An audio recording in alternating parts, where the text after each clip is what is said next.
What up, Cat? It's your boy PowerXL Official. We are back again, yet again. Y'all had a good afternoon, but it's time to get back into it, so let's do it. Let's see if there's anything we can check out before we hop right into gaming right now. But it looks like not really much to go on. I mean, basically cooked here for news. But that's alright, we're gonna hop right into gaming. A little bit of Need for Speed.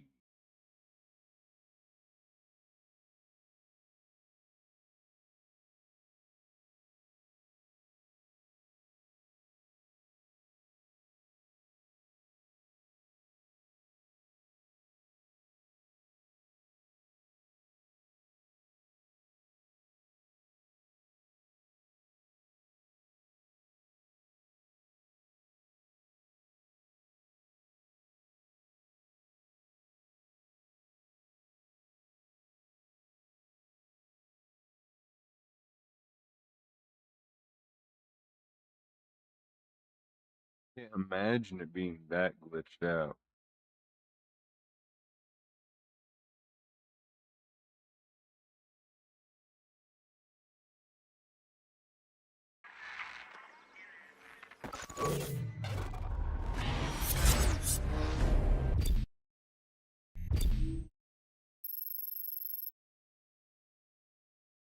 Servers.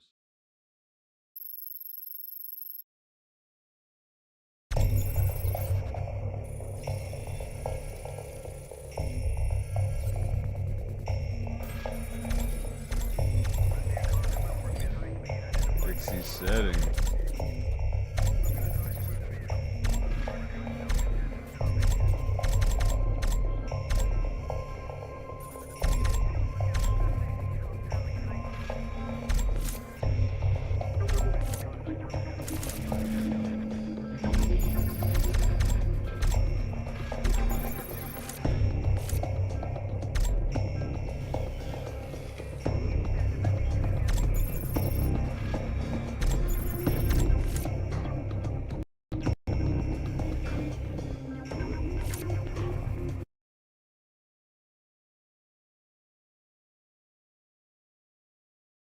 Damn.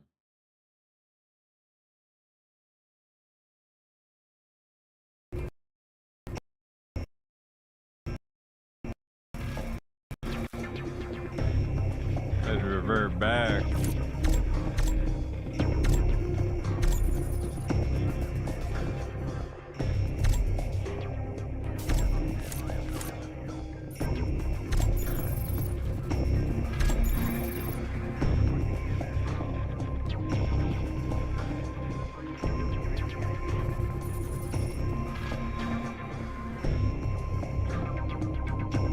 Why am I level 2?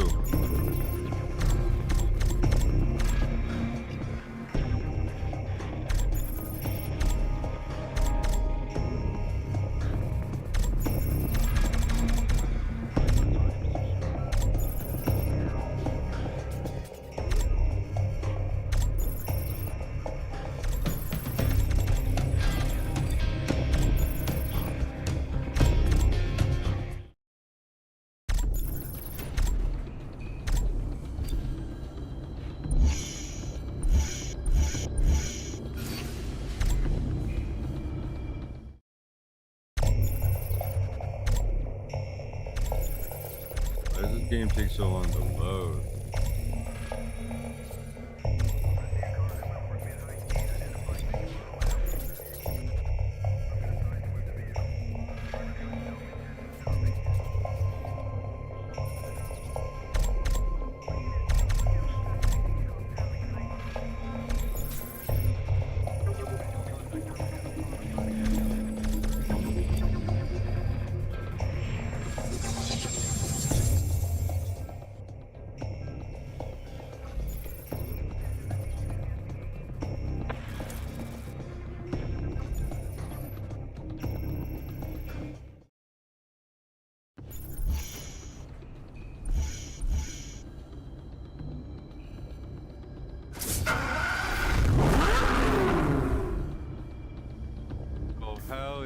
Horatio Pagani and his team have once again created a piece of art able to speed over 350 kilometers per hour.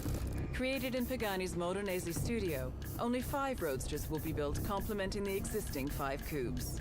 The 7.3-liter V12 Mercedes-Benz AMG engine howls like a wild beast when the throttle is opened. This is accompanied by the sound of air rushing into the air intake, positioned just above the driver's head. The Carbo titanium monocoque needed only a slight redesign.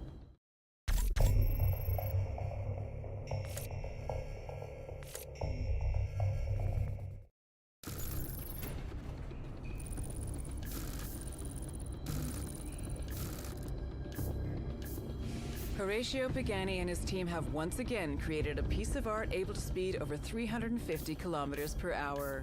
Created in Pagani's Modenese studio, only 5 roadsters will be built, complementing the existing 5 coupes. The 7.3-liter V12 Mercedes-Benz AMG engine howls like a wild beast when the throttle is opened. This is a company. Talk to me all sexily.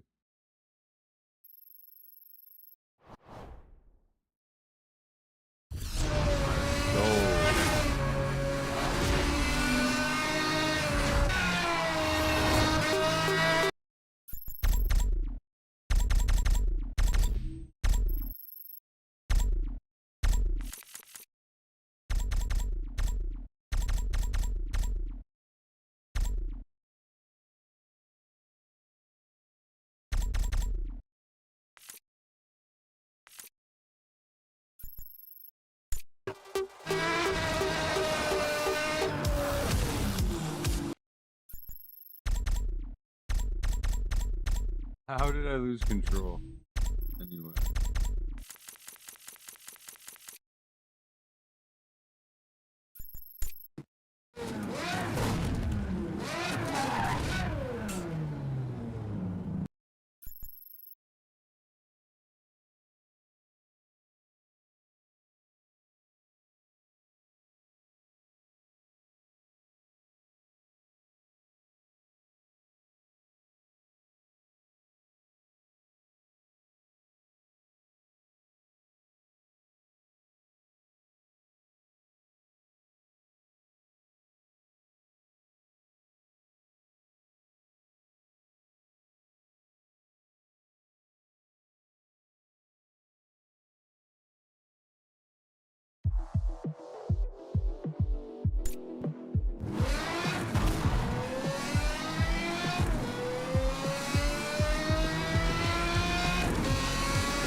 Come on.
All right.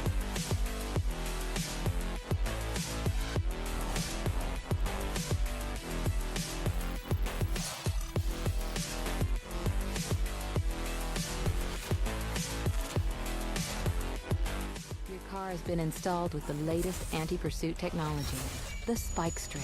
Based on SCPD technology, the system releases a lethal spiked strip from the rear of your car. If another vehicle drives over the strip, They will be damaged and temporarily immobilized. Use the moment well and make your move. Your vehicle can only carry a limited number of strips and will take time to recharge after each use, so only fire when you are confirmed a hit. Your heads-up display will let you know when the system is online.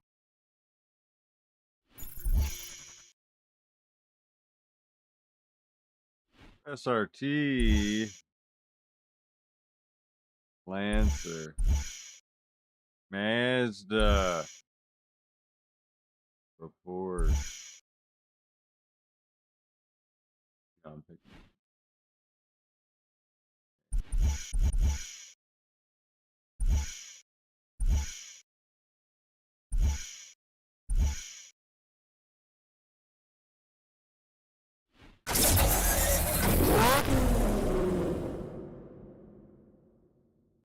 The RX-8 was launched in 2003 and has sold over 160,000 units worldwide.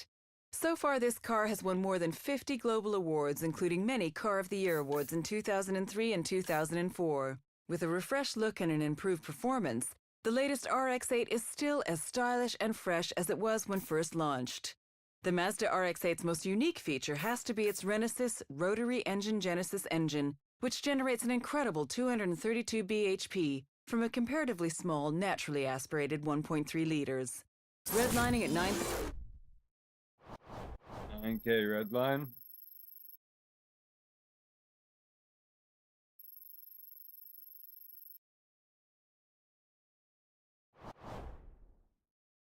Not really the best. 9K is actually good.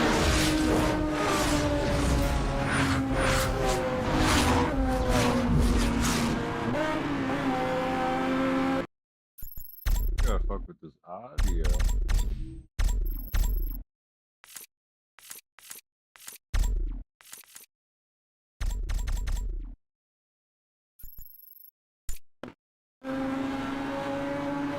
There we go.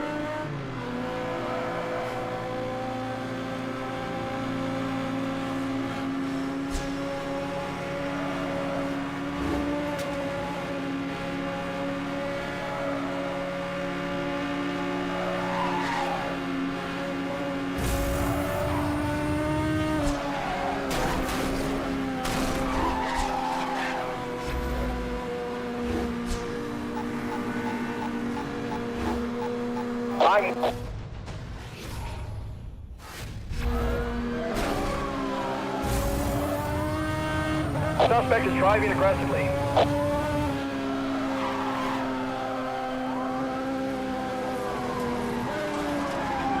This is the Seacrest County Police. Pull over. I don't give a fuck who you are. I'm not stopping. Contact.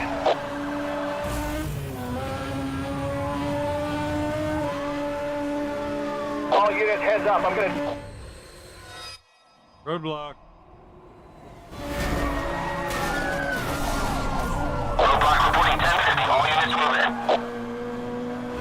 Over.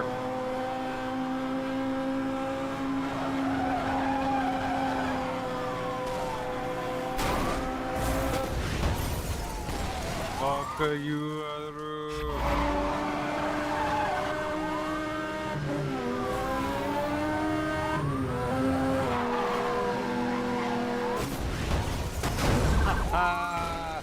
fuck you, Moving in close to try and slow him down.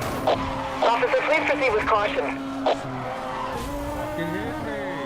Pursuit is headed onto Bear Hollow.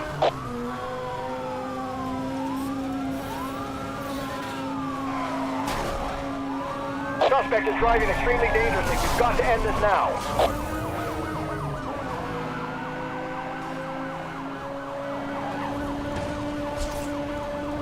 Suspect is heading into the farmland.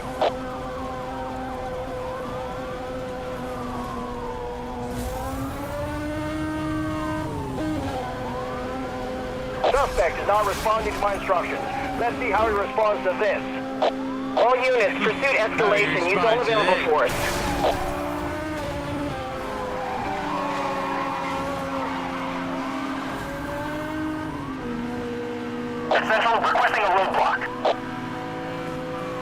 together units ahead of your position. Maintain current route. All units, roadblock office is ready and awaiting further orders.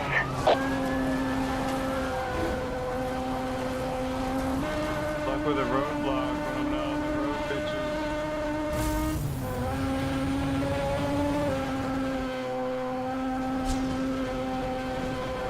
Suspect is headed off-road.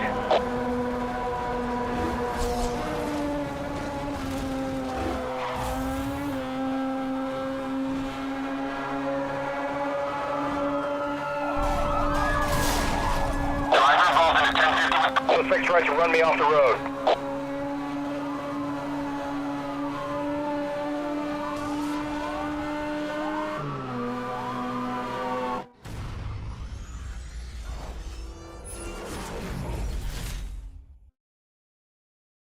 That's what I thought.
Originating from the pits of Le Mans after a 16th overall victory, the engineers went on to develop a concept to show what was technologically feasible. 1,270 handcrafted units were built because exclusivity occasionally needs a limit. Underpinning the Carrera GT is a self-supporting carbon fiber body which can handle 603 bhp and a speed of 201 miles per hour while remaining incredibly light. The Carrera GT is lighter than the current lightest Porsche available. The world's best-selling high-performance car of 2006 is instantly recognizable as a Porsche. The typical Porsche front includes 3 air intakes, which identify the commitment to managing airflow in the overall design. The engine cover is a beautifully crafted twin power dome of cross-drilled stainless steel.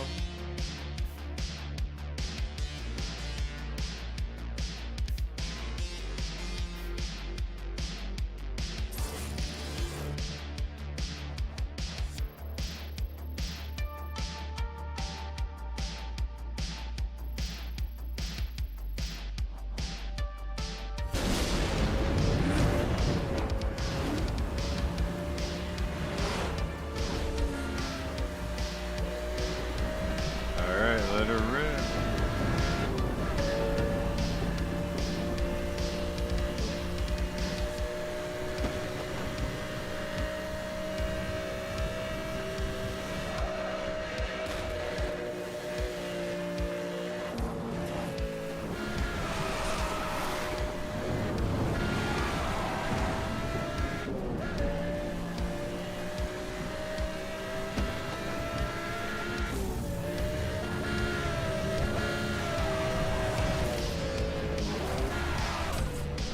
Oh shit, that's the e-brake. Look at that shit.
Time to lock in.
An expression of joy. The BMW Z4 S-Drive 35IS is a modern reinterpretation of the classic Roadster, following in the footsteps of the 1930s BMW 3151 and the 1950s BMW 507. Adaptive M suspension helps deliver power and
Fucking eye.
slowed me the fuck down.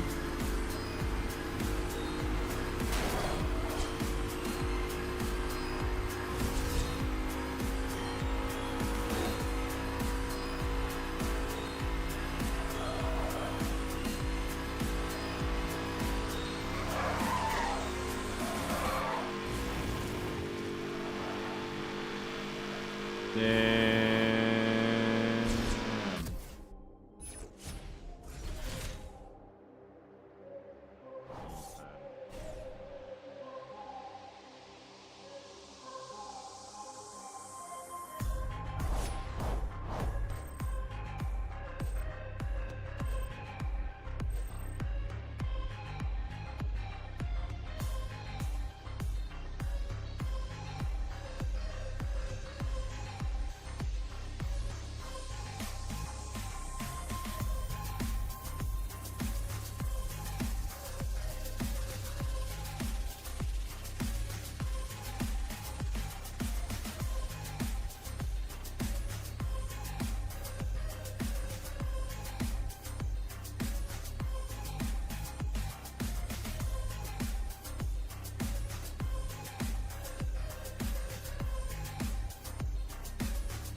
different for a reason.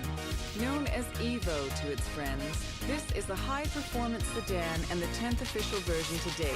The Lancer Evolution saw success in the World Rally Championships with drivers' titles from 1996 to 1999 and a Constructors' Championship win in 1998. One of the Lancer Evolution's most revolutionary technologies is the Super All-Wheel Control SAWC system, which indirectly directs engine torque to the outside or inside wheels as needed.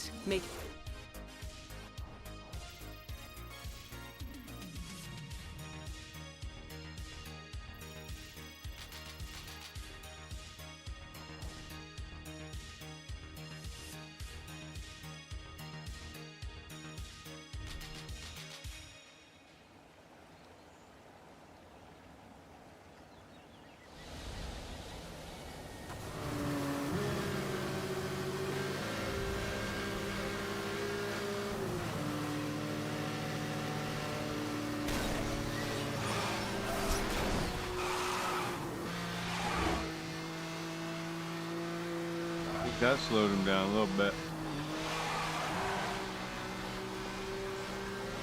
So the catch-up mechanic is broken. How the fuck is that even possible?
Ain't no clean race, I'll tell you that.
AI is so dirty.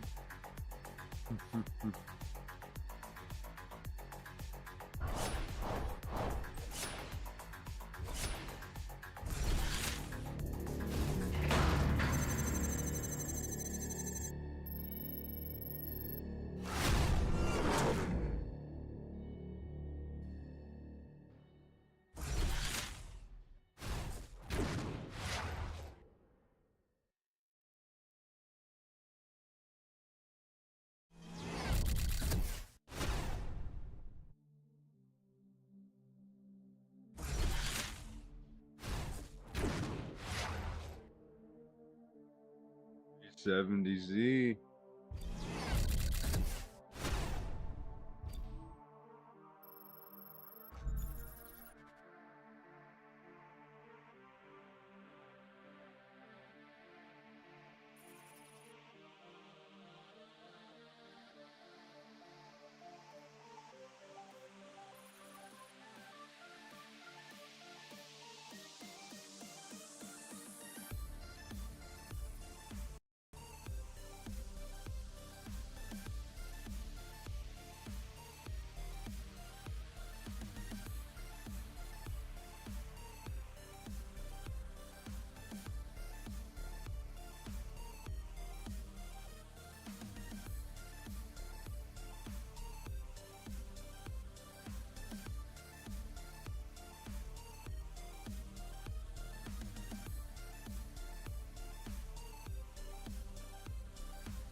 My bad.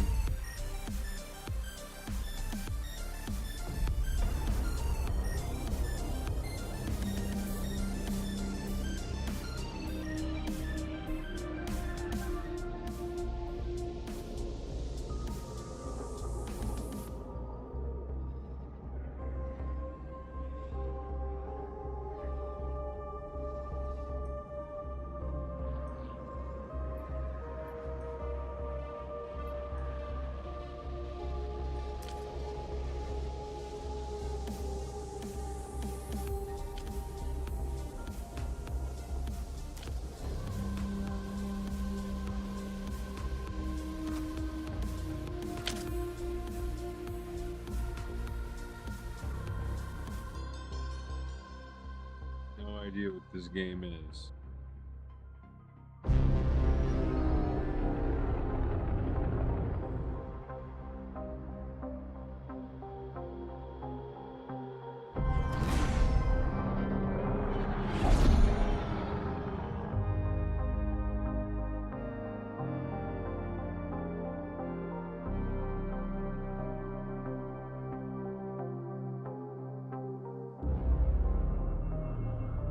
Slaves.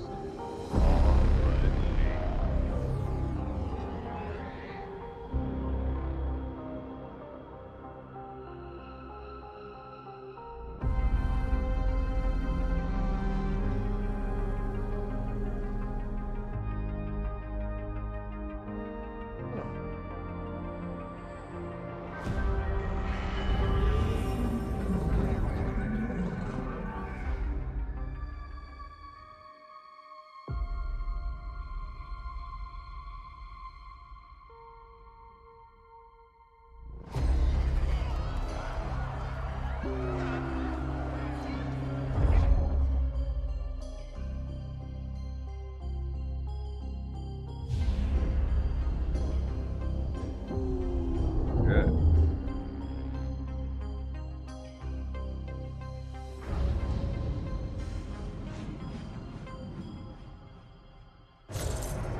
Does that mean?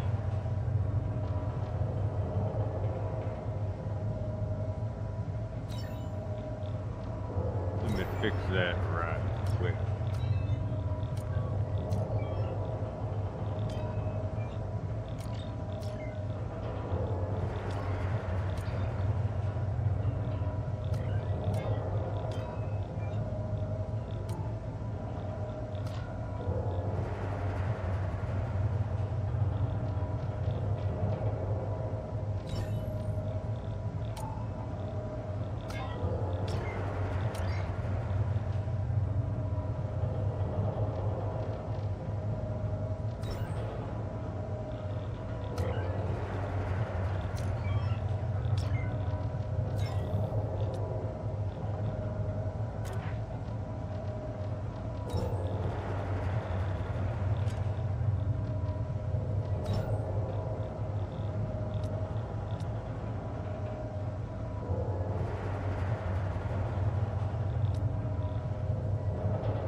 traced to Waste Management, Disposal SI, in Maintenance Subsector 41A.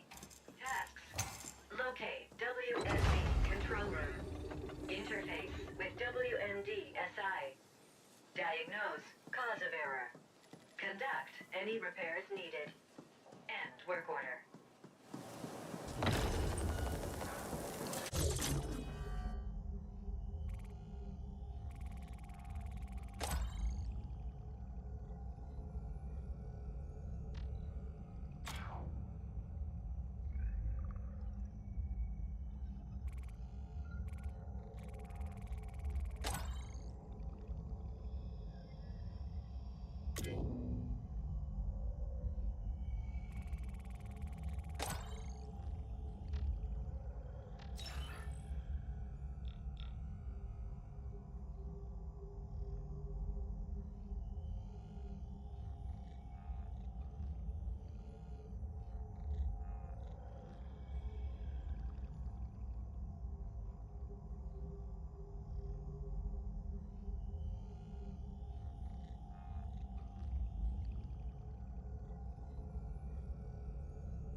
I had sewage coming out of my fucking rinser this morning.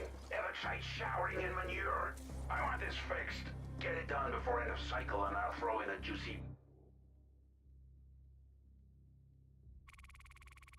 bonus.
got a little bit commercial food bars.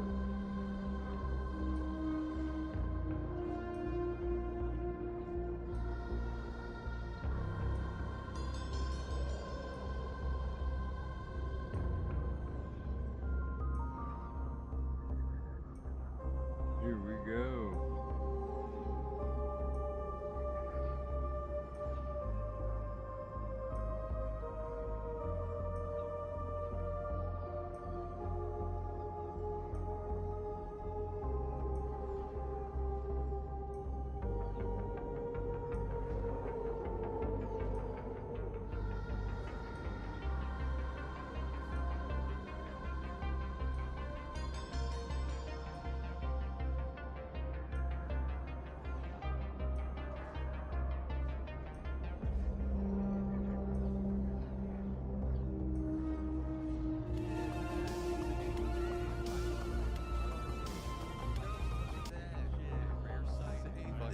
I thought it was more of a Porky Pig type of thing. Look at that. Get a rare sight at fucking Big bong head. Yeah, you do. You guys just spraying These guys it. hitting bongs? Yeah, you do. Ripping cheese wheels, blowing. Gamba! Push your bets, chat. Oh, sorry you lost. Gamba! Push your bets, chat. Oh, sorry you lost. Kitty litter. Scooper. Just say, what was that? It looked like a kitty litter. Ah! Come to Colombia! That dude. Ah! Come to Colombia! Look at him, there he is. That dude. Looking right at you. Yo, Louis. Actually, dude, they got so many Louis Halloween. Look at him, there he is. Dude. Looking right at you. Yo, Louis. Actually him. It's you, dude. Louis Halloween. Get that hat. You look just like him. Grab some beans. Drinking a nice cold coffee. You, dude. Hell yeah. Now say the line, say the line. 100%. Drinking a nice cold coffee. Get you a dog. Hell yeah. Now say the line, say the line. Get you a 100% dog. Colombian coffee. Get you a dog. You get Didi. Oh, dude. Get you a dog. Once in a great while, a car comes along with such time as Once in a great while, a car comes along with such timeless beauty. That leather interior. You can't help but make predictions. Ooh, it's a collectible. That leather interior. Save a Mazda. Ooh, it's a collectible. We need to save that. You save a Mazda. We need to save that. You're 3,000. Holy sure? Dude, there's so many heartthrobs. You're 3,000. Holy sure? Dude, there's so many heartthrobs.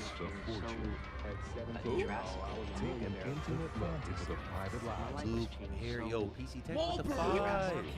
Thank you very much, PC Tech. Luke, here, yo, PC Tech with the 5. Did you guys know Mark Wahlberg blinded a guy by hitting him in the head with a baseball bat? Yeah, well, he was robbing. Did you guys know Mark Wahlberg At his blinded a guy convenience by store? hitting him in the head with a baseball bat? Yeah, well, he was robbing him, right? And he also said some racial. At his convenience store. Oh, Yeah. Yeah. And he also said some racial things. oh. Such a hot. She was doing like the leather belt thing. He's so hot. She was doing like the leather belt thing. He's so hot. Yeah, it's not the name brand, but save you $2 on that steak. Yeah, it's not the name brand, but save you $2 on that steak. I'll take many of them. That's a great price. I mean, porterhouse is Take by it. section steak. I'll take many of them. Quality so good. I mean, porterhouse is by section steak. Everyone knows this. Quality so good. Dave Archives got the. Quality so good. Look at that. This one of those Dave Archives got the. HD, and then all of a sudden it goes back Look to at that. HD. Just one of those HD VHS tapes. Low price. HD, and then all of a sudden it goes I think back that guy's to a the wizard. regular standard depth. Teeth. Low prices. So weird. I think that guy's a wizard. Teeth. Oh, Hey, new fancy VCR. Tombstone. Hey. Good transfer. Oh, Hey. new fancy VCR. Hey. Good transfer. A pajama jammy jam. A vagina jam. Vagina jams? Pajama jammy jam. A Kid in vagina jam. Vagina jams? Tisha! Kid in play. Full I don't know force. what the deep situation station is on this. Tisha! Sometimes if it's short enough, then I'll do It's it. DMCA. I've never seen a house party. Sometimes if it's short enough, I did see that kid play dude in person. I've never seen a house Really? party. The big hair. Yeah, he kind of, it was short. I did see that kid play dude in person once. They do it that. The big hair. I saw him. He kind of was short. He's old. I was like, oh, I know that guy. Yeah, the tall hair guy.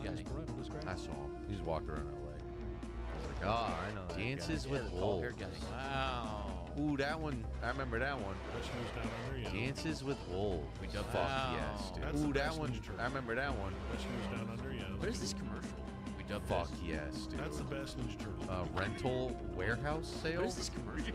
Warehouse will have these 5 rental available. Warehouse sale. It feels like a weird Warehouse like, Instagram will have ad. these 5 rental available. Oh yeah, the warehouse. Like a weird, The like, warehouse. Instagram ad. I remember this. $1 Oh to yeah, 50 the a day. warehouse. The warehouse. Every day. I remember To get great this. rock and roll, $1 that's not 50 a too day. hard and not too soft. $1.50 a day. Every day. To get great rock and roll, that's not too hard and not too hard. Rock and roll a little too hard. Not too hard. Riff, I want to move in my seat, but I don't want to fall over. Riff, I want to move in my seat, but I don't want to fall over. I don't want to fall asleep. I don't want to fall asleep either. I also semi. I don't want to fall asleep. Leathery. I don't want to fall asleep either. You know? I want a semi hard, vascular leathery. fucking Something like thumping. Bon Jovi. I don't want rock hard vascular fucking thumping. Al Dente. I don't want none of that Al Dente. I want Al Dente with a bit of bite. I don't want none of that Al Dente. Head off. Yo, I don't even know how this guy listens to music. With a bit of bite. Look at this guy's rig. Look at his head off. Yo, I don't even know how this guy listens to music. This is flaccid rock. Now you can turn on It's double way 99 too FM. soft to run. This is flaccid rock for sure. That is way too soft to run. Yeah, like Huey Lewis and the Not too hard. Yeah, where's the Huey? Every time I think of that, Yeah, kind of like thing, I think of that. Huey Lewis and the New. Yeah, where's the Huey? Every time I think of that kind of thing, it's like it's good, but is it like Fleetwood listen to when I'm driving my car? Not, it's like it's good. Rush is a little bit too But is it aggressive. like so Fleetwood we Rush put when I'm driving my car? Not really. Rush is a little bit too aggressive, so we I have to think put the dog would wear Rush is glasses. too good. Try to do that with Dee all the time. She won't do it. I think if the dog would wear glasses. Try to do that with Dee all the time. I want to see this. She won't do it. This ad is awesome. I want to see this ad. Look at that dog. He's fucking rocking Damn, up. that's a cool dog. Super. This duper ad is low. awesome. And that's Look like at an that 80s dog, he's dog, fucking right? rocking Damn, up. like That's a cool I dog. don't know what breed that is. Some type of terrier. Mutt. And that's The like an wiry 80s dog, dog. right? Like, Oh, very like, mutt. I don't know what breed that is. I think it's the same dog from Gremlins. The wiry 90s dog. best terrier, best Question, I friend, the couldn't main tell character's you. best I think it's friend. the same dog from 90s, Gremlins. 90s, Yeah. 90s best, your best friend, the main boy. character's best friend. Somebody must think we're 90s, special because we 90s. got Post Raisin Bran. It's premium. Oh, boy. Somebody Tastes must great, think we're right? special because we got Post Raisin Bran. That's raisins, not little ones. No way. Those big crispy flakes. Look close. Punch raisins, not flakes little are so ones. good. Those big crispy flakes. Look close. What's so gross about that? Those flakes, if it wasn't for the raisins, dude, that It's natural. fucking cereal would be trash. What's so gross see about right that? through it. True. If it wasn't for the Is raisins, Raisin Bran dude, the that litmus fucking test to see cereal if you're would be old? trash. Yeah, Bran. taste buds change. Is Raisin Bran the Bran's litmus kid. test I'm to just see if saying, you're you gotta old? have the two scoop. Yeah, as you start Double taste buds I've change. said this multiple times. I've liked Raisin Bran since I was a You kid. don't want I'm just your saying, rock you too gotta hard, have two scoops. Not too Double hard, not too I've soft. said this multiple times. Not too much raisin, not You too don't want little your rock raisin. You too gotta hard. have two News scoops. of cereal. Not too hard, not too soft. We're special. Not too much raisin, not too little raisin. The Huey Lewis news Grape of nuts? No, cereal. grape nuts are just. That's just disgusting. Like prune juice. Ugh. Grape nuts? Grape nuts are just. Your That's doctor just prescribes disgusting. that. Like prune juice. You don't go out Ugh. and get it. That's You like. know, anyone in chat enjoy prune juice prescribes that. Oh God. I don't go out tried and it. get it. Oh, It was You know, anyone in chat enjoy prune juice Yeah. for fun? oh God. It I'm comes in like a screwed small, right now. it comes in a smaller bottle. That's a prescription. made out of glass. Yes. And it comes in like Sipping a fruit right now. This comes in a smaller bottle, like you need made out of glass. have a little bit. It's like, you like like, it? this is Like normal juice. Like, you need to Know know. what you're doing tonight? Only have a little bit. Shitting on it. You like fruit? My man's Like making the jazz ensemble. Know what you're doing tonight? Shitting on the toilet. My man's making the jazz ensemble.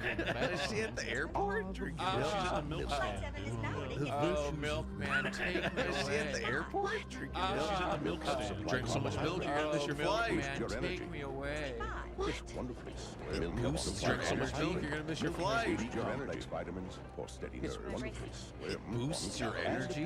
Milk has B complex vitamins for steady nerves having milk. to help maintain a healthy potassium. I was having milk. Easy, lady wants milk. white glove To help service for maintain some a milk. healthy Look at that. Was hanging on the red carpet. Easy, lady wants white glove service When do they for bring some you milk. Look food at that. before you take Bring it on a off? red carpet with This a is red 90s. fucking They never. circle. When do they bring Louis, you you never food had before you take first off? class. Pre. That's this true. I never, 90s. it never happened. Where they have Louis, you never had First class pre 9/11. That's true. I never been. Pre 9/11 They milk. have, dude. I always wondered that. Every time we see these old ads, I wonder what it was like to get on a plane. Pre Way back 9/11 then, milk. 90s. Looks like I you was did wondering see the that. TSA. Every time we see these old Did you see the ads, I wonder what it was TSA? like to Nobody. get on a plane. It was Like like way a back guy, then, and he's like, looks like you did see the Which way TSA. on? Did you see the TSA? It was Yeah, nobody. just got It was on like line, a whatever guy, you want, and he's like, no problem. Yeah, you can bring a gun with you. Just got on. You bring a whole Whatever you want backpack full of to eat. Game Boys, they wouldn't No ask you. problem. So many you bring a gun with you. You bring a whole backpack full of Game Boys, they wouldn't ask you. It's no So wonder many TDK electronics is the cables tape with the widest dynamic range of any That's a high-bias tape. thick It's boy. no wonder TDK is the tape music sticks to better. As That's seamless a as you thick can. boy. Shit. The news TDK. tonight. Good As evening. As seamless as you rescue can crews get. comb the Oakland and Berkeley Hills looking for more victims from The the fire, news the death tonight. toll. Whoa, Good evening. As rescue God. crews comb the Oakland and I Berkeley hope Hills everyone's looking okay. for more victims Jeez. from the fire, the death toll. Oh my News. God. The news. I hope everyone's okay. Jeez. Charred News. remains. Road They show 24, fucking 25. Luke Skywalker's aunt and uncle. Tonight, 10 complete Just a hand coming out. They show 24, fucking 25. Luke What's being called Skywalker's a aunt and possible uncle. fire in U.S. history. Just a hand Also, coming out. attend Geologist Express Fair today. Rock. Report on what's Berkeley being called Hills the could become costliest deadly fire once in again U.S. if this history. winter brings some heavy Also rain. attend Have Geologist a Express full Fair report today on that why the some Oakland Berkeley experts Hills are worried could that become September deadly will once have again more- if this Oh my winter God. brings some heavy rain. Christ, Oakland's Have fucked a up. full report on News is why always some people experts are died. worried that Here's September their will dead have more- bodies. Jesus Christ, Look at Oakland's them fucked up. burning. The news is always people died. Here's their dead bodies. Look at Where's them the puppy burning. parade news? After this. Enjoy the rest of your day. Now, a word from our Where's the puppy sponsors parade who news? love this juicy news. Now, a word from our sponsors who love this juicy news. Someone must save us from these burning Berkeley fires. Oh my God! Save us from these burning Berkeley fires. I think I saw side ass cheek. I saw oh the, my the, God! I think I saw the cum gutters, the kids I think I say. saw side ass cheek. Dick Vein. I saw the Dick was Vein. it the cum gutters, the kids say? Davidoff. Look at the wingspan. Dick Vein. Davidoff.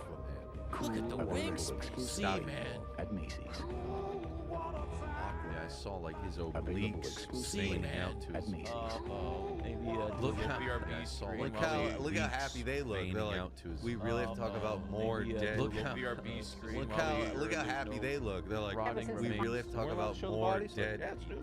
Just To relax. sure there's no Firestorm Rotting has listed remains. East Bay. We're allowed to Traffic show on the Highway bodies? 24 Yeah, has let's been a recurring Relax. nightmare. We'll take a look at the problem. Firestorm roared through the East Bay. Traffic on Highway 24 has been a recurring nightmare. We'll take a look at the problem. I'm Elaine Corral. And All the power news at 10. outages are also Always shuffling papers and aftermath telling us victims their at name. 10. I'm Dennis Richmond. I'm Elaine Corral. someone needs All to the help news the at 10. city out. Always shuffling papers and telling us they're not good. Ordinary bread is Someone simple. needs to help the city It's out. not much more than Burke. flour and water.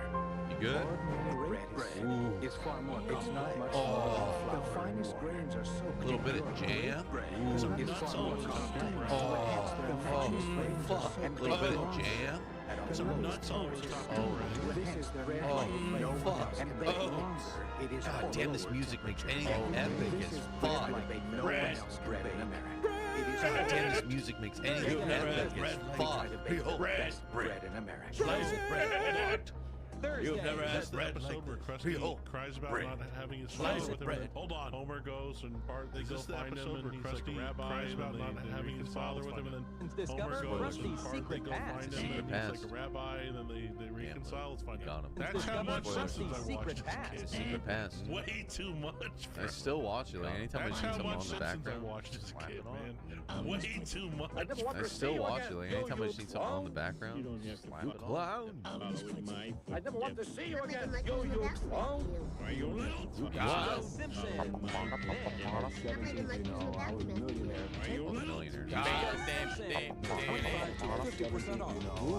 Hold on. Look at this saxophone. Hold on. Look at this saxophone. Bruno Mars. Didn't see there, dude. This Thursday, Junior Fat Men's American Bruno Mars. Didn't see there, dude. All regular price Junior Fat camcorders. I was gonna say we should buy one of these. Take $25 to $300 Our more. little 80s looking promo. I was gonna say we should buy one of these cams. We transfer it. Make our own little 80s looking promos. Yeah. That'd be kind of cool. We transfer. Because like in order, like you said, like we're watching this one, like yeah, edit effects. Kind of cool. In order to get that, because like in order, like you said, like VHS look, you have to record like yeah, it's too much work to like in order to get use that Adobe Premiere to look like the VHS look VHS-y. Yeah, it's too much work to like use Adobe Premiere. I'm down for it. Make it look VHS-y. I need to look at Dave's archive. Dave's probably got a video how to do the transfer. I'm down for it. What do you I need to look at Dave's archive. Probably got a video how to do like something we can get in the computer. Like directly from the camera to like something we can get in the computer. We can like actually like Twitch Prime shit into it. We can do fashion shows like that or sliced bread today. Like Twitch got it all. We gotta look into that. Yeah, what's the best way to look? Use Twitch Prime today. Be hitting up one of them. It's got it all. We gotta look into that. Yeah, what's the best way to look? Dave would be hitting up one of them. Now we call them Goodwills. Dude, I know a Goodwill in Santa Ana that like specializes in electronics. Now eBay's good. eBay, you'll get. Well, I mean, it's literally bent over a barrel. I'm just worried if we get one eBay. If I get a big eBay's good camera from the 80s. I'm just worried if we get one. If I get a big like cool camera it won't stink, but it'll probably have a lot of like eBay. It's gonna stink like that Dragon Ball shirt I gave you. Excuse me. It won't stink, but sometimes I'll open up like an old like cartridge for like say Genesis to clean the pins. Sometimes I'll open up like an old like cartridge for like say Genesis. That's what makes it so shitty. Yeah, we need one that has an S video out directly into like what? Like okay, so we need one that has an S video out or directly to PC. Like you could probably find one. Probably like some or just directly to PC. You could probably find one and buy one on Amazon for $10-15. Converter. Look up S video to HDMI. And buy one on Amazon for $10-15. 10 Telltale. You're doing the retro shirt? Yo! 10 Telltale.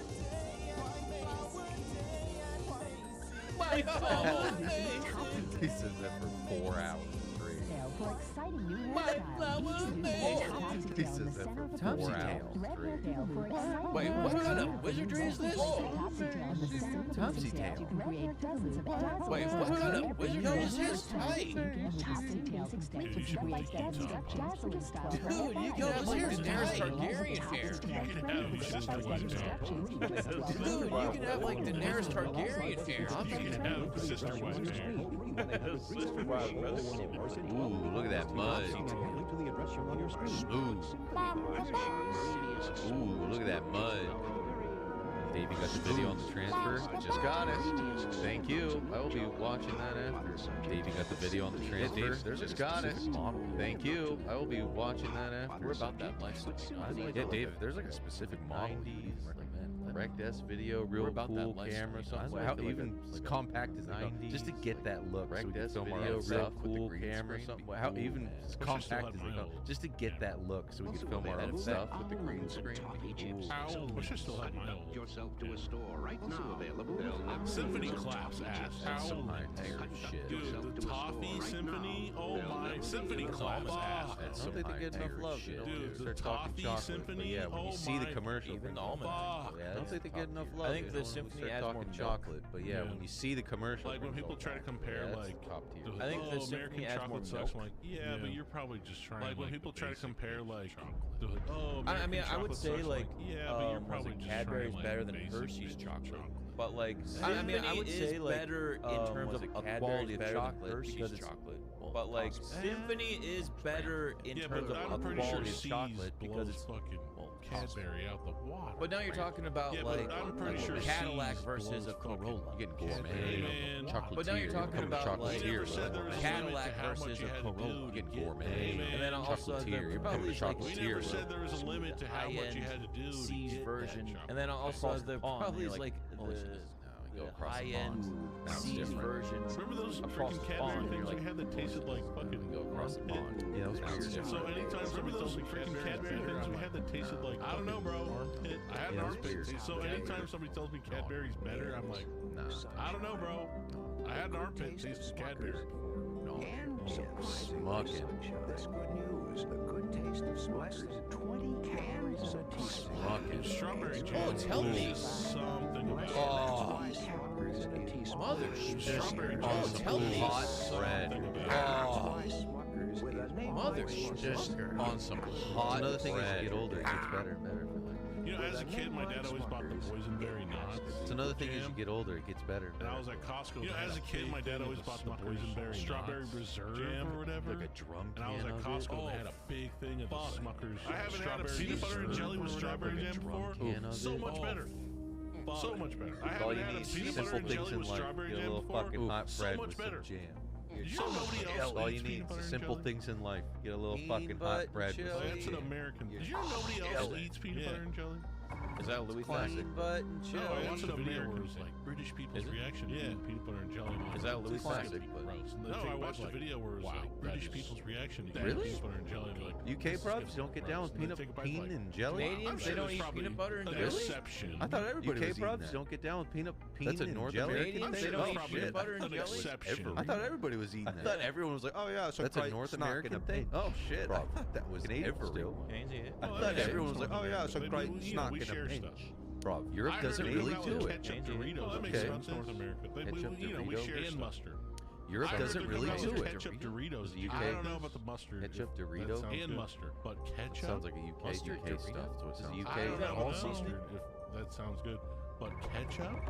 UK stuff. That's what it sounds like. Is that all Not seasoning? down under. They don't do PB&J down under either. They do whatchamacallit. Dave Archive not down under. They don't do PB&J down under either. They Vegemite do Bada. whatchamacallit. Dave Archive with the link. Thank you. They do the Vegemite. Panasonic. Vegemite and Bada. Yes. Big Yeah. Daddy. Man, we get two of them. Oh, We do two yeah. angles. Panasonic. Untested. Untested. Daddy. But That scares but that's you. the model Untested. of Panasonic AG. Untested. 456. But that scares But that's me. that's the model video. of Panasonic AG. I will look for this 456 type of VHS. With Yeah, I'm gonna go down this rabbit hole. I always I will go look test for it this because the type one time I was like, later. how bad? I'm gonna go down this rabbit hole. I always go, dude. I had to spend an extra. The one time I was like, how bad could it be if I get untested? Dude, I had to spend an extra $50 to get that fucking thing fixed. Can we see it's one of those old school It sucked. I think. Yeah, periscoping. Can we see it's one of those old school? Yeah. Okay. All I need is the model. I need to get that Yeah, the exact. periscoping. But I'll look around. Thank you, Jack. Okay. All I need is the model. I need to get that exact. But I'll look around. Thank you, dude. We can order a catalog. Elegant eyeshadow collection. We can order a catalog. With a certificate. And a cast. Elegant eyeshadow collection. With a certificate. And a cast. Yeah. Just yeah. promise to love and honor, For good. but not to always tell each other when we write a check or promise to Yeah, I love gotta say the and honor, capture on these is nice. not Like to it's so, always there's a tell each sharpen other to when we it write a check or that we're remember used to to seeing. promise. Yeah, I gotta say the ones, capture the on old these is ones, nice. they get a Like, little it's so- blurry. there's a sharpen to it filter on it. It's that nice. we're used to seeing some of the other ones. The In old the ones interest they of get a little domestic blurry. This is like tranquility, a sharpened Bank of filter. America It's nice. introduces Quick Look. In the interest of domestic tranquility, Bank of America introduces Look. Good sax. Much rather love it at any time with the versatile card. Wow. Good sax. Much rather Damn, love Bank honor. of America, I didn't expect to cry today. Remember Making having love. to go to the bank to check your balance? Damn Bank of America. I just hope expect to there's cry money there. today. Make it Remember love. having to go to the human bank to make check sure your that balance? you can eat dinner tonight. I I remember hope as a there's kid, money my there. parents go to the bank We had to talk to a all the human to make sure time. that you can eat dinner Yeah, tonight. because I remember as a the kid, whole my sending parents the go to check the bank into the all ATM. the Now you just take a time. picture of it on your app, right? Yeah, because the whole sending the check into the ATM. Now you Everybody just had take a cash. picture of it on your Payment app. on whatever month of the year you choose. Credit card. Reflex. Everybody You had can skip a cash. payment on whatever month of the year you choose. Whoa. Reflexible. Whoa. There is a place where luxury and affordability collide in the most comfortable way. There is a place where luxury and affordability collide in the most comfortable way. A place called Los Cabos. See? Make it go. See? See? Los Cabos. Make it go. See?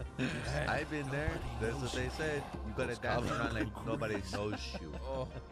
I've been there. That's what they said. You gotta dance around like nobody knows you.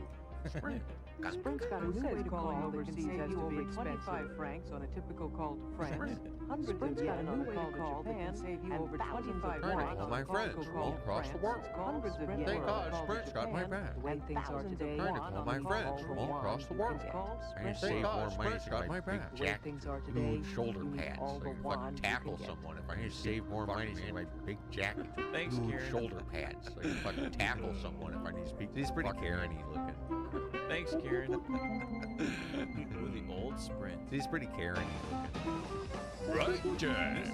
Yeah, Dude, it's the right time to get a truck. Right, Jack. Yeah, Dude, it's the right time to get a truck. It's making me want a truck right fucking now. Damn, that thing looks good. It's making me want a truck right fucking now. Kids in the back. Damn, that thing looks good. Come on, get it. You put the kids Of in the the back. ad campaign. Just tell people Get it. Right, Chuck. they keep waiting and they won't do it. Ad campaign. Just tell people Now. Right, Chuck. they keep waiting and they won't do it. Which has the benefits of a shampoo, conditioner, and finishing rinse in one. The finishing rinse is vital because it has the benefits of a shampoo. Voices to the health of your head. The finishing rinse is vital because it helps fabulous protect hair. Voices to the health of your head. In charge. The salon. A fabulous change. Who's the dude in the turtleneck? In charge. Salon. The salon. Gonna get some turtlenecks, boys. Superior salon Do it. hair. We don't wear hardly enough turtlenecks. Salon. Seems too Gonna get some turtlenecks, There might be boys. a month or two. I want to see a turtle. We don't wear hardly enough turtleneck. Seems too high. There might be a month or two. I want to which see a is why turtleneck with the creeping Chase up on that Manhattan stash. credit card, you can skip a payment on whatever month you choose. Which is why with the Chase Manhattan we're flexible. You can skip a payment. Chase and was that makes what whatever ass, you choose man. with us. I have a Chase card. You definitely cannot flex it like that. Chase And was that makes for better snazzy, experience man. with us. I have a Chase card. You definitely cannot flex it.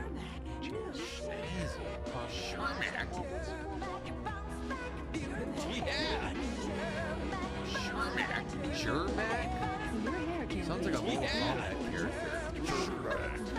Shermac? You have selected Sounds like a Mortal Germac. Kombat character. You have selected Germac. Germac. Jur, not sure. Jur. It's a J. That's a J. Jur. It's Jur, not sure. She looks scary right Jur. now. It's a J. That's a J. German. German. God, she looks scary right now. Germac.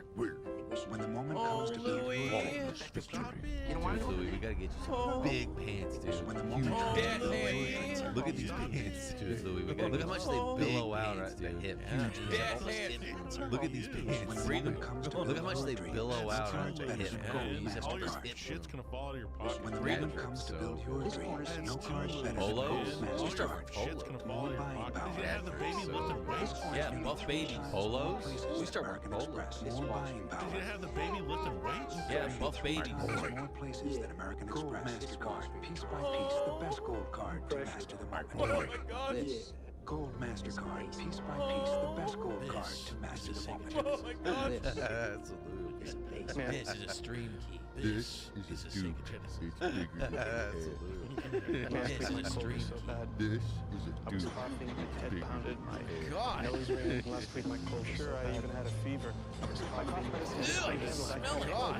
Coughing all over his coworkers. Smell like motor oil. Coughing all over his coworkers. One's playing for the car. Oil type medicine. One's playing for the car. One for the car. Lubin. It's some medicine. Pretty soon my body was telling me, hey, slack, I get back to work. Got all the different What flavor you want, Lou? Rick's Formula 44. This I want this better.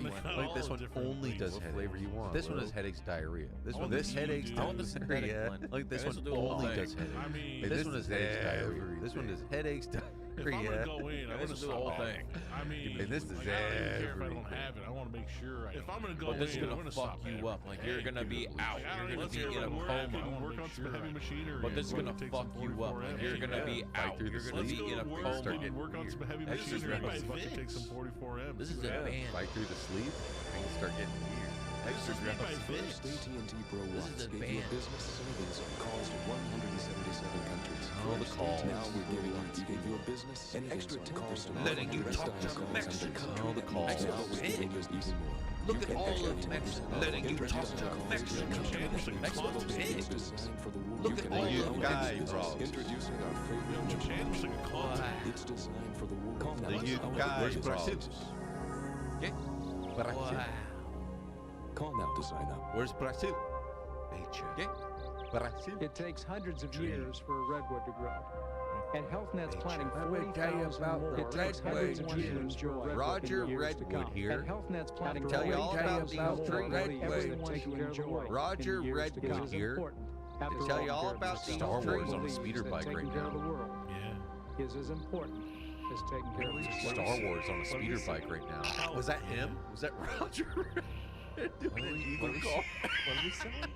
Was that him? Was that Roger? So please. What a health? Get a health plan. So please.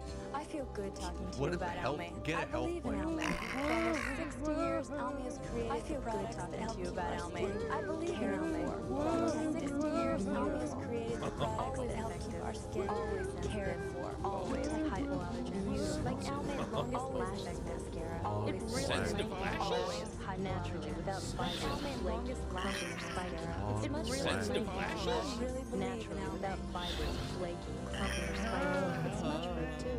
I myself believe in Almay. I have to do lots. Get it, girl. My hair and gray condition took lots of things too. All right, lady. Get it, girl. I found her plus. My hair and gray condition took lots of things too. All right, ladies. Never do this. This is a dude thing. Beyond All in one. Yeah. Come on, ladies. Never do this. This is a dude thing. Beyond All in one. There's a new concept back then, Jess. They didn't know. They didn't know no one was down to get Concept hurt. back then, Jess. They didn't know. You trying to perk? So they didn't know no one was down to get hurt. Hurt up. You trying to perk? My hair feels like it's in better Hurt your condition hair? than I am. Now you just go to work.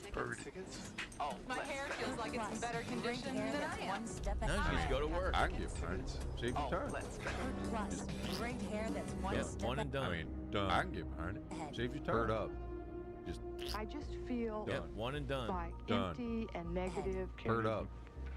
Face I just feel like empty and negative. I have to get up and face my family. How worthless am I? Pleasure seems to have gone out of life. I have to get If this up doesn't get and I better, don't want logical best thing for me to do. Sad. Seems to have gone Is out this of like- life. if this doesn't get better, Playing League of Legends? best thing for me to do. Sad, dude. Don't. Is this what it's like? Don't Don't play playing League of Legends? Sounds like you. Don't. You may have clinical Don't play depression. League. It's a Don't. medical illness and treatments are available. Don't, Jack. See a Sounds doctor like you. or call You the know, National think Medical my Depression morning. Association for No. its a medical No, illness no, and no. treatments are Positive. available. See You a gotta doctor be- or you call gotta- the National Mental my Health Association for No. Get outside, a little bit of no. sunlight. Touch the grass. Little push up, You push gotta- up, little push up, little bit of sunlight, little bit of Get water. outside, Little bit of You are loved sunlight. and Touching grass. Little push up, push up, Good little for you. push up, Gotta little bit of love yourself. sunlight, little bit of water. You are loved and appreciated. And mental health Get is outside. good for you. Gotta love yourself. Move around a little bit, and the Mountain Dew down. Get outside. Move around a little bit. James Bond Sweat a little Wednesdays. bit. Oh my God, was he gonna shoot her in the vagina? Oh, James Bond Wednesdays. Oh my God, was he gonna shoot her in the vagina? Painty T out there, Captain. Thank you, Painty T. Happy Good Friday. Painty T out there, Captain. Thank you, Painty T. Happy Good Friday. Appreciate you, Pan. brothers or sisters to show how to ride a bike. Millions of brothers and sisters to show how to ride a bike, and that'll make a lot of people sad. It's special to do drills. Don't do that. There's our PSA. There we go. Still doing it. Still doing it. Continues on wheat There's our bread PSA. versus white bread. There we go. Still doing I it. didn't see that one before. Still doing it. Continues God. on wheat bread versus white bread. Wheat, dude. Wheat's nutritious. Wheat. God. Wheat, dude. All the fiber, iron, and other important Iron nutrients Kids stand bread. on the table. Iron Kids bread. All the fiber, iron, and other important Iron nutrients Kid stand bread. on wheat. Tricking. The bread moms and kids get real. Is there much nutritional Tricking. difference The between bread white moms and kids get real. Fiber. I don't know if there's, is there much nutritional It's difference just between white and wheat? Yeah, probably a lot. Fiber. Heroes presentation of Quantrill's I like a wheat. That more of shit. T's Hollywood Heroes presentation I like the of more Quantrill's toothsome Radio. I like a wheat. bread. I like want white bread. more of a bite in. You want that soft whitey? I like I the just more don't like. toothsome I bite don't of mind. bread. I like I don't white. like the mush. I like the soft butter wheat bread. I just don't like. I don't doesn't have a mind. bunch of extra shit like on the it. mush. I like the butter wheat bread. The one that's like doesn't have a bunch of extra shit on it, and it doesn't have like a weird taste to it. And like if you use a weird, I like to make it crunchy bread. It kind of ruins it. Sure. And like I see what if you're you saying. use a You weird want to know that fucking riboflavin? crunchy bread, it kind of ruins it. But isn't that more of like a specific see to what you're a saying. grilled You want to cheese? know that Like, Well, I also riboflavin? like peanut butter and jelly. I don't but want isn't there that to be more a of like bunch a of shit on my specific to bread. a grilled cheese? Like Well, raw I bread? also Oh, like, like already got enough fiber. I don't want there to be a bunch of shit on my homemade bread. bread. Like, why don't? Raw bread? I've Oh, like already got enough fiber. I put peanut butter in it. homemade bread. That Why one don't- trill Raider. Bronson. Get Bronson. One trill oh, Raider. Superman. Reeves. Bronson. Get Look at his Bronson. wide head. Whoa, He'd have a Superman. Reeves, dude. I wrote him a Look letter. at his wide head. What'd you tell him? He'd have a Superman head. I don't remember. I wrote him a letter. Because he was Superman? But he put it up in his room. Because he was Superman. How do you know he did that? Because he was at Because he was Superman? But he put it up in his room. And because he was Superman. How do you know he did that? Well, this is what my dad told me. I don't know if it's true. I was going to say lose. Listen, man. Yeah, and your My dad also letters told to me- Santa. I don't know if my dad also told me gonna he say fought the lose. Undertaker. Listen, man. Yeah, I and believed him your until, letters like, to fifth Santa. grade. Yeah. All right. When But I that was man like, wait a minute, I I doubt the letter believed him made it to until, like, Mr. fifth Reeves, grade. and if it did, All right. I'm And then I was like, sorry, wait a but I think he minute, just it put right in doesn't the add up. trash.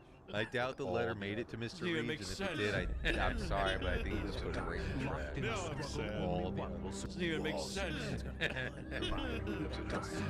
I'm sad. That looks so awesome. Think her robe is white? That looks so Not next to dwarf. his Clorox white. This Clorox looks white. white. Think her robe is white? Look again. Not next to his Clorox Clorox white. white. That wasn't very That's Clorox bland white. and dingy. But look again. But it doesn't have to be that way. Face Got it. him. Clothes wash That wasn't very I'm like, white clothes as an adult, I'm scared. Yeah. To deck out little kids in pure I'm white, like, white clothes I'm as like, an this is adult, gonna I'm last what, a scared. day? Yeah. To deck out little kids in pure white, disaster. I'm like, this is gonna last what, a day? Before there's a big grip, but not for long. Please look away. He's looking at you. Stain. I don't know, man. Not for long. Not all of the. Look Please at the look away. shoes. He's looking at Look, you. his Not for knees long. already getting muddy. I don't I'm know, telling you, man. it's not a good idea. All of the. Look at the shoes. spending money on Look, white his clothes. knees already getting muddy. I'm telling you, Well, it's as not a good idea. As a father, I you even need to hate look at spending this and money be on like, white that's clothes. gonna get stained. I don't buy one. Louis, One as, barbecue. as a father, you need to look at this and be like, that's gonna get stained. I don't buy one. For brand new, kind of white. Also in lemon and fresh scents. Mine says I'm way beyond belief. A luxury car says a lot. Mine says I'm the product.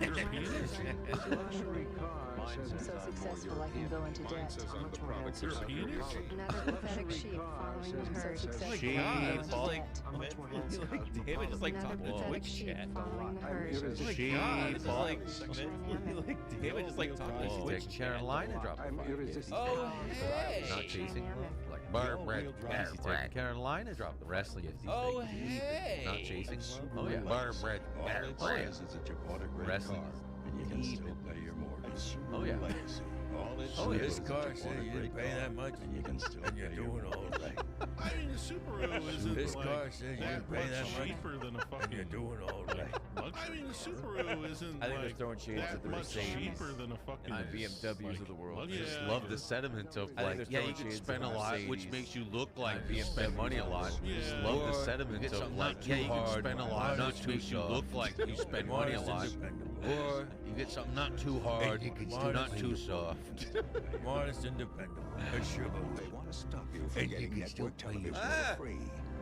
They think because you're a cable subscriber, you Trying to touch us. getting network television for free.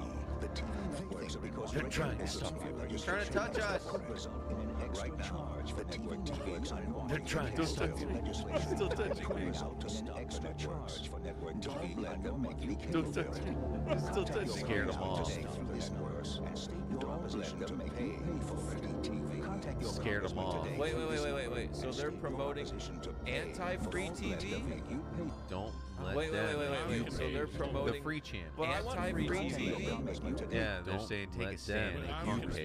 The free channel. But I want free TV. because Yeah, they're saying were take a trying to stand. charge The the congressman's cable trying to make you pay some for PBS. sending the signal of they were trying to charge So the instead of me cable paying for it, you had to pay for it. for sending you the signal of the local. So instead of me Antenna paying TV for it, stuff, you had yeah. to pay for it. That's some bullshit.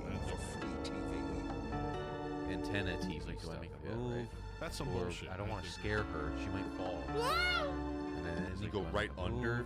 My fear of that is you go under. She might come up right where the fuck. And then you go right Propellers, under. That's My a fear real of that is thing. you go Yeah, under dude. and you come up That's right a where the real fuck. thing. Very scary Propellers, stuff. dude. That's a real get thing drunk too. on boats, Yeah, dude. and they That's a insta real regret it. thing. Very scary stuff. People get drunk on boats, shover. and they insta regret it. Good shover. And shoves her. The Gay Man Island shoves her. Epstein Island? Come on down. Gay Man Islands. Epstein Island? Come on down. I want to go down. Here's my gatekeeper. The Gay Man Airline. I want to go down. Here's my gatekeeper. Help me. Ooh, look at this romantic night. Ooh, on a Ritz? You dirty bitch. Ooh, look at this romantic night. Oh my god, on a Ritz? Yo, I'm trying to hang out with dirty these bitch. 10 p.m. coffee. Yo, let's fucking. Oh my god, coffee? Yo, I'm I'm trying trying to to get hang some out with fucking these Ritz. 10 p.m. coffee. Yo, let's fucking Off hang that out. marmalade. Who's trying to get some fucking Ritz? Raspberry and Off that marmalade. You guys trying to fucking hang out or what? Oh, Did they clone that lady? I can't remember. Mr. Fusion, the Steam game. Did they clone that lady? I can't remember. Mr. Fusion, the Steam game. That's the thing you guys. Yeah, it's called Maintenance Patch. Oh, it's the guy from The Wire. Look at that, huh? Yeah. It's a patch. Oh, it's the guy from The Wire. Ooh, I like that one in the pink, one in the sink kind of look. Fantastic. Oh, ooh, I like that one in the pink, one in the sink kind of look. More places. Oh, there's a big stop there. It's like a double header. More places. It's like the Swiss Army knife for cleaning. All you've come to expect from the A&E Network can now be found in arts and entertainment. All you've come to expect from the A&E Network can now be found in arts and entertainment. Improved program guide that takes you behind the scenes of the Chino. that takes you behind the scenes. And you'll never be able to cancel your subscription ever again. And you'll never be able to cancel your subscription ever again. Mike told me the price of his first choice. Got this broker. Hey, Mike told me the price of his first choice to cut college. I got this broker. Hey, when did she do that? She put me in the zero coupon to cut college 10 years ago. When did she do that? How did she know 11 years? That's what you did. Damn. 10 years ago. You guys gonna buy a hot dog or what?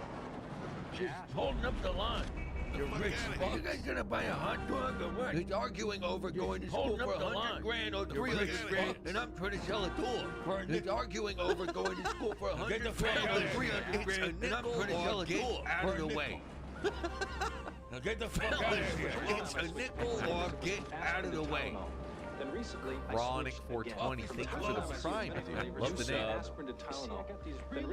Chronic 420, thank you for the prime, dude. Love the name. You see, I got these really pounding headaches, and I found Tylenol didn't always give them 2 extra strength Tylenol tablets, better than extra strength. They taste better too. Better than Tylenol. I just take 3 of them. I think because I'm a big boy, I go. It tastes better too. I just take 3 of them. I think because I'm a big boy, I go. I just take 3 and hope for the best. Watch out, man. He looks straight down. I swear to God, if they he looks straight down. I swear to God, if they grab on your down. Don't they have like those grips right here? Like... New ways to make glasses more comfortable. LensCrafters glasses fit your snug points with features like new snug fit hinges. Whoa, that hug your head hydraulic. and Whoa, ease your gentle gyros. hold. LensCrafters for that cushion of comfort you've always wanted. I never knew glasses could be this comfortable. LensCrafters, better fit for greater comfort. I never knew they could be this comfortable. Oh, I thought he was jacking off. Oh my God, I thought the guy jacked off right into a napkin. I thought he was masturbating. Fit for greater comfort in about an hour. He's like bringing the napkin in too. He's like.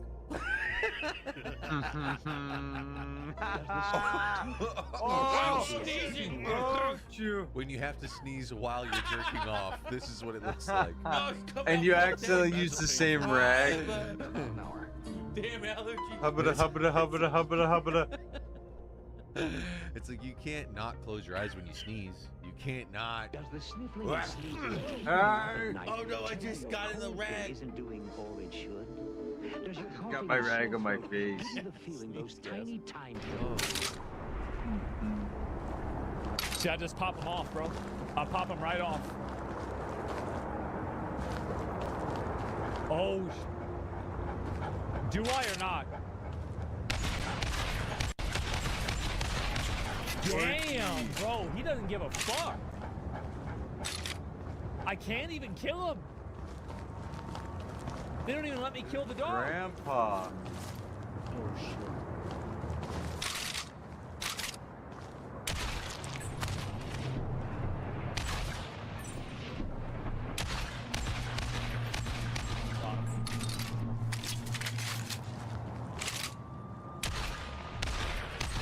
Got him. Sniping these fools. Damn. He's alive over here. Shit. Got him. I gotta get a new pistol pretty soon. I wonder if I'm going the right way. No clue. Oh wait, is that the van? Oh shit, I think that's the van. Wait, I made it. Whoa, whoa, whoa, don't take another step. Are you the guys? I did it. Young man, I suggest you lower your weapon if you want to go home tonight. Yeah, you are them for sure. Get in quick. The boss is waiting. Yeah, you're them. But first, we need to stop at the drugstore. I can't do that, sir. She will kill me if we are late. Okay. The boss will need to wait a little bit. Fuck me, a lot longer. The boss will need to wait a lot longer. Grandson, I'm really proud of you. Your mom will have been happy to see you. Ease, Grandpa. Thank you. Yeah. Oh my He's God. going to wait inside the van. Okay, so that's... Oh shit. It's the second level. Yep. My American weed, everything's right. So, how do you know my boss? The only thing you need to know is that you better find a drugstore before I shoot you in the leg. Oh, come on! It's impossible to find a drugstore open at this hour. Where am I supposed to find one open? God. Oh, there's a store open. You better yield. 3, 2. You are a cranky old timer. You really need to relax and have a blowjob or smoke some weed. I don't want new kids. Less if it's coming from your boss. Wait, what did you just tell me? Are you been awarded with the privilege to fuck my boss? Yes, I am. That is awesome! Her breast was sculpted by God itself, and the best part is that she has smooth curves to ride. I dream about her almost every night. And you are going to still keep dreaming.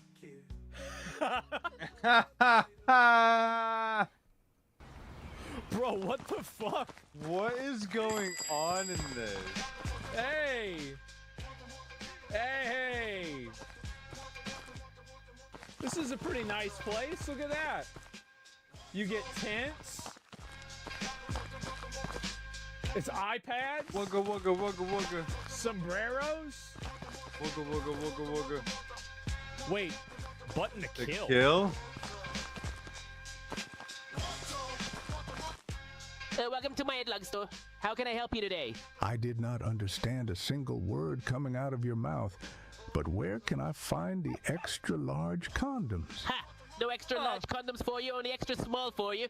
Don't test my patience. Please show me where I can find the extra large condoms. Yeah? Oh, now you understand every word coming out of my mouth. Wait a moment. Anything else, my favorite gringo? Nope, that's all.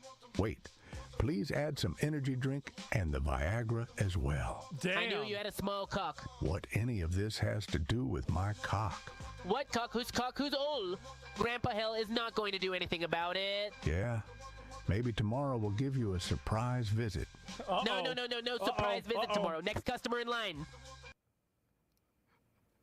Go, Junior. I got you your favorite energy drink. Thank you, Grandpa. Wait, are you crazy? Thank you, Grandpa. We'll kill him. It's quite the opposite. He always falls asleep without them.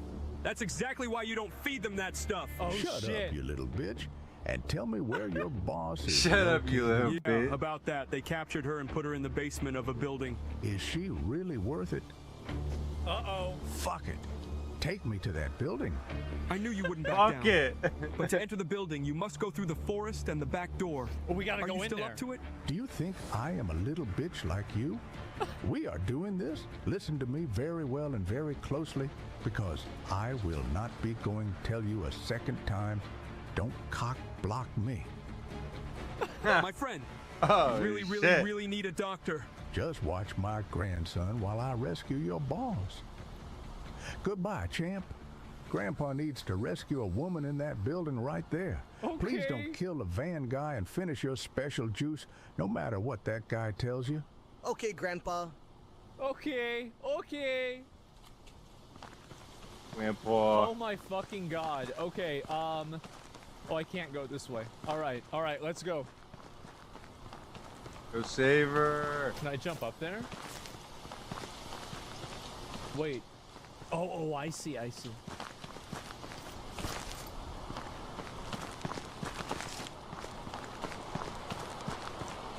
So I have to infiltrate the building.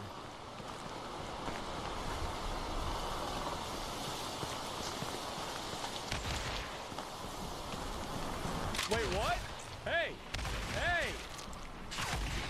Son of a bitch! Where's his gun? Oh, there it is. I gotta get more ammo.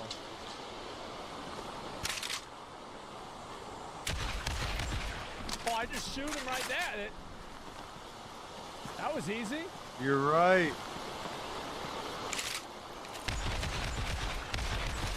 Damn. I just killing these Oh, shit. Fuck. What? Okay, I gotta get more ammo. Okay, we got a health pack. It's fine. We got that health pack. It's not a big deal. No auto aim? Yeah, I know. I gotta walk in. The spot. Okay, I can't go that way. I gotta go this way.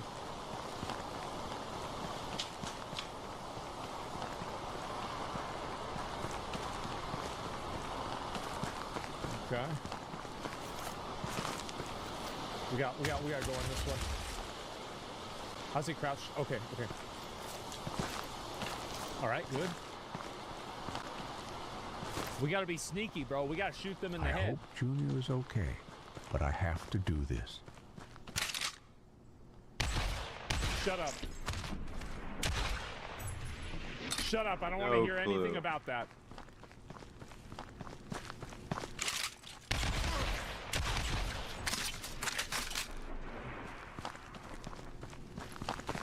Okay, all right, they're all dead. That's good. Let's look down this way. Anything over here? I don't know if this is the right way or it's the wrong way. I think this is the path. I think this is where I was just at. So let's turn around. We're gonna go this way. Okay, let's do it. It's an accurate pistol? Yeah, for sure, guys. The problem is that I'm not accurate. Okay, we're making our way in here. Nice, we get more health. I need that. I need that. I need more of this shit. I thought you were capped out. Got him. Got him. Dang. Got him. Where the hose at? Damn, that shit was easy. Oh, I get grenades. And a fucking knife? Shit. I think I probably should just use the, Oh, I can use different... I've got different weapons, too. Fuck, I'm gonna get the shotgun, then.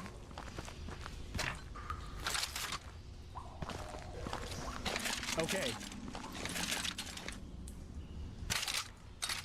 Oh, this is big. Oh, now we're cooking. Okay. Let's look around where I need to go. I don't see anywhere this way. Let's turn back around. We gotta find out where these hoes are at. Hose man. We're on the prowl. We're on the loose. I guess it must be this way. I'm gonna use the pistol for now, though.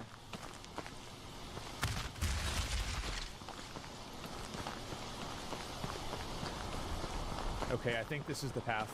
I just realized, what if she is in her period? Bro. Turn back. No way, it starts playing the music after that. Gotta turn back, man. It's too risky.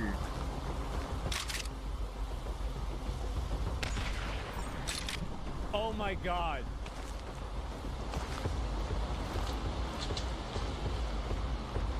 Where they at? We gotta shoot the police in game.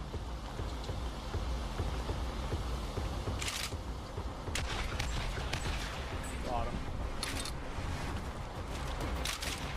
Got him. Fuck.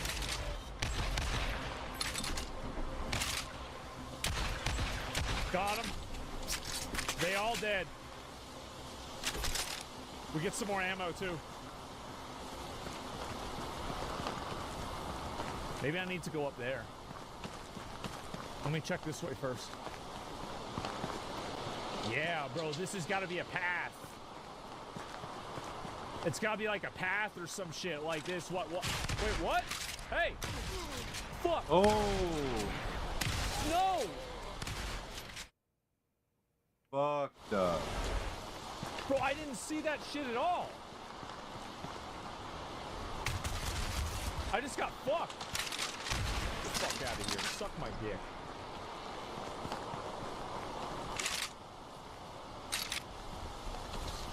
What a dick sucker, man. Like, yeah, I just got knocked down. I couldn't do shit. He was waiting for me, man. I wonder if I can get up there. I think it wants me to get up there. It wants me to do... Maybe it doesn't want me to do this.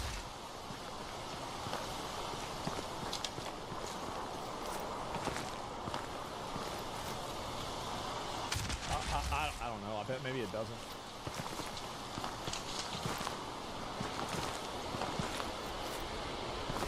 Y'all want me to keep trying? Y'all want me to keep trying? All right, I do it.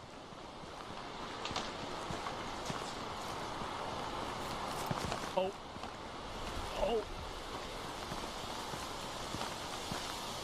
Oh, shit. They do want me to keep doing it.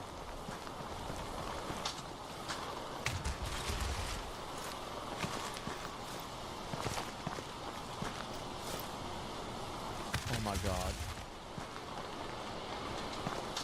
Oh my god, this is such a dick sucker.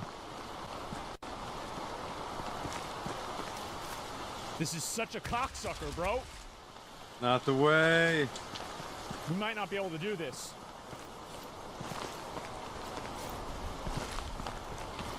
There's no way they want me to do that. I can't do it. I don't have the skill level. I gotta go around.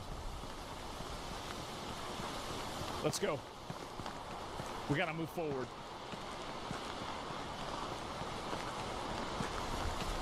Okay, this is a pretty nice area. Is there a waterfall somewhere around here? Let's keep moving.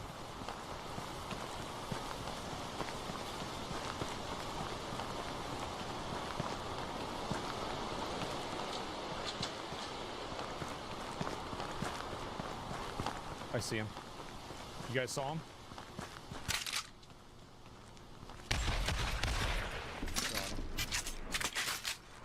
Oh fuck. I thought maybe it would be like one of those situations. Oh, what the fuck is this? Oh, ammo? Oh shit.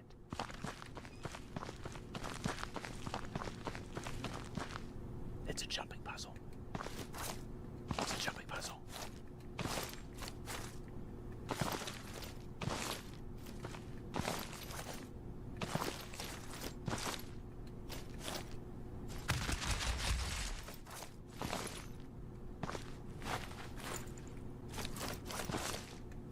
Grenade? Wait, really? How do I throw grenades again?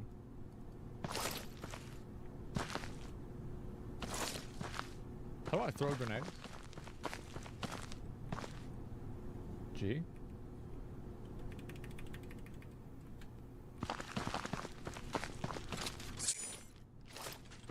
I think I can do it. I think I can do the jump. Honestly, like, I'm good at video games. Like, I shouldn't even be second guessing myself about this. Like, this is not even a big deal. It's not even a big deal. It's not a...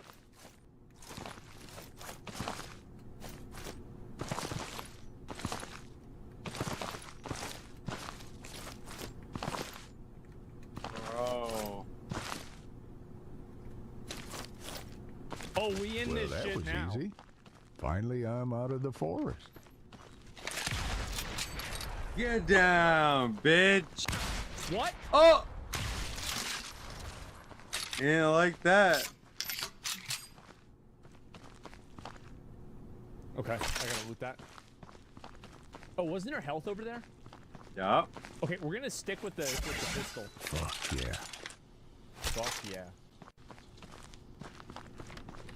You gonna try that other door? Okay, let's try and go inside. I can't. We'll go up the ladder.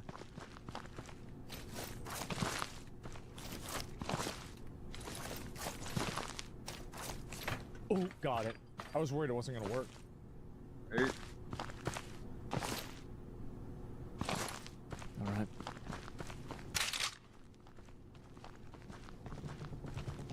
Oh, I see shadows.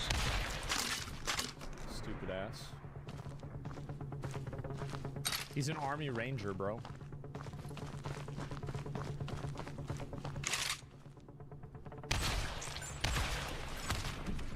Damn, he straight 360'd on that shot. Jesus, bro, like he just killing him. Bro, this bitch better be hot. Okay, we got a lot of ammo. Let's get inside here.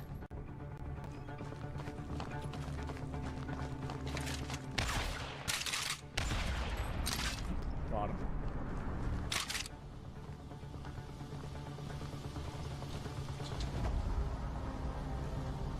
Bro, she better be hot as fuck. Right after all this.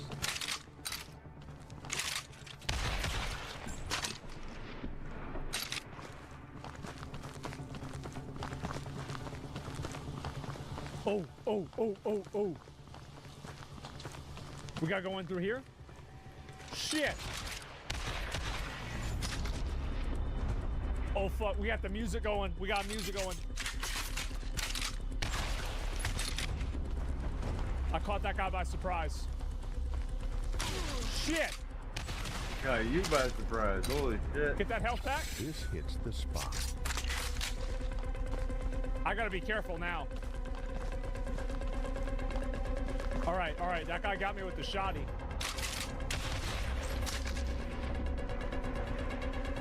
Where they at?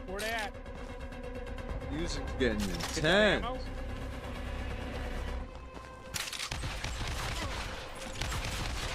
Got both of them. Pick up that health pack. I need more of this shit. Yeah.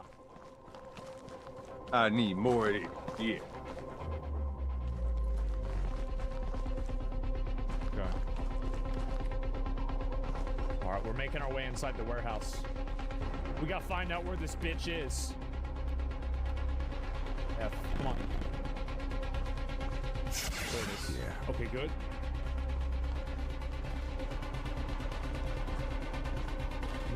No, we have to do it. We gotta do it to him. Easy. Easy. It's too fucking easy for me. What? What?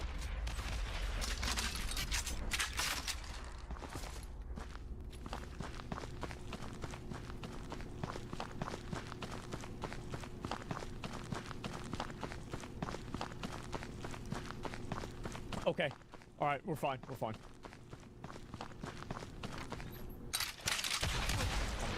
No, I'm not. I'm not dead. I'm almost dead, bro. I'm so close to almost dead. Oh, thank God I'm on the cutscene. Okay, we're good. Damn. I left my weed in the van. Oh, shit.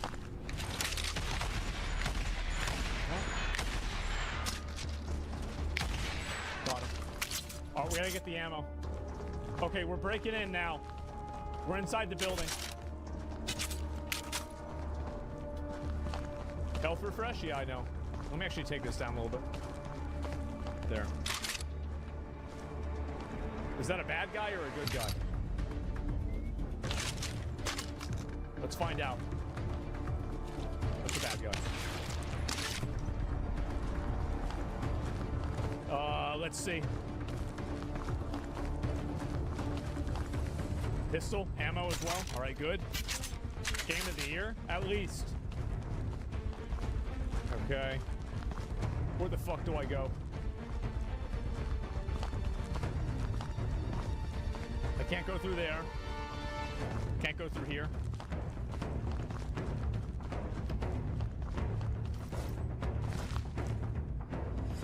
Wait, can I go in there?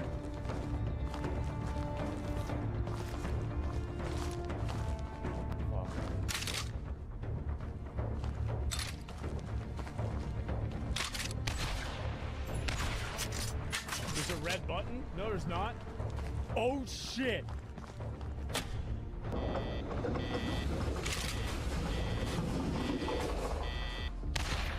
Got him. He's dead. Easiest shot of my life. Got him. That's Army Ranger gameplay.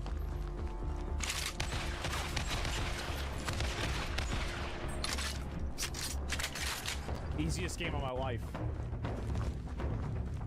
Okay. Where the hose at?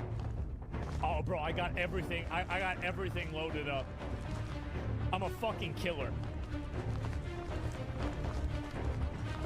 Okay, let's go this way now.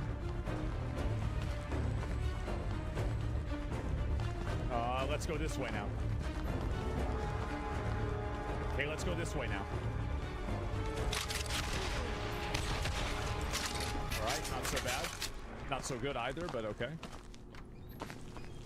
Ooh, what's this? Open this gate too. Oh shit. Oh shit!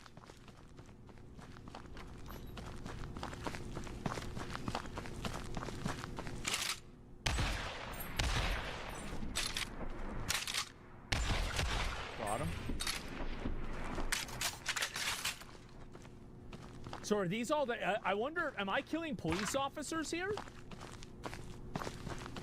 Maybe it's the FBI. I don't even know. Hello? Damn.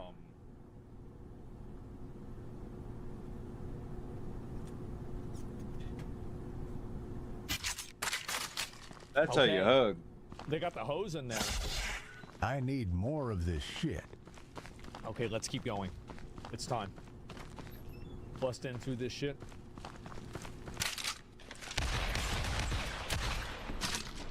Got him.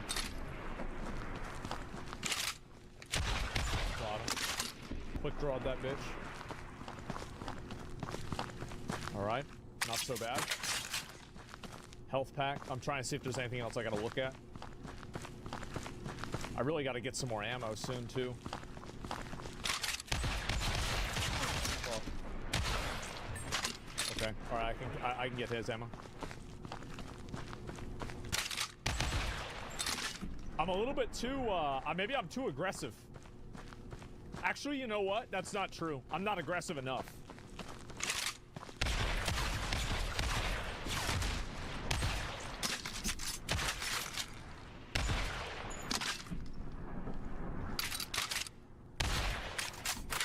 Not bad aim. I'm doing all right. I'm not doing great, but we're doing all right. Revolver. I gotta get more pistol ammo, bro. I need more pistol ammo right now.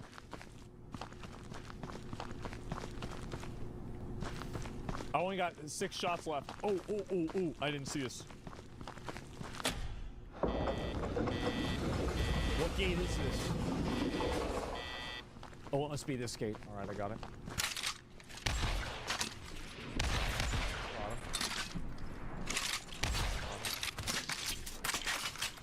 Pistol ammo. That's what I'm talking about. See, guys, I told you I'd get ammo. Easiest game of my life. What's this? Health pack? I'm stacked. The spot. Let's get the fuck up here. Nothing is going to stop me from getting laid. That's right.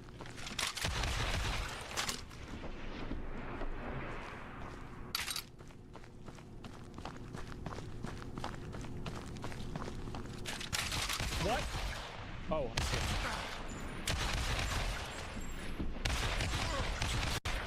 Jesus, bro, I'm taking big damage. This is really bad. Okay, I got a health pack right here. Okay, that gets me. Yeah. Fuck yeah, is right. I didn't even see his ass. Okay, where's the fucking button here? It's probably. Oh, it's over here. Okay, good. Nice, I'm capped out again. I need more of this shit. Okay, let me look around. React anti-aim? I feel like I've been doing all right, bro. Like, I feel like I've been doing fine. Like, I'm not popping off, right? But like, I'm doing what I need to do. Yeah, I'm doing all right. Okay, we gotta go in this way. Where they at?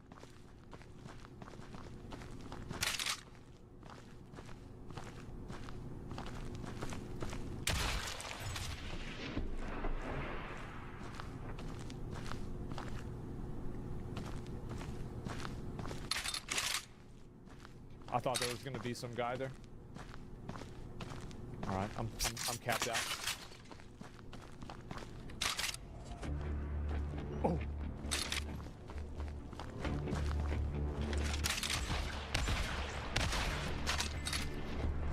Got him. What? What? We gotta get that gun. Bro, that guy's got an AK. Oh boy. Get his ass.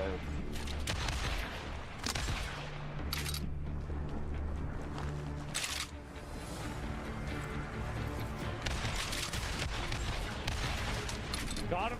2 of them. 2 of them. Fuck. Okay. All right. We gotta keep it. We gotta keep it on top. Shit. I got. Got him. Got him. Not so bad. Where the hose at? Damn, we basically just went and killed everybody. There's one guy left.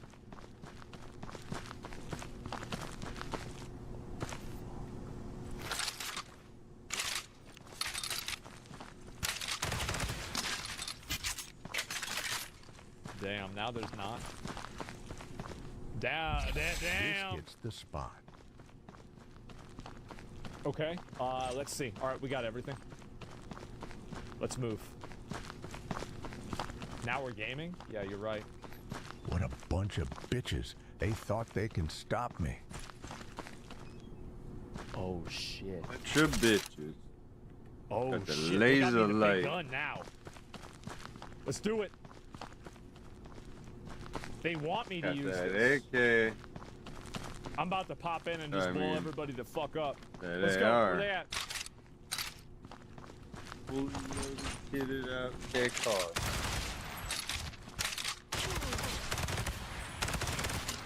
Bottom. Easy enough. Damn. Ho's mad, huh? It's a hose mad situation. Is that a guy? No. Yep.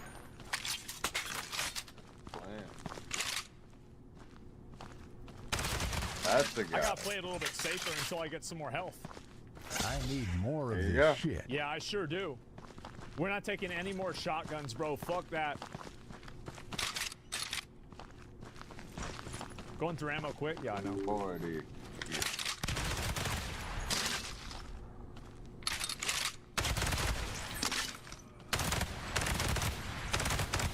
It's fine. Fuck yeah. See that? I just all I have to do is I've got to stay on top of them. What does it say? Restroom, security room? Okay, let's go in the bathroom.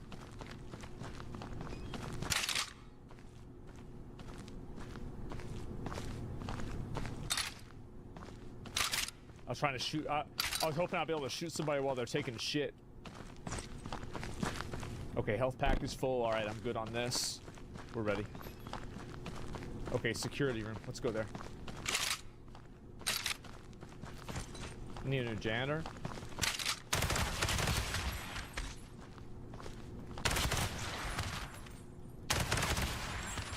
Got him.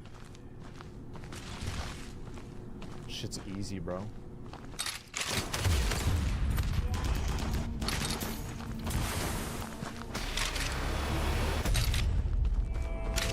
He's a trained killer. All right, let's loot. Let's loot up. Let's loot up. All right, so how I handle this shit? Okay, I can't do shit to that. All right, it's nothing. I just gotta keep going. I gotta be careful.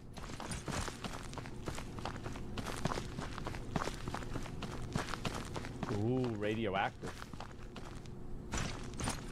Ooh, where I go now? What I do now?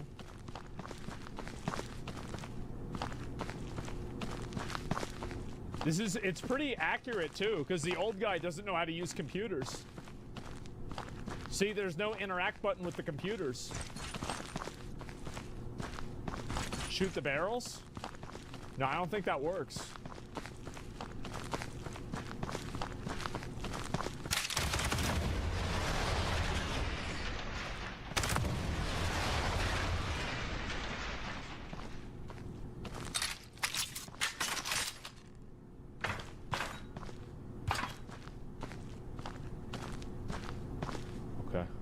Go. I didn't expect that at all.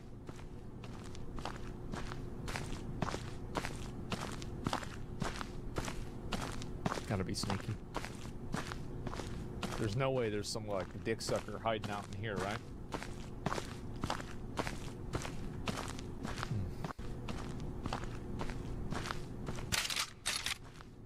No, there's not. Health pack. I don't need a health pack. All right. Gotta stay real careful.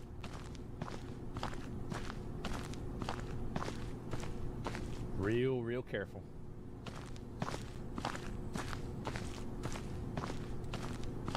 why this vent is so fucking long. Run the raid trail, That's boys. exactly what I was wondering. The raid trail. Yeah, I was wondering that shit exactly the same thing.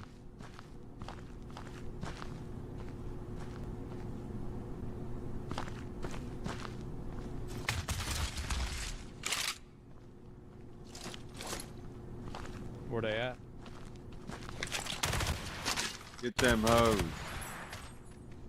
Anybody else? Get them hoes. Anybody else?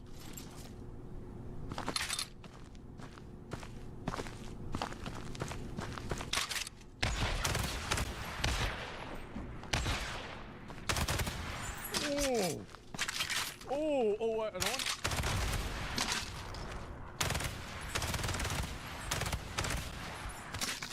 Got him. Spray him down, bro. They ain't shit. They have an automatic weapon? No, they didn't. All right. I always got to be careful on my ammo situation. Oh, can I open this door? Oh, I get more ammo there. That's really good for me. Let's go.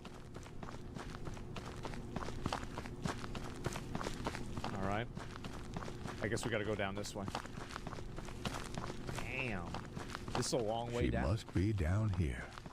Yeah.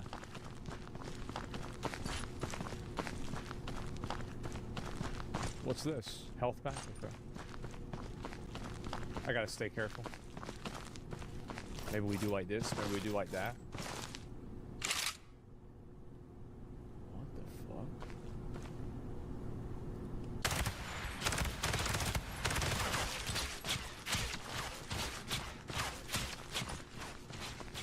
It's a fucking drone, bro.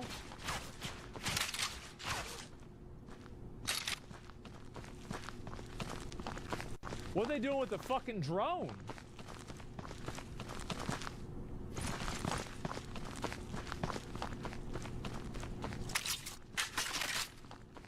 Okay, let's, I guess I'm gonna just take this right. Apparently kidnapping that boss.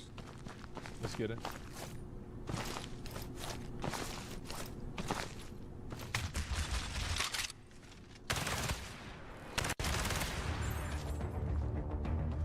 Where they at?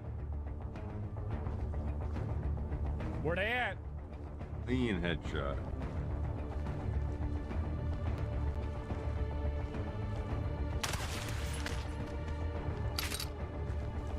I see it looks in different directions. You see?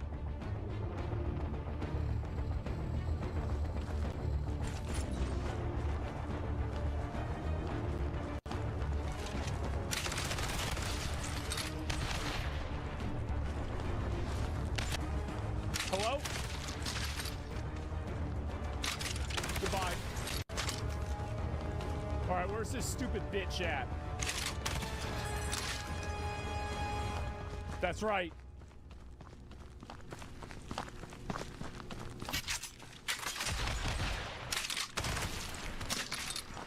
Still no fucking ammo.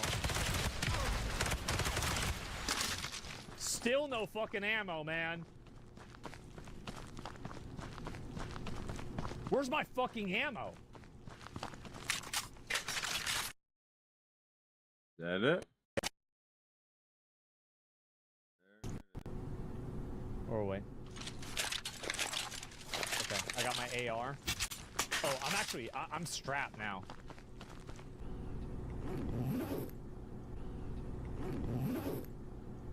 Oh, God bless America. Oh, shit. That's the intro?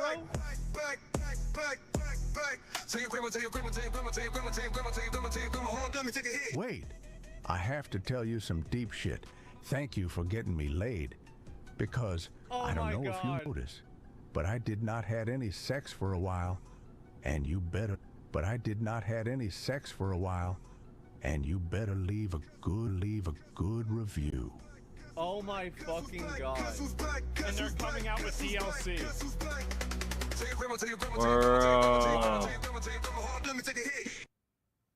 Bro. my No way. That game Wow. go that hard.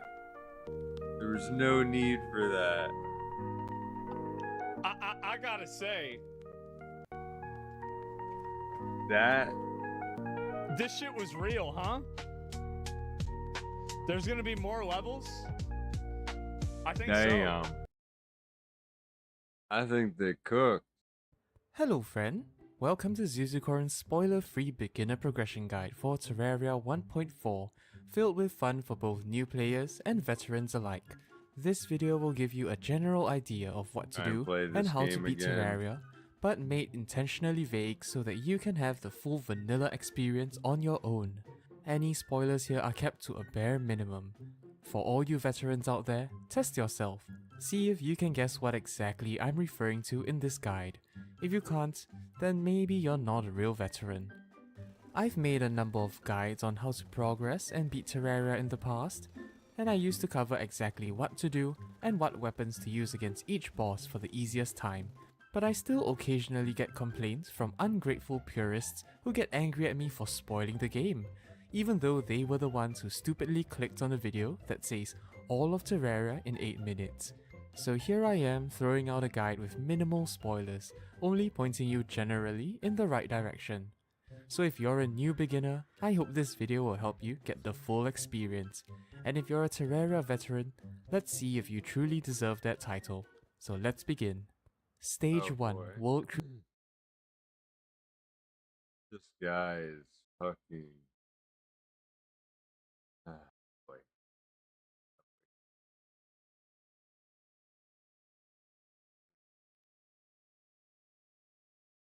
Amy, pull it up.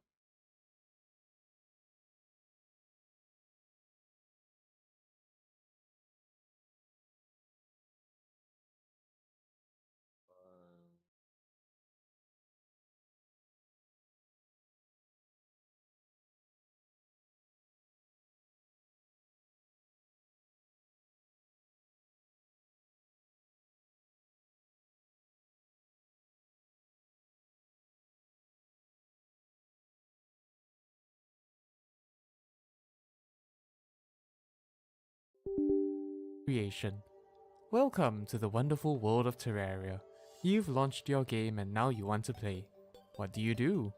First of all, you create a character. For a proper vanilla experience, I recommend making a softcore character.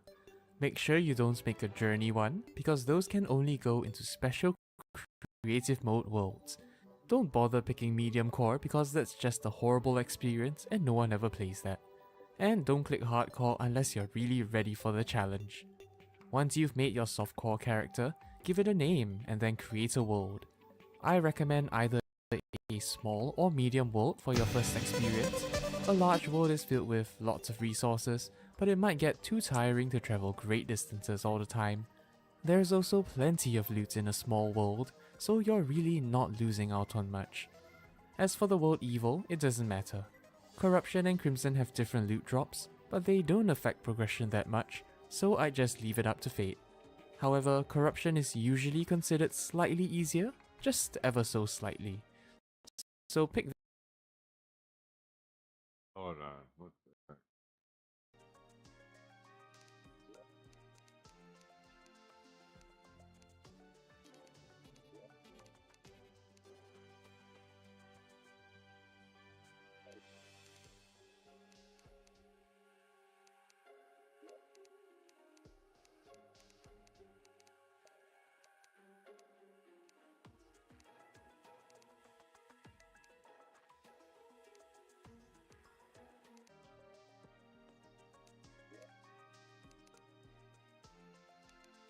character, then make a small and medium normal world. Character, then make a small and medium normal world. In for a full-on vanilla experience, just ignore the wiki and then throw everything you can into this box to discover what items are available in the game. I won't cover all the NPCs and what they do, so go talk to them if a new one comes in. So, what's there to do in this game? To finally start your journey proper, cut down trees and build a house. enemies will spawn once night falls, and without shelter you might get mangled into a mess. At the same time, having more houses will allow other NPCs to move in too. I won't tell you exactly what you need for a house for it to be considered valid, but note that when you open your inventory, clicking this house icon on the right side opens a sub-menu. Cocksucker, you're not gonna Clicking tell on the me? question mark, then clicking on your... Alright, fuck you. Fuck you. You're gonna like gatekeep. Get the fuck. What is Terraria? How do I play it? I'm trying. Yeah, I'm These are trying questions to you figure that might be out. asking yourself if you've recently been gifted or have purchased the game. Fear not, although the game is a bunch you dig up, can all be used in the game's crafting system. Various craftings all their own. Otherwise, they're not going to. The merchant moves in once you more. The nurse, on the other hand, will only move.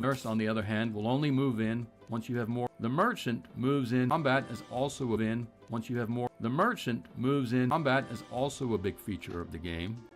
Typically, it involves randomly spawning enemies, but it culminates in a series of memorable boss battles throughout the game. You can equip weapons. You can equip armor.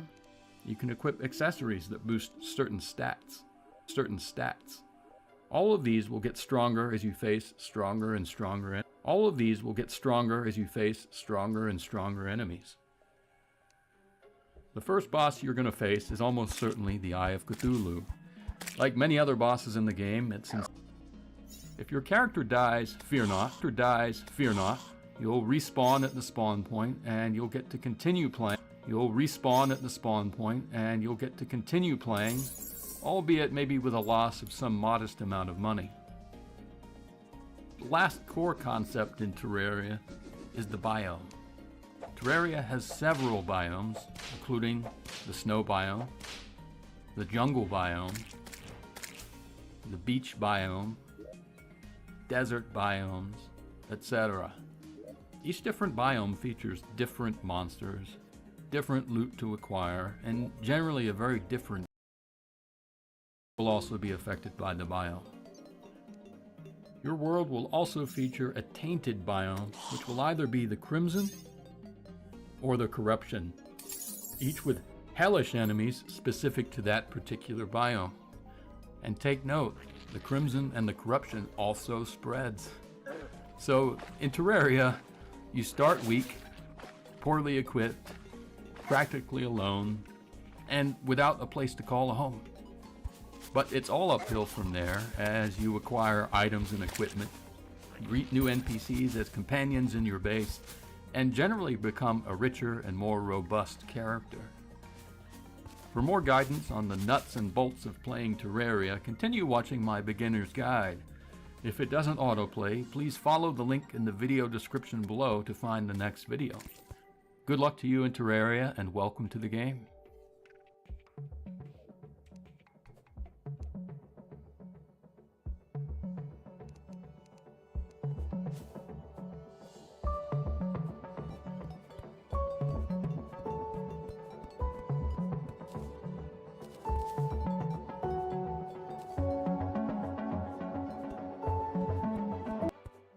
Hello everyone. With the release of Terraria on the Nintendo Switch, I felt it was as good a time as any to maybe start a series of tutorial videos for beginners at Terraria. So this should apply whether you're on PC, console, mobile, or the kind of hybrid console Nintendo Switch. So this is day one, and this is just starting out. What I'm going to do here is what I do pretty much every time I begin a Terraria map with a new character, and that is obviously to build a base. As you can see off to the right here, you have the guide. He's always going to be there when you first load the game. But right now you're kind of bare bones. You have a copper short sword, which is pretty useless. It just does this. Not a very good attack arc, a little difficult to use. And as you can see, it's easy for the slimes to jump on you and do you harm. So we're going to try to get rid of this as soon as possible. Up here on the top left, we also have a copper pickaxe. This is for mining.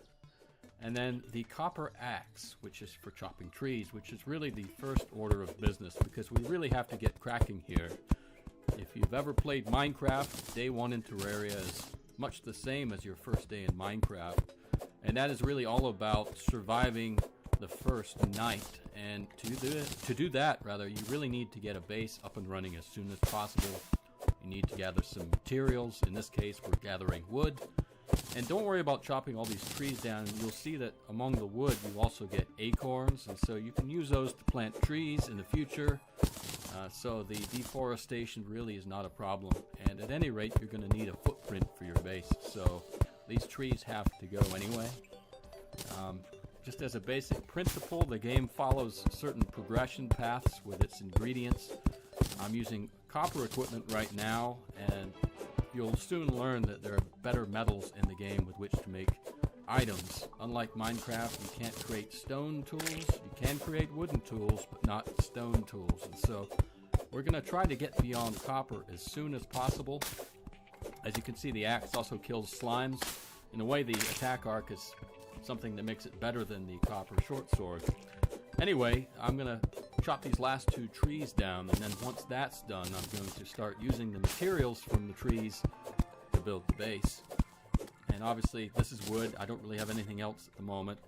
And so, what we're going to do is open up the inventory screen in just a second. First, I'm going to level off this ground just because I'm a little obsessive compulsive.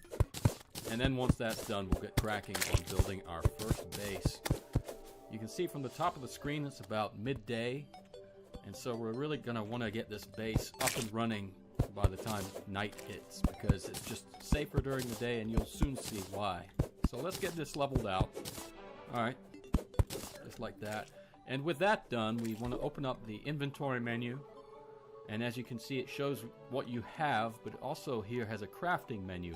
Depending on your version of Terraria, it might look a little different. But this is what we want to build. You only need one of these. And this is really from what all your crafting begins, the workbench. So let's build it. And then once you have it, you place it. Doesn't really matter where you put it. And as you can see, when you stand in close proximity to the workbench, you have many, many more options. So let's clear the land around here just a little bit. Let's get rid of some of these slimes so we can work in peace.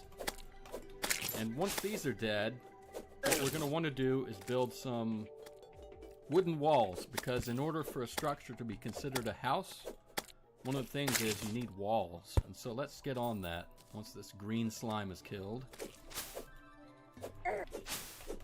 And you see how weak the character is.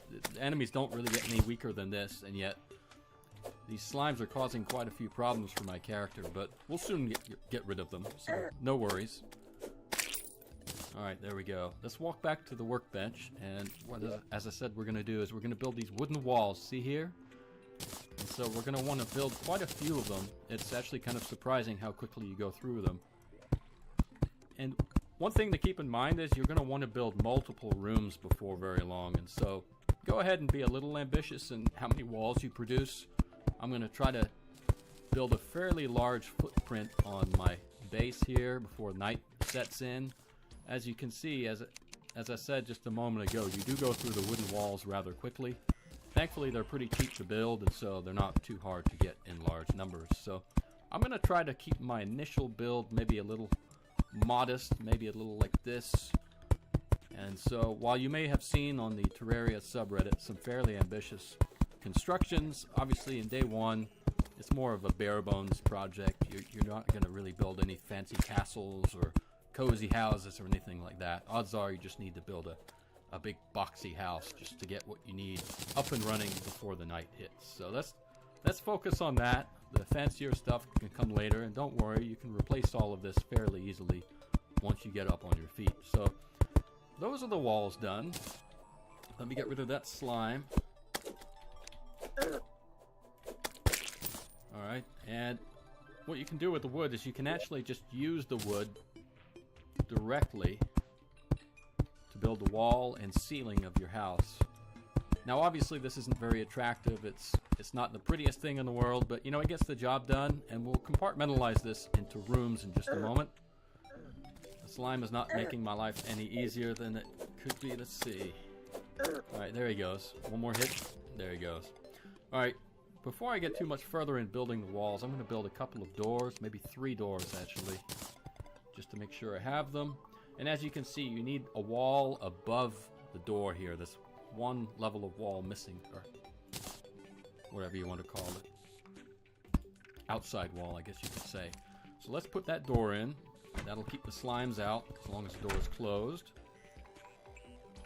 And then over here, we've built too many exterior walls, so we can just use the pickaxe to get rid of them. You need 3 slots for a door. So let's go ahead and put that door in. Alright.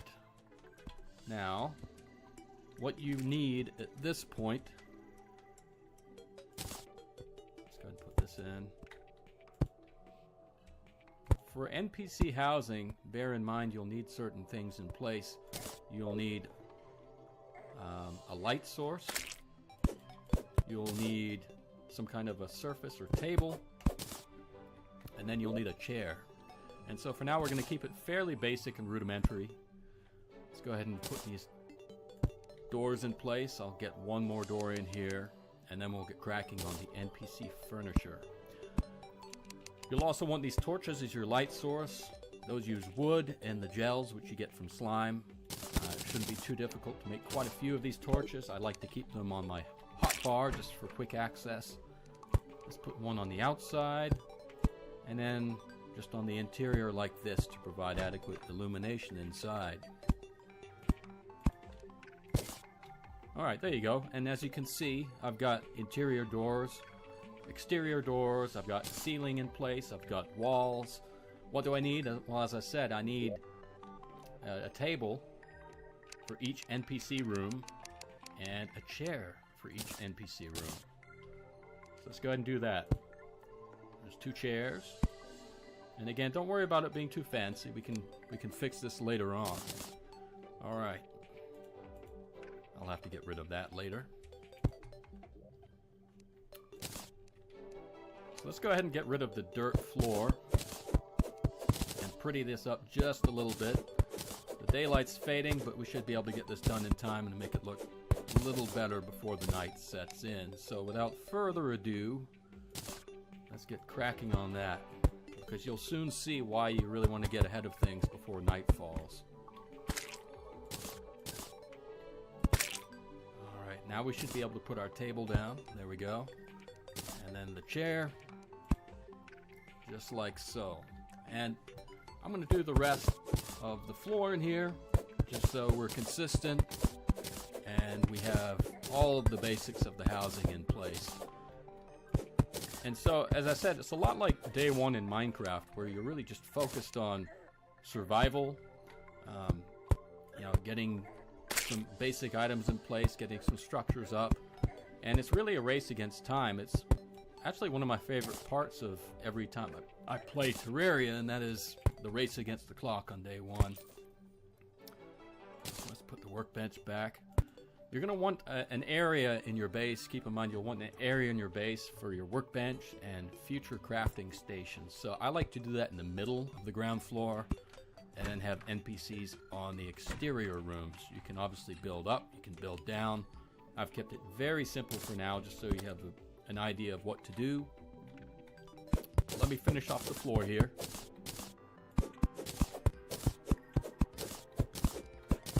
So there's nothing too intimidating about this, right? It's fairly straightforward. You see, once the door's gone, how quickly these slimes like to come inside. So it's very useful having a sanctuary in the form of your player base. Let's get rid of these. My guy is ridiculously weak, but don't worry, you'll soon get much stronger. Let's go ahead and lock them out. There you go. See how it blocked them off? Very useful. And if you look at the top right, your player health will slowly heal over time, so don't worry too much about these slimes doing you a bit of damage early on. Obviously you want to pay some attention to it, make sure it doesn't get out of hand, but usually nothing to worry about as long as you pay some attention to the game. And you'll also note that the guy does have some weaponry, so he can kind of take pot shots with his bow and arrow at these slimes as you work from the safety of the interior of the home. So that's really day 1. Night's just descending on this little fort. see how dark it's getting outside of the base, out of the range of these torches. Another thing I like to do is extend the torches a little beyond the base, just so it doesn't get too dark too soon after walking away from your base. So you can just put these along the ground like so, as a little bit of I don't know, feeling of protection. I just feel a little safer. Anyway, just as an aside, you'll randomly see critters like the bunny in a gold form. Those are very rare. So once you get an item called the net, you're going to want to capture them and sell them to the merchant. I'm getting a little ahead of myself, but as fate would have it, one of those ran along. So as you get a little further along, keep an eye out for those golden critters. But back to the base, you'll see the guide has moved into the base, and eventually more NPCs will move into the base, and so we're really going to have to expand it. The other thing I said earlier, you'll see why you want a sanctuary built by the time night falls. Well, night is here, and look who's knocking at the door. It's a zombie. It's a more powerful enemy. Nighttime does feature more aggressive enemies, and if the guide behaves himself, he will not open the door, and we will be safe. But just to demonstrate, I'm going to open the door and attack, just to show you the strength of these creatures. So they take a few more hits than the slimes. Again, nothing too sophisticated this early on in the game. Obviously, they don't want to overwhelm the player with difficulty right out the gate. But these are more aggressive and stronger and more powerful creatures, so you got to keep your guard up. And you can see the use, even at this early point, of having a base and the protections it gives. So let's get rid of this zombie. It's going to take a while. This is a very weak weapon, but he'll fall eventually, and then we can carry on with some construction. It's a little tedious, isn't it? And you'll see why in just a minute when I get a more powerful weapon, why I want to race to a more powerful arsenal, because it does get very tedious early on with the kind of starter equipment. But here's just a cave. You'll probably have a cave in your game fairly close to the base. And on the surface, these caves have some useful stuff in them, like these pots which you can shatter. And there drops some currency. There's another pot. And then you'll find these surface chests. The items aren't too amazing, but some of them aren't actually that bad. And even if you don't want to use them, you can sell them. This one, this is an accessory. The fact that you can use vines to create ropes isn't that useful, but look, it has plus 3% damage. So what you're going to want to do when you come across accessories like this is equip them. You'll have 5 accessory slots in the game, so we're only using 1 right now, and I don't know that my weapon is necessarily good enough to really demonstrate the effect of 3% damage, but as you progress in the game, 3 and 4% damage items are going to be fairly useful. But anyway, what else is in this chest? Well, we got some rope. These will come in handy. We got some arrows. Recall potion, that's helpful early on. Sends you back to your base. So while you're exploring, you can drink one and you're back at base. You don't have to walk all the way back. We got some healing potions, again, fairly useful early on. Some free torches, I won't turn those down. And then some grenades. I'm not big on thrown weapons. Maybe you'll enjoy using them. It's just really not my cup of tea. Take note, when the chest is empty, you can use the pickaxe, and now you have a chest that you can use at your base. The grenades, I'll just demonstrate the grenade right there. You chuck it, you don't have much control over where it goes, and when it explodes, it really doesn't do anything. It doesn't destroy any tiles, and so you can't really use them for mining. And so for that reason, I either ignore them, or I sell them to the merchant, who will see shortly. I'm going to hide in the base right now. My character is actually quite weak, and so he's going to hide like a little chicken inside the base.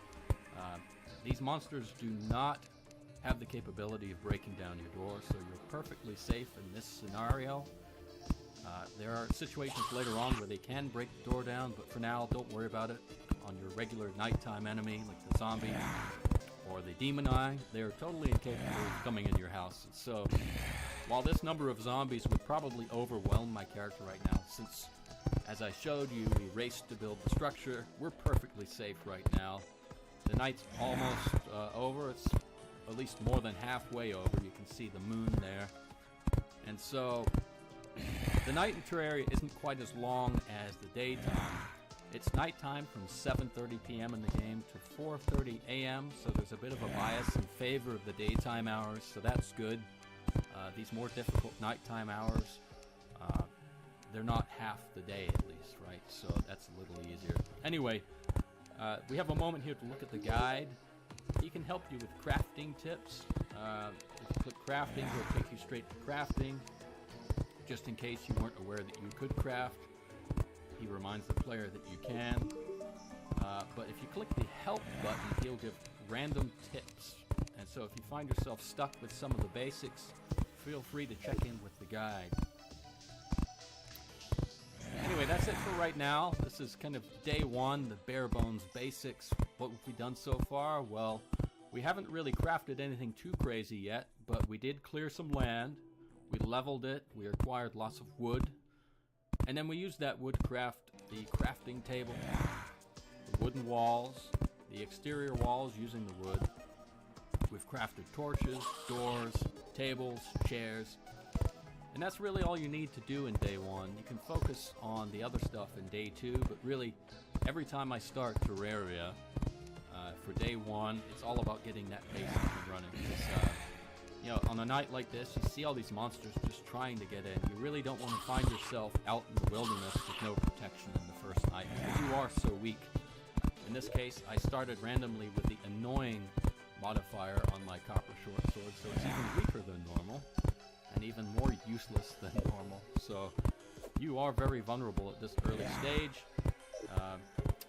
In the next segment, I'm going to cover mining and expanding your inventory to more powerful items, but I think that's a pretty good introduction for just getting your base up and running and securing yourself in the course of the first day. So thanks for watching. If you would like to follow this character in his journey through Terraria, keep watching, and I'll continue to produce videos that show you what to do at least in the first few days of the game. Just for those of you who are a little lost on what to do, hopefully you find these helpful. So again, thanks for watching, and I will see you in the next video.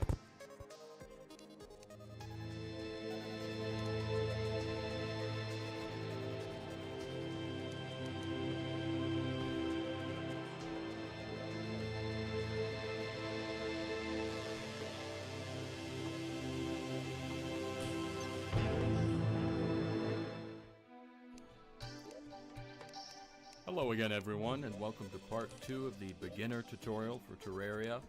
What we're going to do in part 2 is really two things. You see this empty room here? Well, we're going to need a merchant NPC to fill it. You get the merchant NPC once you have a total of 50 silver, and as you can see, I only have 4 silver, so I really need to get my act together and get some silver before he will start to appear. So I'm just going to make a run for it. Maybe this is a little inadvisable, but what I really need to do is go out into the world. See, already I'm facing a physical obstacle, and so what I'll do is I'll use these ropes I got earlier to navigate down all the way to the bottom cave here. And I'm going to light the way. You really just have to take a few risks and move out into the world if you want to get anything decent. So I'm going to do that here.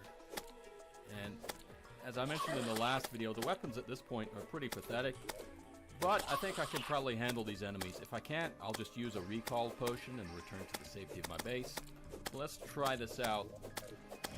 Other than acquiring silver, what I really need to start getting is some basic metal. In this case, it would be copper, as well as some stone. And right around my character is quite a bit of stone, which will be nice to get. Change over to the short sword. Very weak weapon, but has a little better knockback, so you might want to just stick with it and hope for the best. Take a potion there, and I'll whittle these enemies down until the point that I can survive them. One down, 2 to go. Once these enemies are out of the way, what I'm going to do is probably put some dirt blocks up just to bar a path for any future enemies to come down here, and that way I can work in some peace. So let's do that. You should have some dirt easily by now. The return of the slime actually indicates that we are now back in the daytime, and so the nighttime zombies are gone. So things are going to get a little easier at this point. We've survived the first night, but we really do, as I say, need to get cracking on some equipment, and to do that we're going to need some stone to build a furnace. and we're going to need to find some copper ore that we can smelt into copper bars. And with the copper bars, we're going to be crafting some new equipment. But, you know, this is a little tedious at first. You just have to break out your pickaxe and get going on the stone that you find nearby. And you're going to want quite a bit of this, especially if you have any ambitions to improve the look of your base. You can use stone to create stone slabs, stone walls, all kinds of nicer looking, more sturdy looking, substantial structures to replace the primitive wooden structure that you probably are going to build on day one. But anyway, let's get this stone cleared out.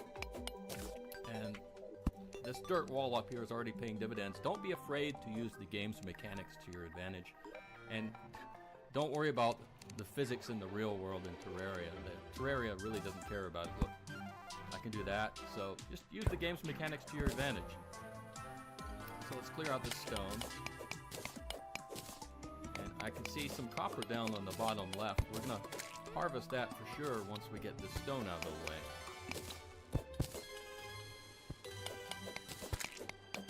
And this is all really important. I mentioned at the beginning of the video you need 50 silver for the merchant to arrive. In my previous video I mentioned the bug net item. That's a very useful thing to acquire as soon as you can. Well, the merchant, among other things, sells the bug net, and so it's very good to get him as soon as you can. But we can't neglect our crafting either, so that's what I'm going to focus on here. You basically take it as it comes. If you come across some stone and ore, well, go ahead and harvest it, because you're going to need it. So that's what this little fellow is doing right now. Alright, that's pretty much all of the stone here. Let's go over here and get some more, since we're already in the area. And the pile of stone should be getting pretty substantial at this point. That's good. As I said, you need a lot. So never really underestimate how much you need. It usually behooves you to get in a little more than you think you'll need, because you'll really burn through it once you start crafting. So we're going to really dig out this small cave here to get the most out of it. It doesn't make for great television, right, or YouTubing, however you want to describe it, but it is necessary. I'm trying to show you guys what I tend to do. And so you're going to greedily hoover up these stone blocks, like I'm doing here. And, alright, that should be good enough for now. So I've got, how much stone do I have? I have 103 stone, 12 tin ore. Okay, that's the other thing I should mention. Terraria is kind of funny in that it will have one of two types of ore sets, depending on your world. For instance, some worlds have iron, other worlds have lead, and they're functionally equivalent. So don't freak out if you can't find any iron. It might just mean that you're in a world with lead. And tin is another one of those kind of ores you'll get that might be named something else in an equivalent world. Don't sweat it, it's all basically the same thing. Let's find some ropes. Again, these ropes are going to be very useful for exploration. And you'll come across a lot of them, so don't feel like you have to be miserly with their application. You can be fairly liberal in applying these ropes. Alright, let's do a bit of exploring before we return to base. Clear out these pots. You might realize that this is quite a bit larger than your typical tree, and you're not mistaken there. These are randomly in the game world. They're not everywhere. They're certainly not normal trees. I think they're called living trees if they have a hollow path through them. This one doesn't. It's simply an obstacle, and so it's just regular wood. But very useful to acquire the wood while it's here. Let's carry on. Let's explore the world a little more before returning to base. We might get enough to get the merchant here. How much are we at? Okay, we're only at 10 silver, so we have a ways to go, unfortunately. So I think day 2 here is really going to have to be focused on crafting, okay? And you saw the lead there. If you see any veins of ore, go ahead and harvest it while it's on the surface. You'll never find an easier time to get it than on the surface in the daytime. So lead, what does that indicate? Well, it indicates we're not in a world with iron. We're in a world with tin and lead. So instead of copper and iron, we're going to have tin and lead instead. But okay, I moved into the desert. Let's go ahead and get this. Lead is more powerful than tin, and so you're going to want to harvest it, because that will allow us to race in and get some better stuff early on. But I'm gonna go ahead and use a recall potion. I'm a little out of my depth with those creatures, and so enough is enough. Let's return to the safety of base.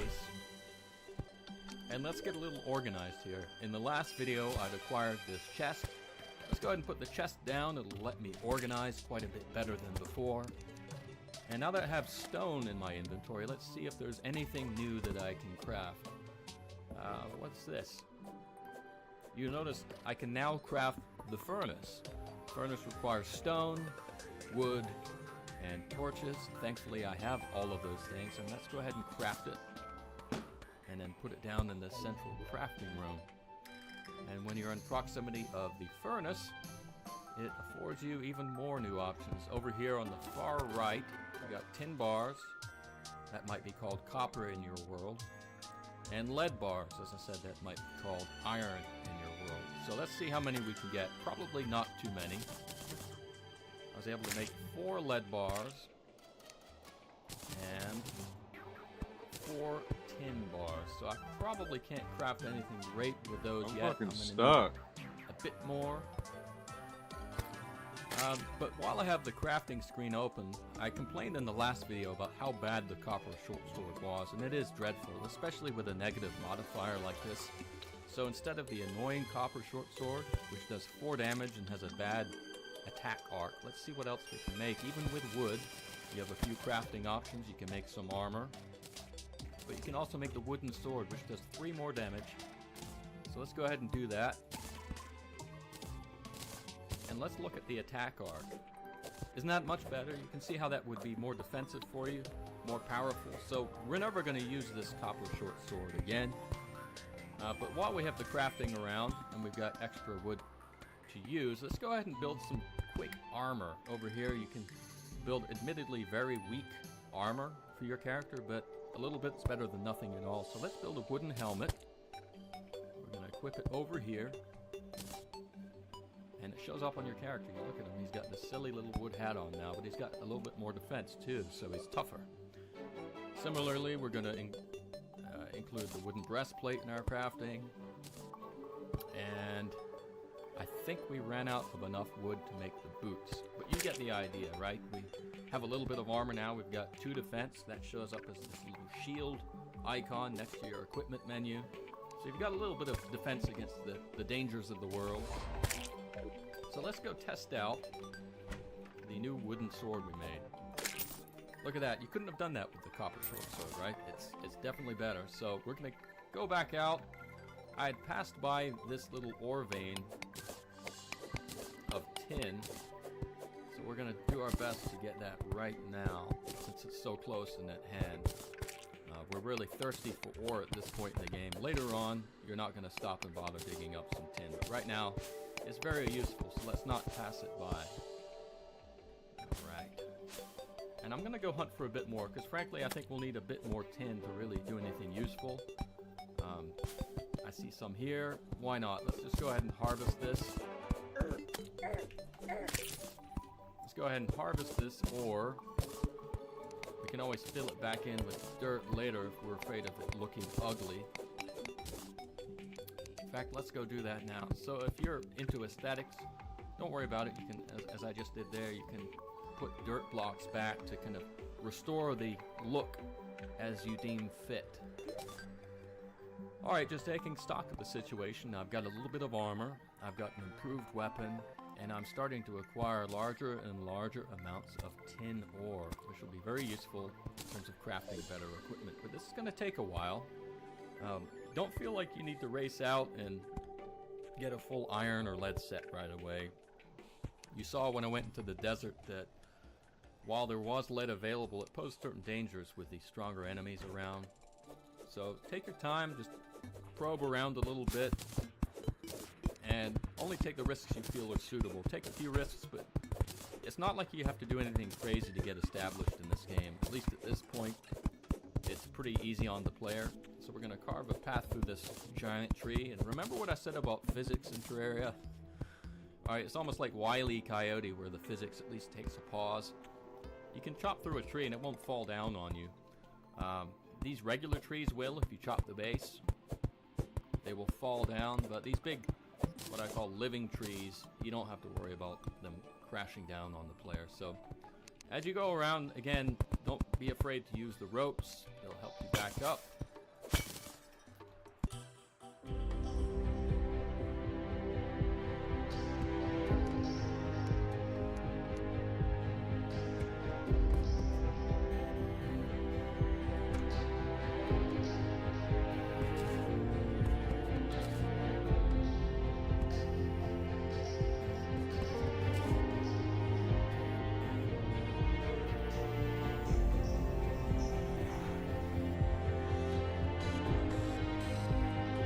Gotcha, bitch.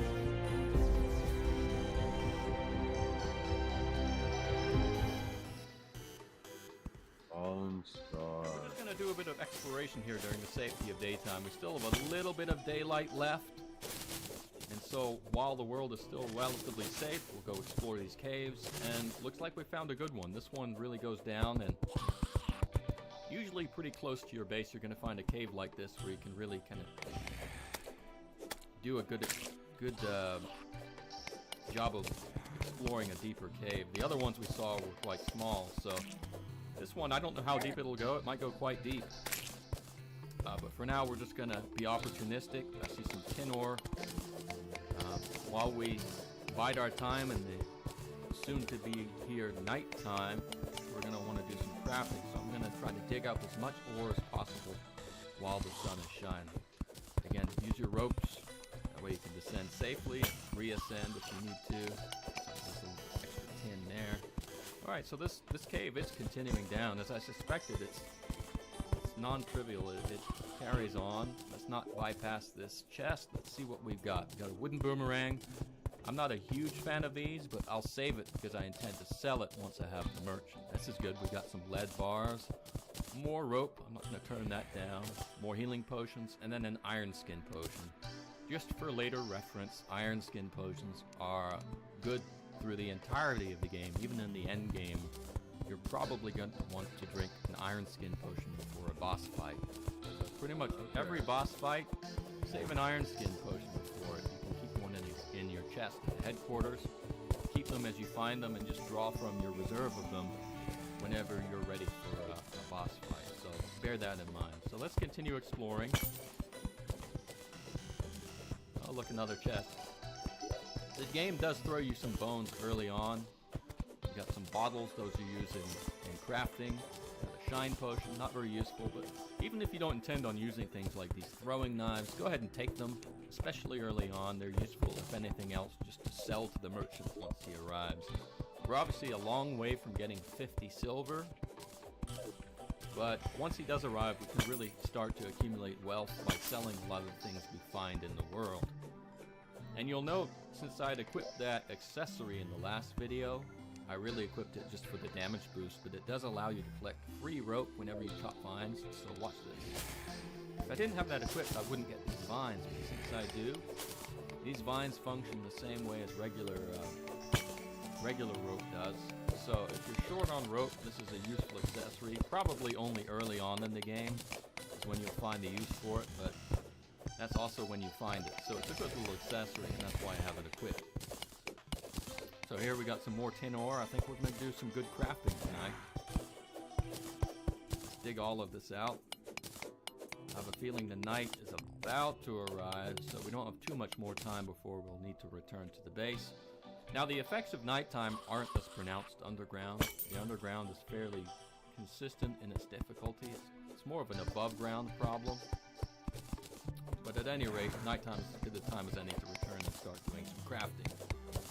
So let's dig all this tin ore up. We should have quite a bit of tin ore by the time we return to base. Before we drop down, let's put some more of this rope. Very good. Alright. And you can go up and down ropes like this. And I'm using it a lot early on. Let's get some more items from these chests. Do we have any chests? No, just pots. Alright, we're going quite deep here, and the deeper you get in Terraria, by the way, the tougher the enemies get. You go through these different biomes the deeper you go. You start in what's called the surface biome, and as you go deeper, you go into the underground and caverns layer, and then eventually, as you'll see very much later on, kind of a magma-filled chamber at the bottom of the world. But we're a long way from that, so you don't really have to worry about it quite yet.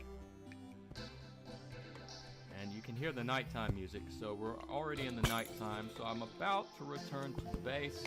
I just want to do a little bit more exploring since I'm already all the way down here, but I think I'm kind of near the end of my daily exploration. Let's go ahead and place some torches. Jump across here. And let's just see if there's anything else useful I can get before returning to base. I'm not going to use any kind of platforms or rope around here. I can easily jump across these chasms. If you find yourself in a pit like this, you can either jump out, or if you can't jump out, just go ahead and apply some rope, so like that, and you can just come right back out. So this is why keeping some rope around is very useful. Alright, you've probably seen this already, and I haven't mentioned this yet, but these little heart crystals you'll find throughout the world. You're going to want to get them as you come across them.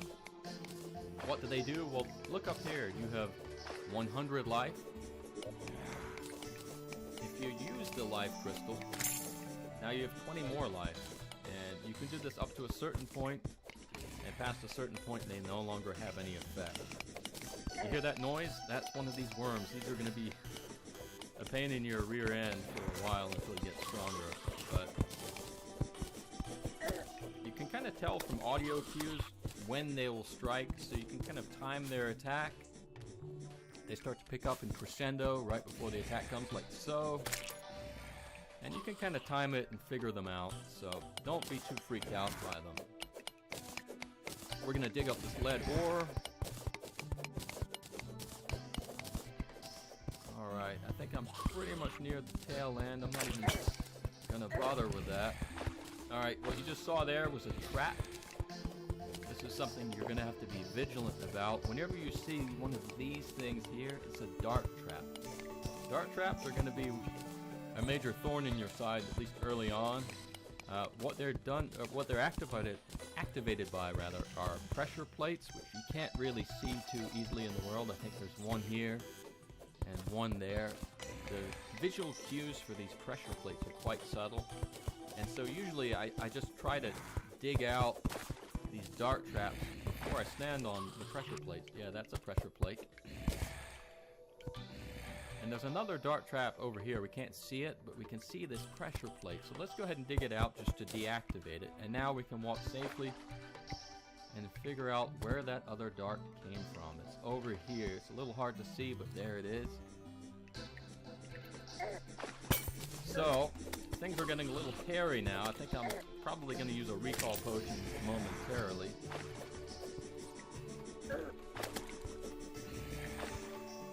Get my revenge on this guy, then I'll be called back to base. Alright, I got him. So again, I think I'm kind of near the exploration of this end of the exploration of this cave at this point. I've certainly done good work for day one in this cave. You'll have all the time in the world really to explore it at your leisure. But this is a good demonstration of just how deep these caves can go. This really isn't that deep either in the grand scheme of things. So this is a very large world. You do have the option of building a world in different sizes when you start, as you've undoubtedly discovered. But they do go deep even in the small world. So what I just dug up there were sapphires. You'll note some slightly discolored blocks here and there around the world. Those are precious gems, and they can be used both for crafting and for selling to the merchant. So they're very good to dig up. I always like to keep a stash of them in my treasure chest back at base. But let's go back to base, speaking of the base. Alright, so we're back in the base, we're safe and sound. But what's this outside the door? This is a fallen star. And you should go ahead and collect these as you come across them. You can use them as ammunition and crafting equipment later on. We'll get into that at the appropriate time. But for now, just know that when you see them, go ahead and collect them because they're good to have. I think this is probably a pretty good stopping point in the video. If you look at the inventory screen, you can see just the potpourri of items I've acquired in that fairly brief exploration run into the cave. We've got dart traps, pressure plates, 2 more chests, and you can never have enough chests, and just a myriad of other things, ore, new bars. Let's go ahead and smelt those while we're here. And once those are done, I think we can probably call it a night. You see now I've got 20 tin bars and a total of 12 lead bars. And so I won't build anything yet. But looking ahead, what can we get? Well, there's a lead anvil, and this will even further enhance our crafting capabilities. For a lead anvil or an iron anvil, you're going to need 5 bars of lead or iron, respectively. I guess we could go ahead and build one right now, and I really just did that to show you how the crafting system in Terraria really opens up the more crafting stations you get. I said in the last video that the crafting table was the beginning of your crafting experience. From that you could build the furnace that lets you smelt ore, and from that you can build the anvil, which lets you build metal items, particularly armor and weapons. And so, well, what am I using now? A 7 damage wooden sword, and just as a demonstration, if we were to make a tin broadsword, that does 9 damage. I don't have quite enough lead for the lead broadsword, but I'd imagine it will probably do something like 11 melee damage instead of the wooden sword 7. So once I get a little bit more lead, I'm definitely going to build one of those, but that's a discussion for a future video. So anyway, thanks for watching. I hope what I talked about in this video was insightful, or at least somewhat clear-headed. So here we go. Let's open the door, and you can see if we do open the door in this game, there's not as much knockback as I need to keep them at bay by constant swings, so you do have to retreat. But there we go. We've cleared the door a little bit. Anyway, that's it for this video. Thanks for watching. I'll be continuing this game in the future videos, so stay tuned to the playlist, and I will see you next time.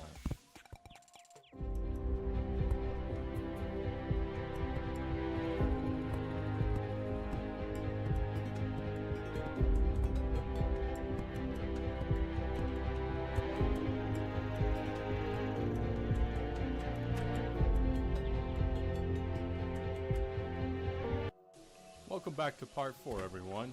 I've actually, as you can probably see, skipped over some of the more mundane construction tasks to show you the finished result of my latest project in between this video and the last, and that is namely to get a little more organized. I felt that the NPCs wandering around right near these entrances and exits, however you want to view them, was a little risky, and they just kind of got in the way. And so what I've done is I've actually moved them to the upper levels of my headquarters here, just so that they're sort of out of the way. Of course, the guide is not really playing ball, he just spawned down here, but I have built these 2nd and 3rd levels to the base, and so there's room to expand now, so the NPCs have a place to live. And down on the bottom level, I'm gonna commit this level to both crafting, and just below it, I'm going to commit it to my new storage solution. This is a solution I've not actually done before, where I've kind of created this little accessible nook underneath the walkway. It's within reach of the character as he walks along the platform, and it's just, I don't know, you don't have to do it this way. As I said, I've never actually tried it this way. I just thought it'd be a neat little thing to do. And so this is how big as your inventory is. It's way too small to keep track of everything you find. And so what I've done here is, obviously there's room to grow. As you can see, there's 6 chests so far, but there's room for many more, and certainly I can expand it further as needed, which I probably will in good time. But just to show you how I've organized it, there's no right way to go about it. What I like to do is I like to have a chest committed to herbs and natural ingredients such as vines, that sort of thing. So I've got seeds, I've got daybloom flowers, I've got acorns, even cobwebs, because believe it or not, you can craft things in the future at a loom using cobwebs, so you'll need them. In this chest I've got potions and then empty bottles for making potions, so it's sort of the alchemy chest.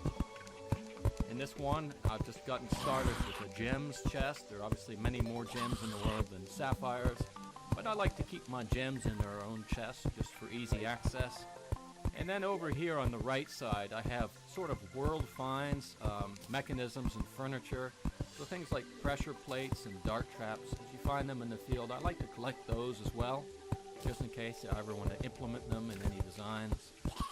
And then extra furniture I've either found or built and then have no current use for, I store just for future use. In the 5th chest, I've gotten started on a clothing and armor chest. We probably need more than one of these chests before very long, but there you go. And then finally in chest number 6, I have special loot, and so far I don't have much. But what I do have is a lens and a fallen star. So, you know, everyone has their own personal style of organizing items found in the field. That's really how I go about it.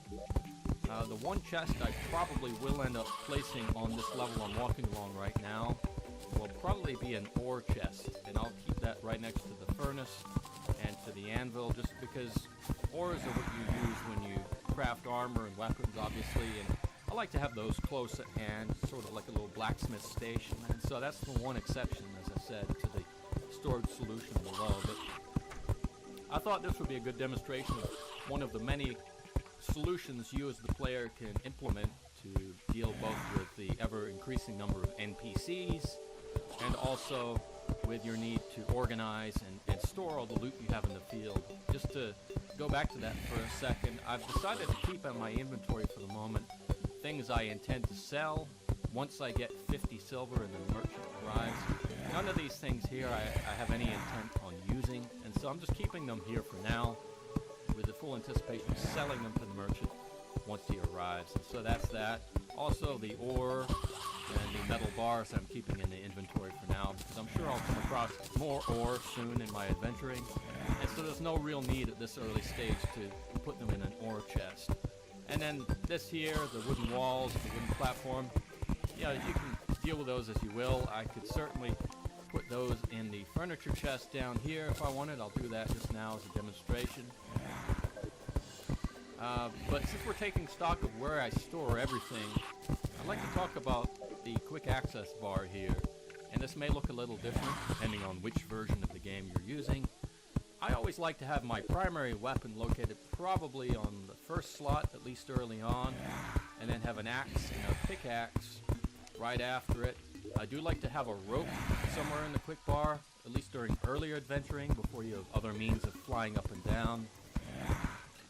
I always keep a health potion somewhere in the bar, early on especially.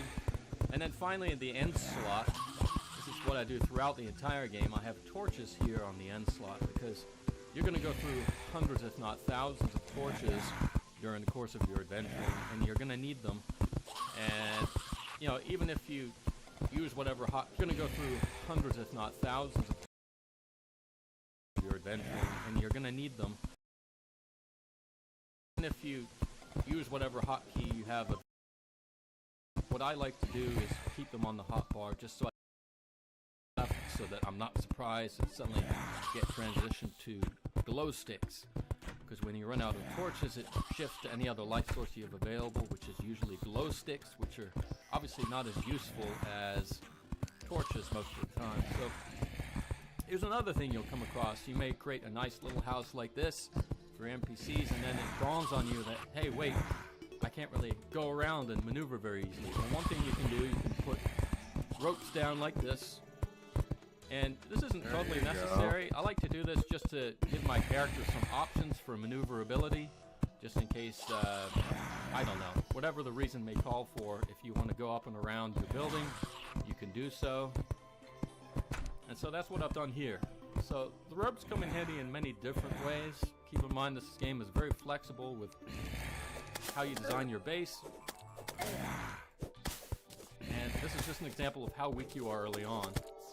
There's not enough knockback on this weapon to really keep this crowd at bay, so I'm going to run away.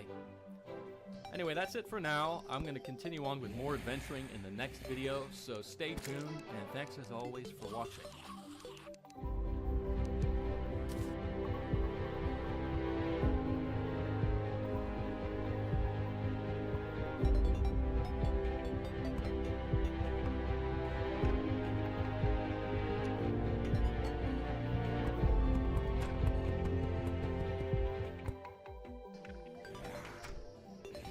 back to the Terraria tutorial series, and I'm going to continue this adventure. As you see up here, I've run from this host of zombies like an abject coward. I'm going to ignore that fallen star. And I'm going to go adventuring now. I'm going to go away from the dangerous surface and just carry on down into this cave system, which I think in video 3 I was exploring, and obviously I left off without really fulfilling a full adventure of that cave. So let's go about it again and see what we have down here. And it can take a little while to get down to the depths of your cave.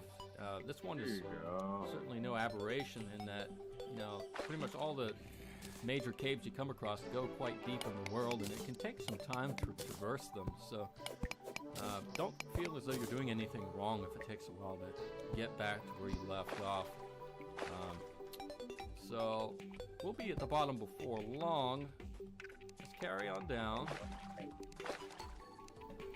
And I want to go ahead and get this pot up here. I don't like to leave many stones unturned if I can help it. And just for the cost of a few ropes, let's see what we get. Not much, but you know, it's better than nothing. Another habit I have is to really fill out these caves and explore them as best I can. So I don't like leaving unexplored sections of my caves. Maybe you'll play it a little differently. There's certainly no hard and fast rule about whether or not to, you know, explore every little side nook and cranny of your cave. It's just something I like to do. So let's go up here. You never know what you'll find. Okay, not much, but you know, it was worth a shot. You never know if there was any ore or anything up here. It's just stone, so we can bypass that and carry on with our adventures below. But we did get a bit of ore here, so it wasn't something that left us completely empty-handed. Let's go ahead and get rid of this slime here. And off to the right, thanks to the torch I've placed, you can see that there's some ore. It looks like lead ore off to the right, so we'll definitely want that. Lead ore is definitely a step above these copper level or tin level items that I have right now. I'm using the pickaxe. This is actually tungsten, and so this is the equivalent of silver. It's even better than lead, so we're definitely going to want to mine this. The ores do look a little different from one another, so hang on. Let's go down. It'll be easier to attack him if we go down to his level. So anyway, these ores do look a little different. I probably should have detected that was tungsten and not lead, but it's been a while since I played entry-level Terraria, I guess you could call it. So anyway, what I said was, whether it's silver or tungsten, that is an ore level, essentially one tier above the iron and lead tier. So you definitely want to get that stuff if you can find it early on. It'll make your equipment that much more powerful. If it's a sword, it'll do more damage. And if it's a pickaxe, it'll mine faster, that sort of thing. So you definitely want to collect that. Anyway, let's start to delve a little deeper into this area of the cave and see if we can find anything useful. Looks like there's an underground river here. We can actually ignore that for now, I would say. Let's go ahead and put some rope down so we can get back out. And you may have to dig your way out. One thing I've found in Terraria is that you can enter, but you can't always leave a section. It's sort of like Hotel California lyrics. So bear in mind, you may have to dig your way out. It's not a bug, it's just how the game works. Alright, what I'm going to do is I'm going to lower the rope into the water to make this little place more accessible. And look, we found some stuff here, so let's see what we got. It's just a bit of money. Every little bit helps. Let's see how far we are from getting the merchant. We're going to need about 15 more silver, so he'll be here soon. But we do need to continue adventuring to make sure we get enough silver for the merchant to appear. And this is a section where you definitely want to place the rope down. Go ahead and do that before you go down. It's always safer to go ahead and prepare that way.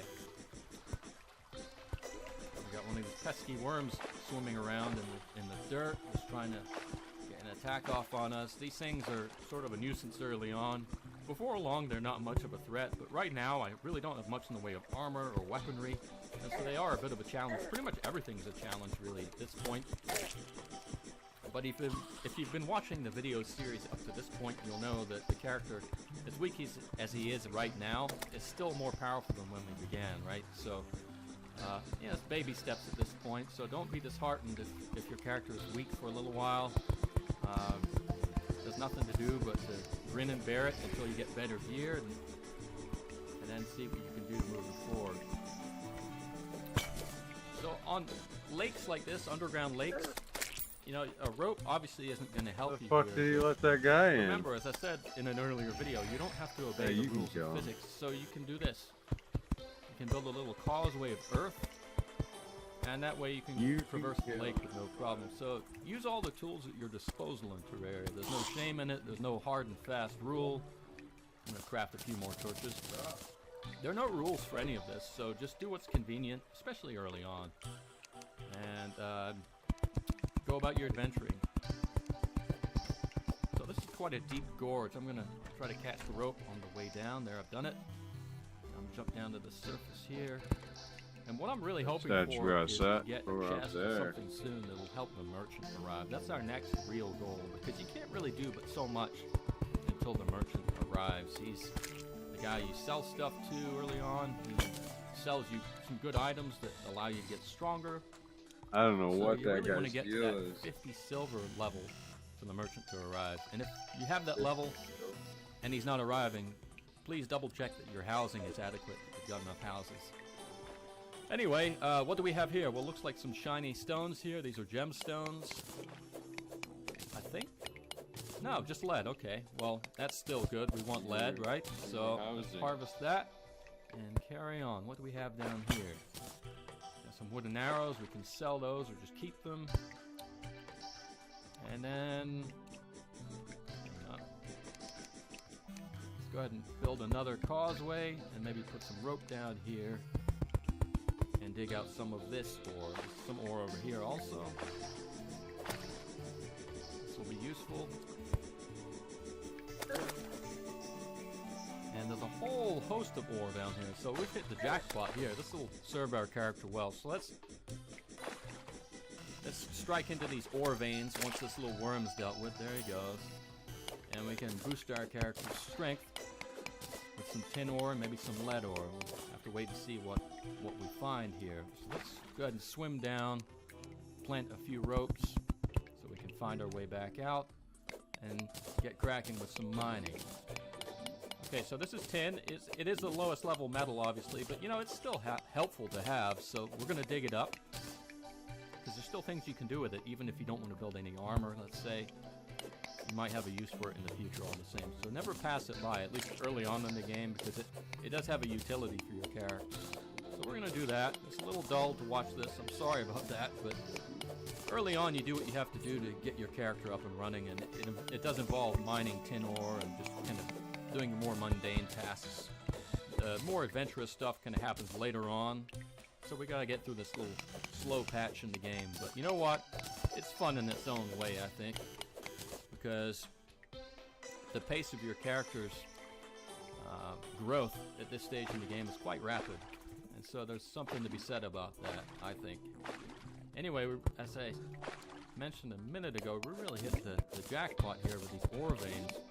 Even if it's just tin, it would have been nice if it was lead or tungsten. Even though it's just tin, this will probably be enough to build some tin armor, which will make the character more resilient. First, though, I will probably build a tin sword.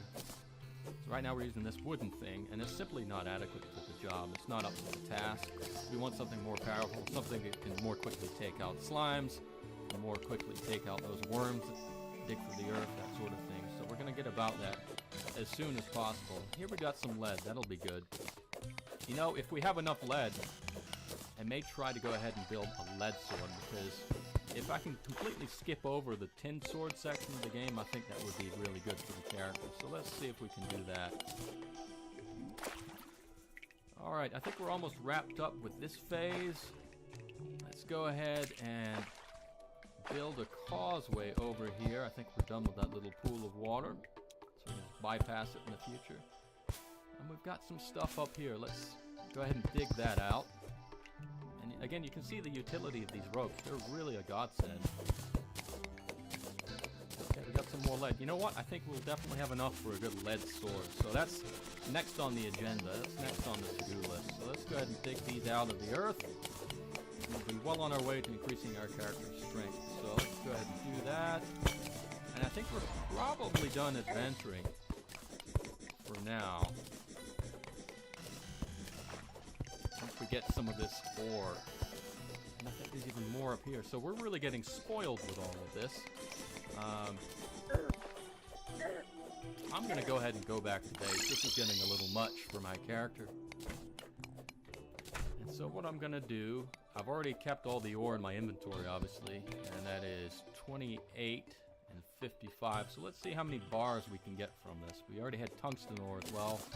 Only 2 tungsten bars. That's not enough for much at the moment, is it? Let's see about lead. Lead bars. 9 lead bars. That ought to be enough for a sword. And then tin, we should have plenty of tin, so we're up to 38 total tin bars. Let's see what we can make. Obviously I'm using a wooden sword, damage 7. Let's see what kind of a lead sword we can make. Damage 11, as I suspected in the previous video. Let's go ahead and do that for sure. That's definitely something we want. So we've gone from 7 damage to 11 damage. That's excellent. So that's a major boost for our character. Look at that lead sword, isn't it beautiful? And then, with a new weapon in hand, let's take a look at some armor. Right now we have 2 defense with just a wooden breastplate and a wooden helmet. Let's see if we can make tin equipment. I think we should have... Well, we can't make an entire tin set, but what we can do is we can go ahead and get started. The tin greaves, let's go ahead and do that. So we're now up to 3 defense. And that may be all we can do, but you know, no, we can build a tin helmet. Let's do that. And we've used up pretty much all of our supply of tin, but I think it was worth it. I think it was definitely worth it. We've essentially we have doubled our defense from 2 to 4. And so with just a little bit of adventuring, the character looks a little cooler. Does a lot more damage, and he's got twice the defense. Let's test it out on the slime. Sorry, slime. And that was easy, right? It's a much improved weapon, so very good. I think that wraps up this video, so thanks for watching. I'll continue this series in the near future, so stay tuned to the channel, and I appreciate all of the support. Thanks, everyone.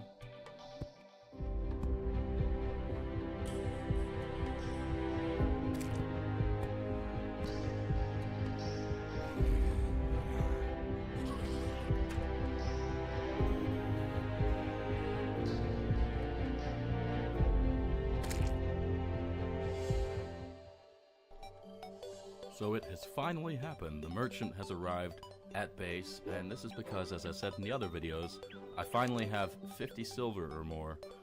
I cut out the part of the video relating to how I got the 90 silver. Rest assured, there was nothing too interesting about it. It was just more exploration on my part, killing enemies, that sort of thing. And so without further ado, let's take a look at this merchant. The name, of course, is random every time. It may be different in your game, but he looks the same regardless of his name. So this guy, as I said in the other videos, is very helpful to have. And I'll explain why. First and foremost, you're going to come across a lot of items in the course of your adventures that you simply don't want to keep. And rather than just simply continually stashing them away in chests, you're going to want to sell them. And so I've accumulated quite a bit here in my inventory that I really don't need. And so my goal here is simply to sell these items. And just looking at the item description while in the merchant menu, you can see what each item is worth. And sometimes the item actually isn't worth anything at all, but you still just want to get rid of it, so you can sell it to the merchant or dispose of it as you want. In this case, I start with 90 silver, and just going through, I'm going to sell all of these items. Like so. And some of these are my old equipment that I'll never use again. And in the blink of an eye, I've accumulated 44 silver just like that, which is very helpful, especially at this early stage in the game. As I said, not everything you have will have any kind of value attached to it. This wooden helmet, for instance, I'll never need again. And if I wanted another one, it would be very easy to craft, obviously. So I'm going to get rid of it just by selling it. There's no harm in doing that. So that's what I'm going to do. Likewise, these vines, I never really typically use them. And I like keeping a slot here for something else. And so I'm going to dispose of those. But you get the idea, right? The merchant has unlimited silver and gold, so it doesn't really matter how many items you sell to him. It's not like some other games where they have a limited amount of gold that refreshes over time. So that's convenient. But the merchant also sells a number of things that are very, very useful to have. And it might take a little while of exploration and building up your gold count before you're able to buy some of these nice things. But the first and foremost thing is this bug net. And it's very affordable. By the time the merchant arrives, you should have twice the silver, if not more, than you need to buy the bug net. So let's go ahead and buy it and equip it in that slot I just freed up. And while we have the inventory open, let's go ahead and buy the piggy bank and place it somewhere convenient. Let's say up here on this platform. The piggy bank is exactly how it sounds. It's essentially a bank for your character, and so if you were so inclined, you could put your money in the piggy bank. Now early on this isn't probably much of a concern, but as you get further into the game and you fight bosses and other tough enemies that may kill your character, you don't want to risk losing your gold that is dropped upon death. And so to avoid the hassle of having to retrieve your corpse and to recover however many silver, gold, or platinum may have been dropped, it's easier just to use the piggy bank as a bank, and it's like a safety deposit box. And so let's say I had 10 gold in the piggy bank. If my character died, that gold would be safe in the piggy bank for me to use in the future. And so that's the use of it. I would urge everyone to get one of these earlier on, if possible. And so you may have noticed that the nurse also arrived. Since she's here, I wasn't expecting her, but since she's here, I'll just go ahead and meet with her. Her name, like the merchant, can vary from time to time. This one's called Carly, but as you might imagine, the nurse heals you. There is an achievement if you get healed enough. I can't remember the exact amount of HP or life that you need to restore over time with the nurse, but it's cumulative. And so once you hit that total amount of healing from the nurse, there should be an achievement in your future. Anyway, the nurse can be useful during things like the solar eclipse or the blood moon, where you're fighting enemies off near your base and you may be in some distress. And some occasions she might even be used during a boss fight, although I would caution you, be careful during boss fights because these NPCs, including the nurse, can be killed by bosses, so use her at your discretion. But anyway, as long as you have a house available, she will eventually show up, and so she's good to have around. So that's the nurse, and that's the merchant. But since we're here, and since I just acquired this, I want to show off this bug net because it serves a number of uses, not the least of which is to get some money early on when you're kind of desperate. And so while you might be too slow to catch some birds, look at this. It's a bug net, but you're able to catch the bunny. Let's go ahead and return to base. I have no use for the bunny, obviously. No surprise there, but let's go see if you can sell the bunny. So load up the merchant inventory, and look, he's worth 5 silver. That's not bad, especially early on. And so I would urge everyone, as soon as the merchant arrives, to consider getting the bug net and to be fairly vigilant about any critters that may appear, including this butterfly up here. If you're patient, they might flutter down.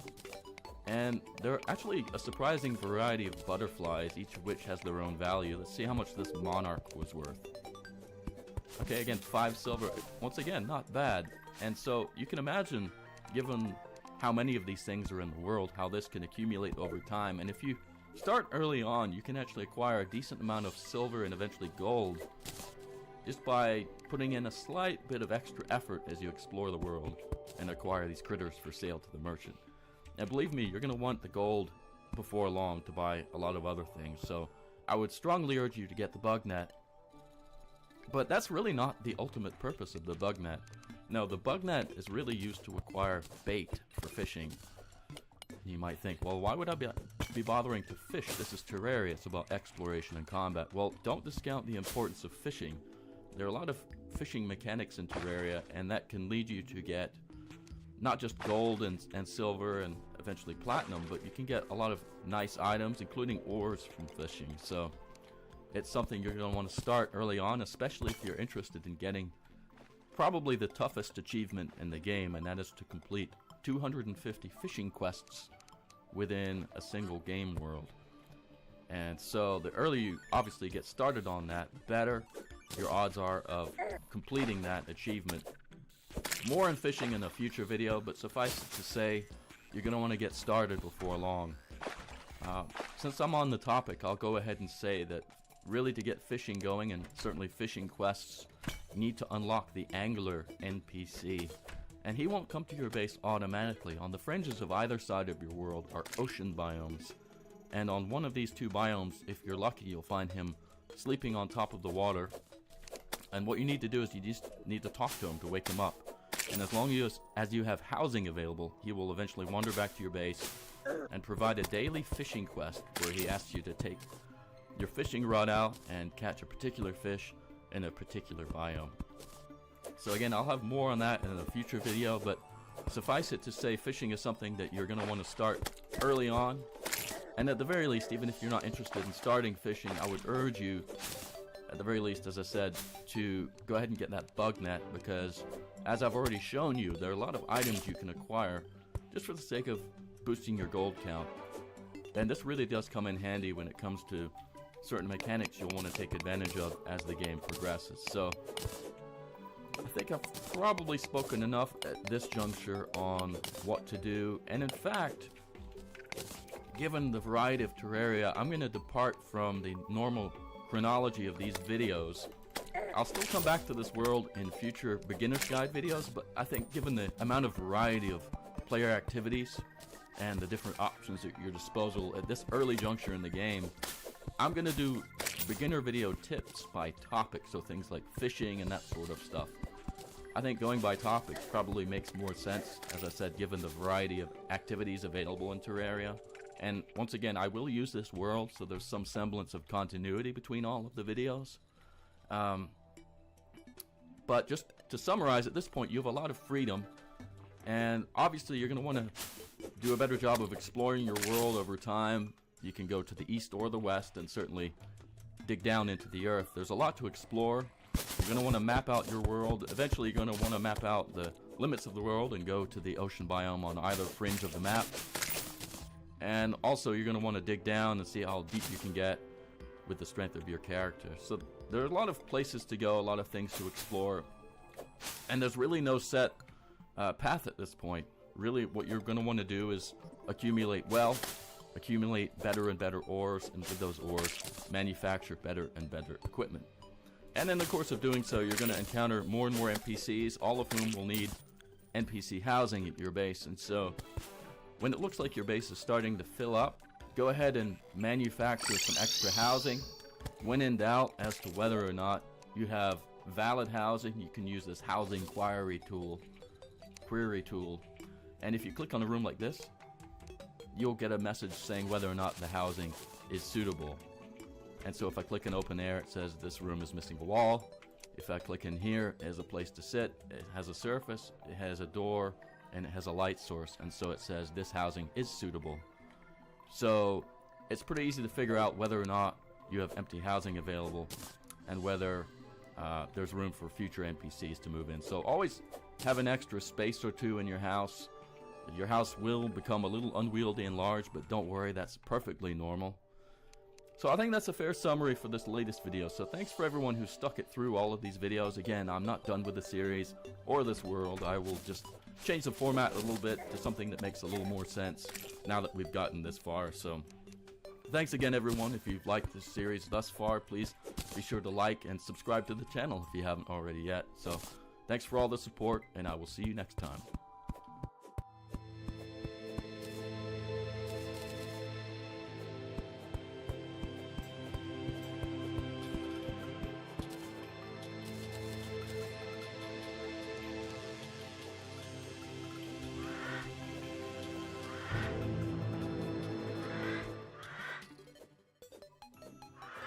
Although I primarily play Terraria on the PC, with Journey's End coming out for consoles, it seemed like as good a time as any to wipe the slate clean and start a new build on a new map with a new character.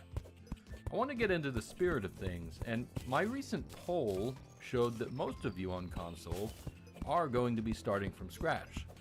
So I will too. Now, if you've played Terraria before, it might seem like the starting process remains unchanged, but Journey's End brings quite a few new mechanics that will affect how you should create your first base. I'm going to be talking about them while I get going with this new construction. And don't worry, as you'll soon see, they're not unpleasant or difficult. If you find this video helpful, please be sure to subscribe to this channel to support the creation of more videos in the future. And thanks as always to all who are already subscribers. Now, a lot of the attention with the Journey's End update is on things like Journey Mode, Master Mode, the new NPCs, etc. Those are all important and fun changes, and they might be easier to show in a quick promotional video, but it's actually the NPC happiness system and the pylon network that you should be thinking about when setting up your first base, because those are the new mechanics that will dictate the changes you need to be making this time around.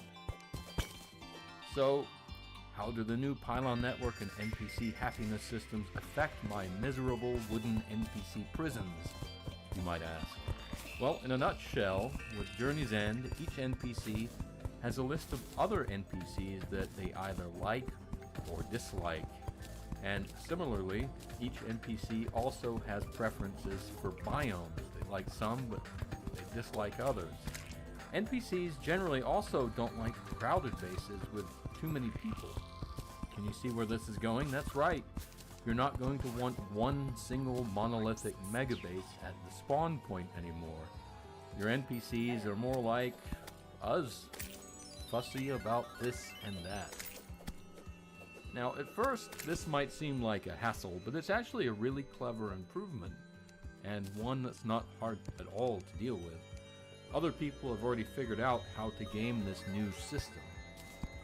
Happy NPCs sell pylons, which are placeable items that link other pylons as a sort of teleportation network. And so with this Journey's End change, you can have bases spread all across the map, and they're going to be linked by these new pylons. Your days of having to wire teleporters halfway across the map for quick trips to the ocean or to the dungeon are over. As long as you plan your buildings to make happy NPCs, you'll find that moving around your world map has actually never been easier. Happy NPCs also sell items for cheaper.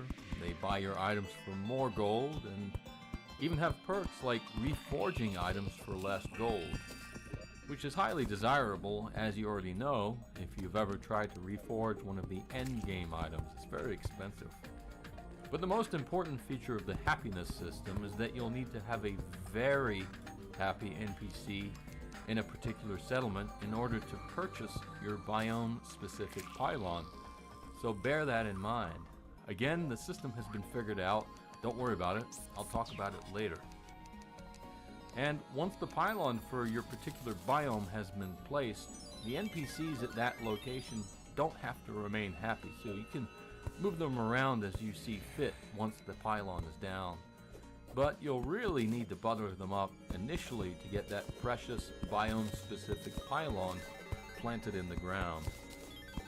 With the happiness changes, you're going to end up, more than likely, with settlements in the starting forest, the desert biome, the snow biome, the jungle biome, the ocean biome, the caverns, and possibly more, like the glowing mushroom biome and the hollow. One benefit to all of this is that your NPCs in these settlements will provide a sanctuary against monster spawns. So it's not just your home base that will provide some much needed shelter against monsters. This new system opens up the map, not just in having more structures scattered throughout, but I would say psychologically as well, just having those bases everywhere. So, with the changes in Journey's End that I just mentioned, does this mean you should build a small base at the starting spawn point? Absolutely not. A lot of the same issues you faced before will still need to be addressed when you build. You'll still need lots of storage. Journey's End adds even more items, and there are already thousands to begin with. You'll still need space to fight when pesky event and invasion enemies teleport inside of your base. You'll need room for all of your crafting stations, and you're still going to be seeing a lot of this first base, so at least make it pleasant to look at. If you've ever explored the Terraria subreddit or seen fancy builds on YouTube or Twitter, you'll know that the materials and safety needed to craft these elaborate buildings simply aren't available when you're starting out. So what I would suggest is to use basic materials at first, but give it healthy dimensions. Don't build those small square huts. Try to plan for the future when you build, with the idea that you'll be replacing the basic ingredients of wood and stone materials as time and materials permit. One awesome change in Journey's End is the block swap mechanic. It used to be extremely laborious to go back and restyle your previous work because you'd have to destroy the old stuff before adding in the new, but that's not the case anymore. Simply place new materials directly over the old and they'll be swapped out. So if you've got a wooden wall, just replace it. Stone block floor, replace it. It saves so much time, and it's an amazing addition to the game's mechanics when it comes to polishing your starter homes. It encourages improving your constructions later on. But you can probably see why you would still run into problems if you create too small of a starter base. What good is a fancy base if it's just a tiny box, right? So build that first base to a decent size, with a good footprint, and large rooms. You'll thank yourself later. You might be wondering just how many NPCs you should be housing in your initial settlement. Well, that's where everyone's playstyle will diverge. The guide and the merchant are still going to be your first arrivals, so definitely make room for those two. Where you go beyond that is up to you, but I'll give you my advice. Personally, I would recommend building out some space for more than those two. Not 10 more NPCs, of course, but room for a handful to get your little community of NPCs going. It's one thing to replace the design of the spawn point base over time, but do you really want to have to do that for all of your future settlements? Probably not. Which means you'll want rooms at home base, even if they're just temporary ones, for a few extra NPCs while you gather the items you want for that next base. And if you don't have that extra housing available, the NPCs won't decide to show up. If you go ahead and put some spots into your first base, you won't have to wait for those arrivals once your next settlement is built. Don't worry, those extra rooms at home base can always be turned into storage, crafting, or just decorative rooms. Which method do you prefer? A mad dash over to the next base as soon as possible, or building up a bit at the home base first? Also consider that earlier on you won't have the same maneuverability that you'll have later on down the line. Packing up and traveling out to a build site in, say, the snow biome is going to be a bit of an undertaking early on. So why not go ahead and reap the benefits of those extra NPCs right away while you gather materials? And their happiness really won't be much of a factor quite yet. And once they're in your first settlement, it's incredibly easy to reassign them to a new settlement. A few clicks and it's done. One idea is you can always just build cheap wooden boxes for those overflow NPCs that you know are going to be resettled soon. It'll make demolition easier in the future, and ugly FEMA housing will also encourage you not to procrastinate building that next base. Just don't fall into the trap of putting off the inevitable work of getting those other settlements set up. The more extra NPCs you settle in your first location, the more challenging it will be to repurpose their rooms once they're relocated. I know I haven't been specific as to who goes where. I'm going to include links to the Terraria Wiki's NPC Happiness Guide and to the Pylon Guide in the description below, so that you'll all have a reference to go off of. It'll be way easier to study the wiki than have me telling you the possible combinations of NPCs in each biome. Just remember that in order for an NPC to sell a pylon, they're going to need to be at 85% happiness or better, which is pretty steep. But this is a guide, as advertised, so I'm posting this image from a wiki entry to show you examples of who you can place where in order to get the pylon as a purchasable item. There are other combinations available as well, so if you don't have the NPCs shown above, check out the happiness guide linked in the description below to figure out an arrangement that will work with your current NPCs. I always enjoyed building my big bases in Terraria, but these Journey's End changes opened up the map. The changes encourage using varied and exotic materials to suit each biome. Take a look at this old base to just see how cumbersome a massive NPC settlement could become. Impressive in its scale, I suppose, but a little clunky looking, don't you think? Maybe you could even call it a monstrosity. Having played many hours with this base back in the day, it was very much a patchwork affair, and navigating through the base wasn't particularly easy. Could have been better. And certainly whenever an enemy teleported into my base, it was a real pain to get over to them to fight them. So many doors and walls and floors, not an ideal arrangement. Now let's compare that last base to even just a modest biome-specific build for one of my newer worlds. The biome-appropriate materials and themes, I think, make for a much superior construction. It's hard to beat a cozy cabin with a fireplace and chimney in the snow biome, and it's obviously way easier to navigate through these NPC rooms. While it was nice to have all of my NPCs and stuff at my fingertips in a single base, with the new pylon and happiness system, it's really not that difficult to get from point A to point B if I need to. And honestly, so much more of the map feels alive now. It's a very clever change they made to the mechanics of the game, as I said earlier. So that's all you really need to know how to get started building under the Journey's End rule set. So good luck building your bases, fellow Terrarians. You'll find it is a worthwhile effort, and I encourage you to make that effort.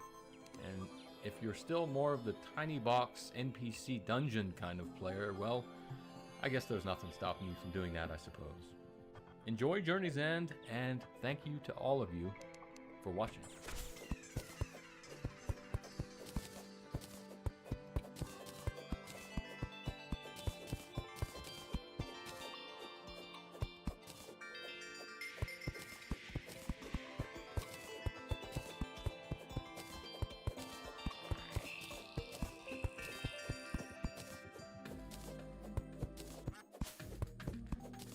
Do you know everything about Terraria?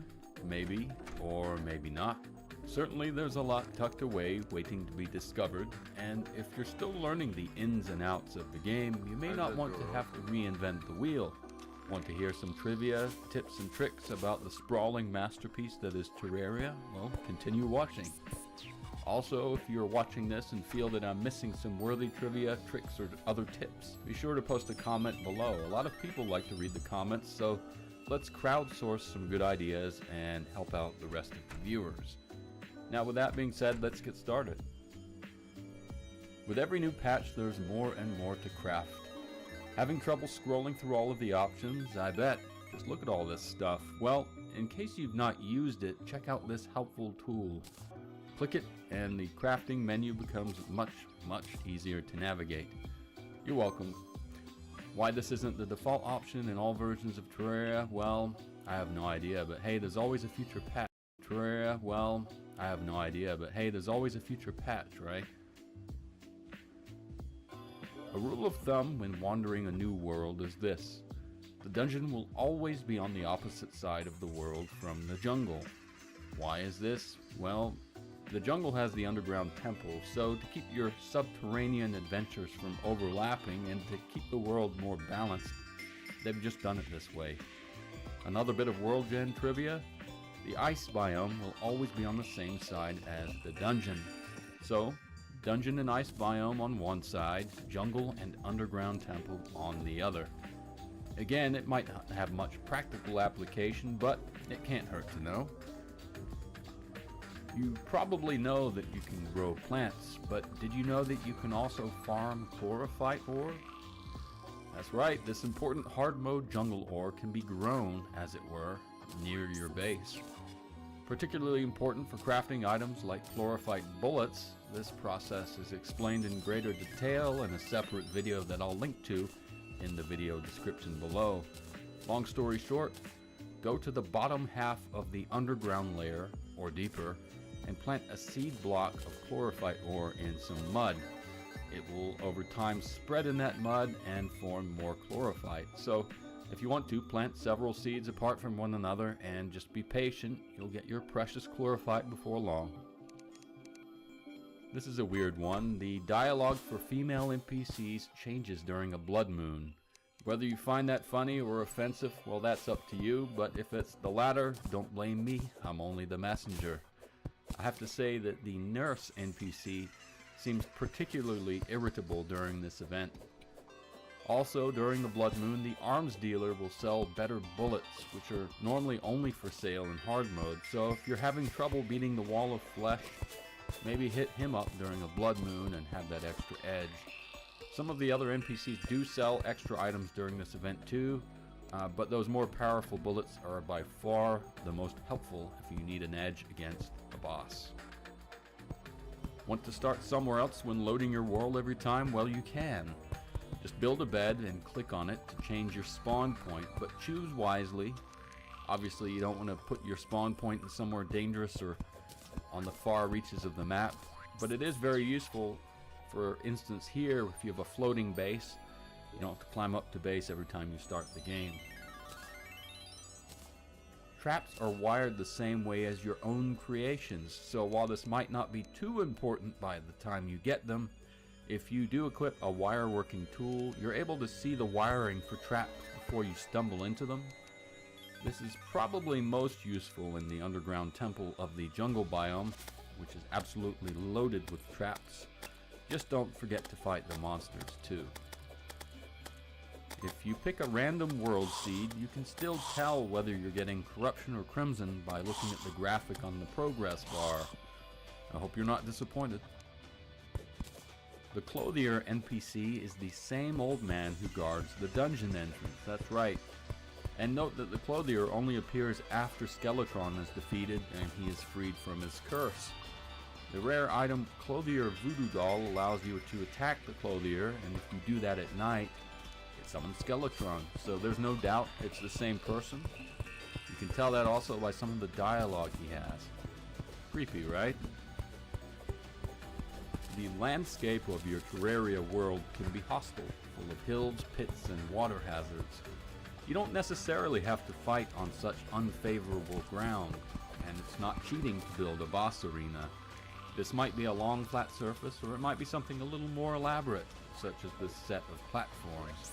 It's entirely up to you, but I do find it helpful for certain bosses, and as you can see, these platforms are made of wood, which is not difficult to acquire, even in the very early game.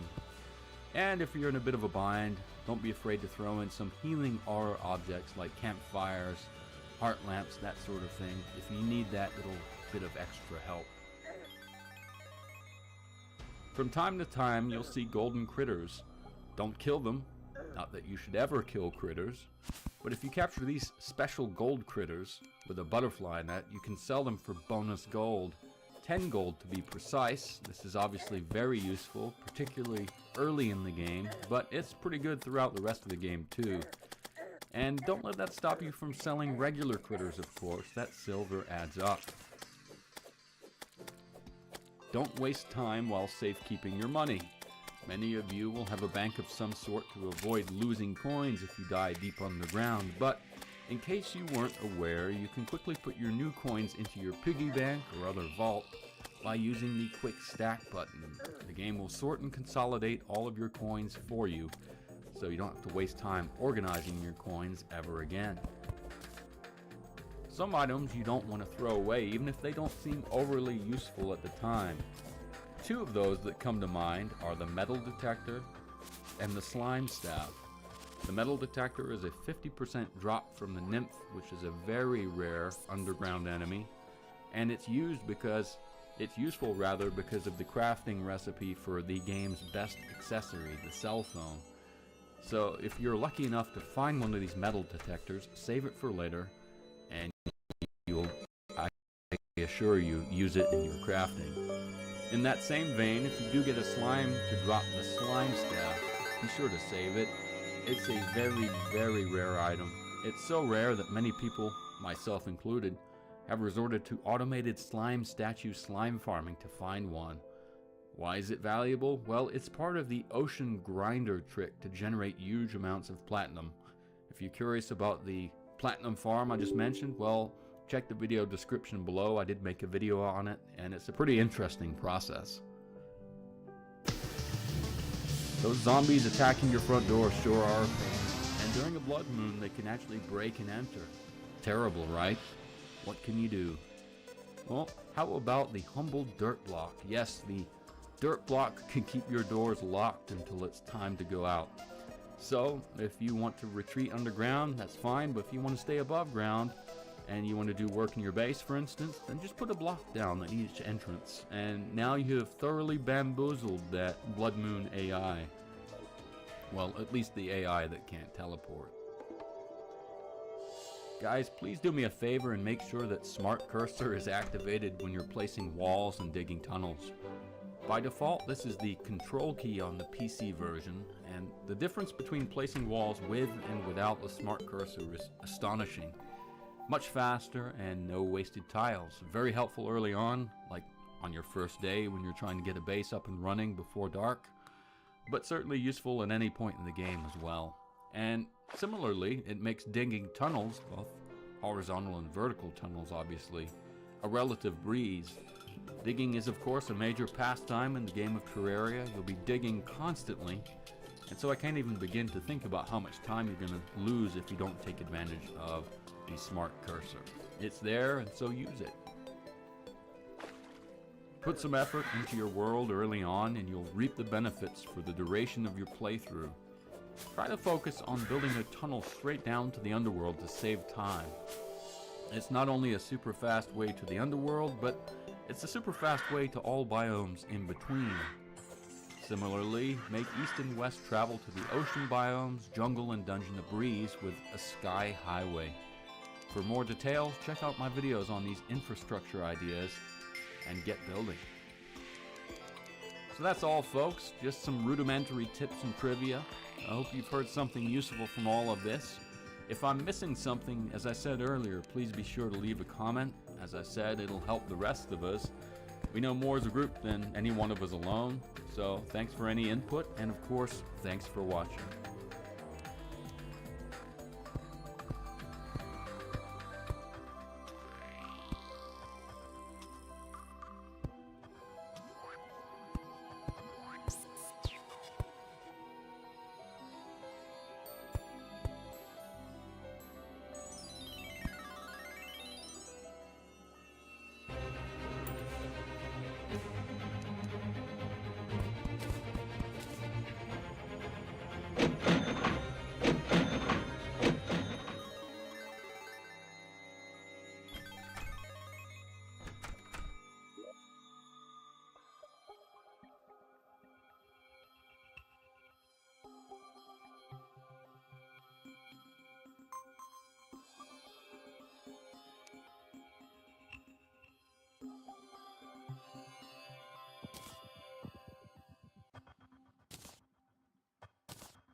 Do that, man.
What?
back up.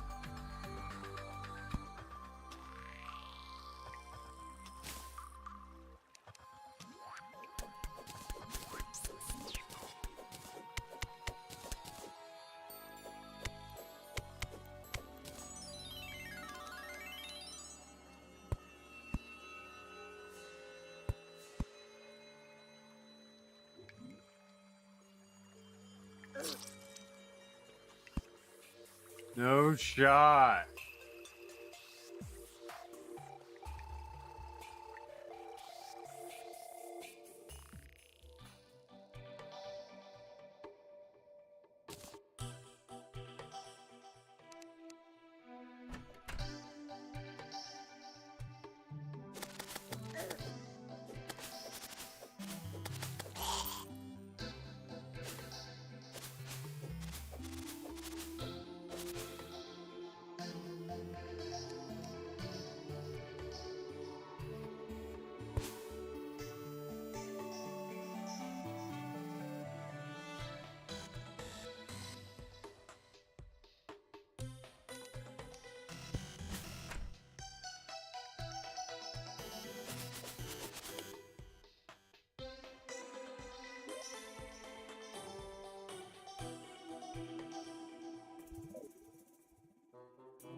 Getting close to something.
Hello.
Got me.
RoboCop.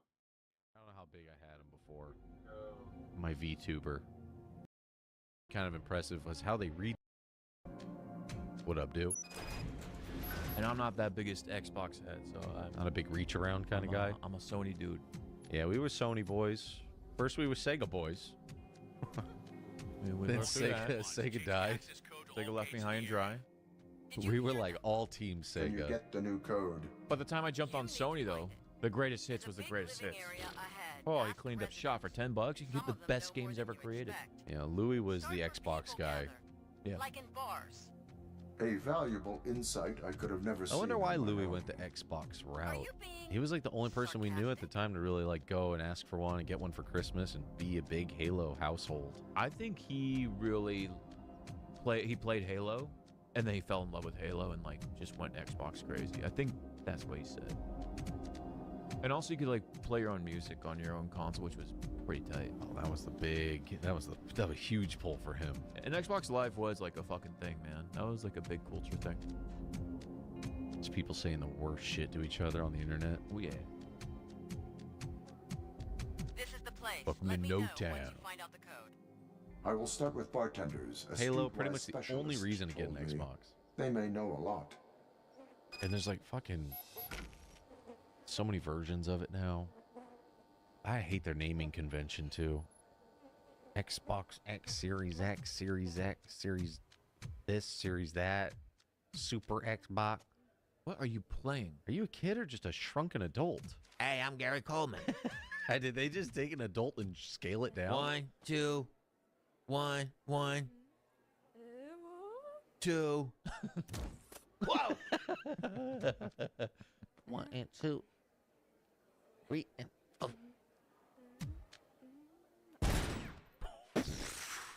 Ouch!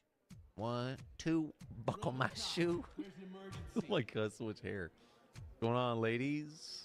How y'all doing? Y'all doing living in that, huh? Cool. The Duke controller, I think the Duke is stupid. Bro, the Duke. Duke is ass. Don't we have it around here? I think Louis took it Louis holds on to that for dear life. Louis probably puts that on a floating shelf and just looks at his Duke. He gives it to his son, be like, "Here, son, here's a proper controller." When your hands are big enough, this will be your controller. My child, my son. Stop and drink. Liquor house. It's a pregnant lady just throwing them back. What the fudge? A TV show ad. Lord. This ratty guy. Oh, I haven't had a customer like you before. Oh, Jonathan. Jiminy Christopher, where's that USB dongle? That's a tricky thing. They change it all the time. But to be honest, I haven't got a clue what the code is now or who might know it. Is the gayest character we've ever seen in a game. Oh, hello. He's got a dick target, goatee, and every word is like he just wants to give you a blowjob. Zesty. Do you live here? Do you live here? In this shithole? Ah, you can get used to it. We call it No Town. Nice, right? Oh. We make do with what we have. It may not be anything special, but we manage almost. Almost. He's like DSP and Gavin Newsom merged.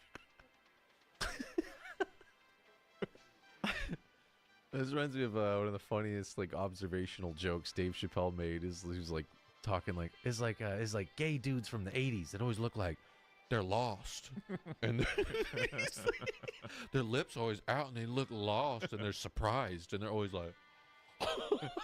Dude, that shit made me laugh so hard. It's like such a weird reference. We're like, I kind of know what he means. Like those old 80s movies, 90s movies where someone's like, I wasn't doing nothing in here. They just walked in on some zesty. In this shithole, ah, you can get used to it. Like that? We call it No Town. Nice, right? We make do with what we have. It may not be anything special, but we manage almost. I like that, almost. Who would have? I'd ask the other bartenders. In this place, everyone says whatever comes to their minds. Especially if they get a few more drops of truth serum. What is truth serum? Do you have any truth serum? Yo, where do I get some truth serum?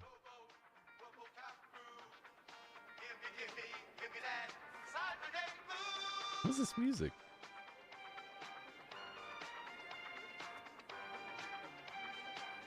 Just put up the vibes of the bar.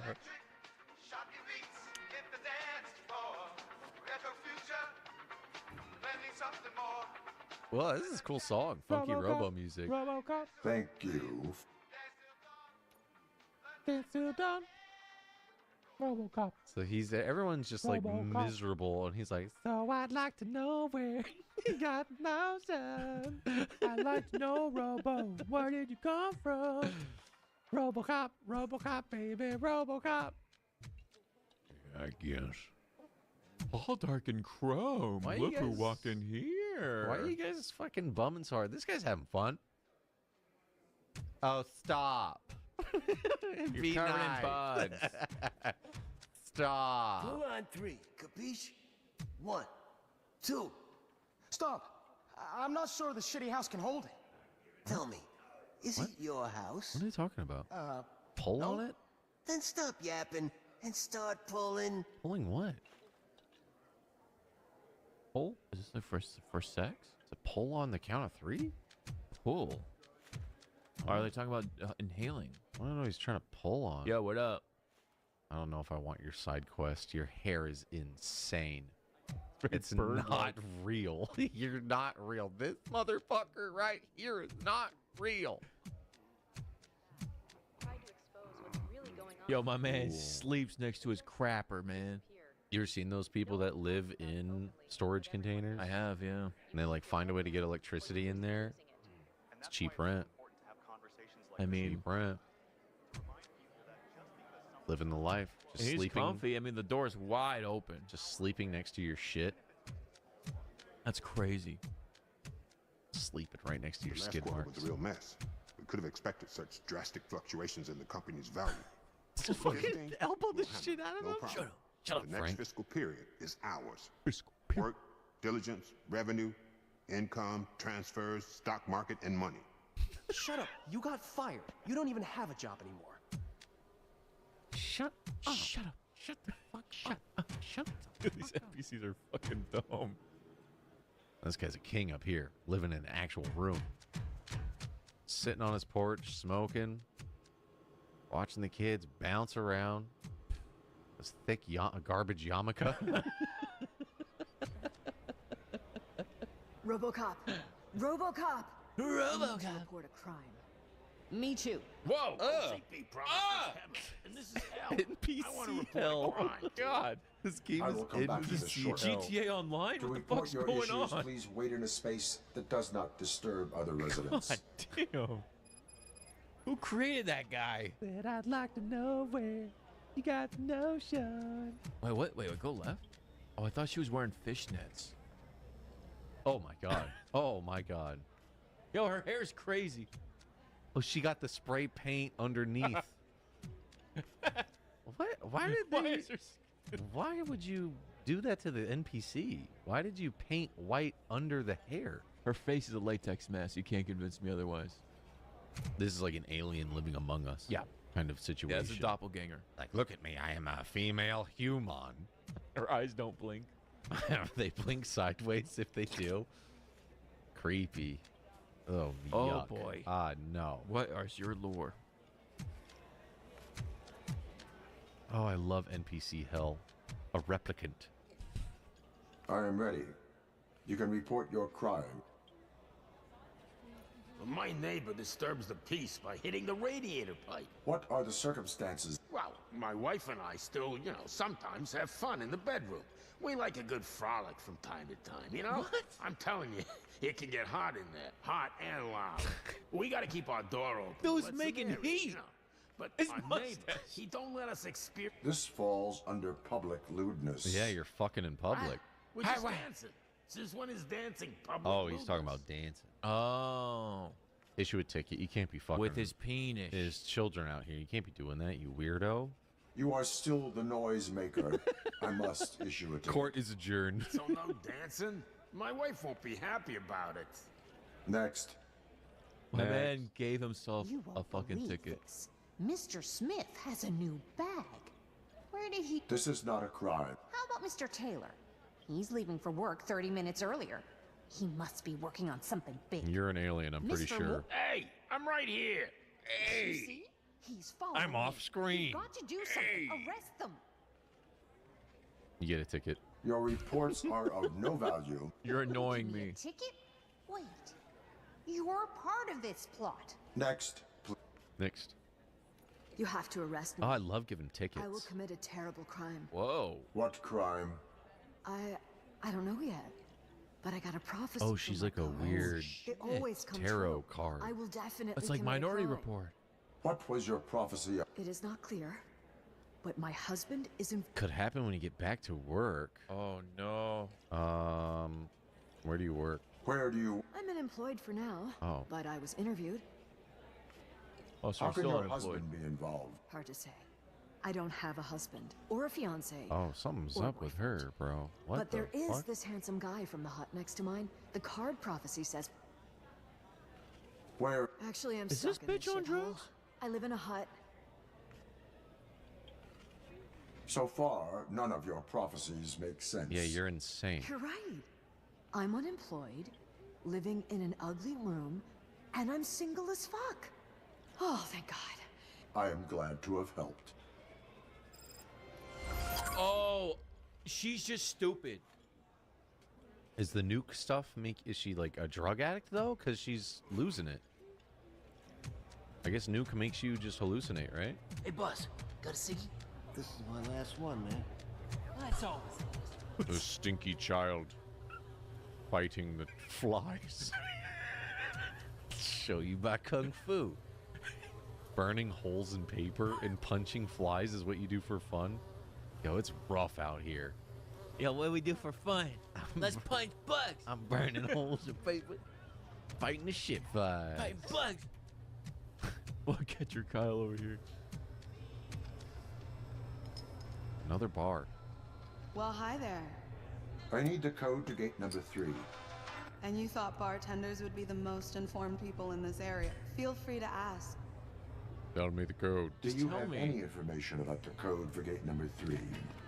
What's the rush, huh? Not every day we get stars in no town. So, Boss, such information normally costs. you, huh? that would be exceptionally illegal. Right. That's But I don't know anything very about the codes anyway. illegal. And They both died. But if you want to know anything else, go ahead and ask. Place sucks. that is all. No problem about. This place stinks. Smells. I do love the NPCs in this game. Poor light, For all the beautiful ladies in here. poor fight. Thank God I'm here. Yo, what is my man doing? Playing with the fly. You doing? NPC hell. What the fuck are they doing? NPC hell. You just saw the CEO get caught cheating. Oh, you just saw that? What company was he the CEO of on the Jumbotron? Like Astronaut or something like that. He's an Astro man? I don't know what the fuck it is. That's all I know the company. You can pet the kitty. Astronomer. Astronomer CEO caught cheating. What is astronomer? Empowers data teams. AI to life. The drive go up. The driving force behind go down a little bit. Right. The driving force behind it. Apache Airflow? I don't know. Open source tool for orchestrating data pipelines. There's like just a big data AI company. thing. And he's on the website. Why do we care? He's just going. He's having a fucking viral. Oh, that's her thing. too. Wow. Yeah, they're both on their That's website. him, that's her, yeah. CEO, yeah. Whether you like it or not, it's just the next. Oh my, this soup smells like. Hawk, pretty good meme. The next Hawk Tua, I guess. Smells like dog shit. Hawk Tua moment of the week. Are they selling human meat? I was gonna say, what the fuck? That's a is happening? torso of a person. What kind of meat is it? That's actually people. No, that's pig, dude. Fucking disgusting. They do say people's long pig. A long pig. Video store. Nice Get cat. the kitty. I need your help. Hey, give me a moment, boss. I'm looking for someone who knows how to pass. You gotta be kidding me. Neither. You don't know? You don't talk to cops? Stop Do obstructing. you know what obstructing? I Doesn't know. sound. I know. Really, Barney? Barney. Hey, He says that you're okay. He's talking to his If he cat. says so, I can trust you too. I am listening. All right. There's this woman. Mm-hmm. What? Is it hard to live with a cat in a place like this? With Barney? See, the camera is going right above the cooking pan, so the noises for the cooking go 200% up when it switches. Yeah, the microphone's in his chest, right? He's always with me. Thank you, Barney. See, Barney? You hear the meat Being polite crackling to good people when it pays switches. off. The oil popped. Good senses, my friend. That Mortal Kombat trailer. I saw the butcher guy. Cats like me. I saw that. I have one, and I can tell you, cats don't like anyone. Huber's Damn Tube. Dolly probably didn't even notice that I was gone unless Selling the neighbors forgot to movies. fill her bowl. VHS tapes. Nice, I dude. miss that rascal so much. You said that having a name is rather a human thing. I think there I may like be this service window. Yeah. Just stand up and just look at people's crotch. They can't see Grab you. my mangas. Ooh, I'll take that quickie chic. Let me butter your muffin. Whoa. Organ selling. Wait, what? Yeah, this is a weird little town. And other ideas for making money. Whoa. You can do that? Got hot wearing your suit? Yeah. Kisses. That metal. Kissing Oh, come on. booth. Be the first one in line in the morning. Eventually, someone will show up. Give me a paper smooch. towel. Got some nuke? Smells like shit near the kissing booth. Got some nuke? Oh, here's the kissing guy. Hello, officer. Hello? Watch it, Patty. Woo, Yo, Master Flows of the Big Five. Have you guys seen the horror game based on the Chinese apartments? Welcome to Kowloon? I have not seen that. Look it up. You guys ever got horror game recommendations? Please Discord game suggestion channel on our Discord. I'm always checking it out, looking for good horror. Horror. A 50-minute horror game.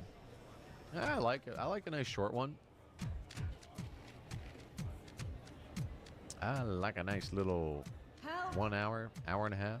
Yo, if I could be like, what's the RoboCop, perfect I need horror your help. game? Man of War. What do you need assistance with? Yeah, actually. My 8th brother left a working mine on the table. I accidentally grabbed it while cleaning. Now I can't move a finger or it'll explode in my face. You should have a diffuser just in case. I had 2. One got destroyed, and the idiot took the last one somewhere. Can you go find my brother? Took the last one He's a guy with a somewhere. clueless face and a sun tattoo on his forearm. Please. That game, Ill? Yeah, I dude, don't we know this cannot mod. wait for that game. Not sure. I'd have to check.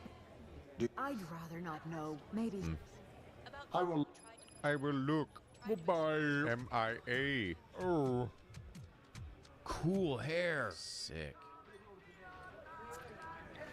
Thank goodness I ran into you. Irish lady in I hear the you're middle looking of for someone who Detroit. knows codes. Yep. Tess Barker, That's me. You gotta help me. what is the problem? My son, Gary, slipped away while I was shopping, and I'm sure I know where he went. My husband handled the codes. I have his belongings and equipment, so maybe we can help each other out. But first, find my son. Always a I catch. told him not to go. Oh, God. I He think I must saw him be at playing the with playground. shit by the playground, yeah. Where do I find? Just follow this corridor. Of course, there's a The code. gate Follow this. There's a code. Here it is. I'll sit right here. All right, bye. I just want to know where that bartender went. Hey, Oh, Robo. Hey, RoboCop. Funny thing you hear. What do you do with that data dagger? I guess I got some motor oil you could flip on. Want a baby food milkshake? Can't shoot straight? Shut up. We need to stay alert and listen to Shut up. close. No sound effect on that? You know, to cheer you up. No. Keep out. Already shooting. Are you okay? Taking cover. Oh, shit. Oh, shit. Get garbage. Who the fuck? No dig. Blasted. You ain't got no dig. Engaging. Contact. Engage. Missed. Contact. Can't block. Get on this way. Fucking RoboCap. This game sucks. Can't block. I can't block.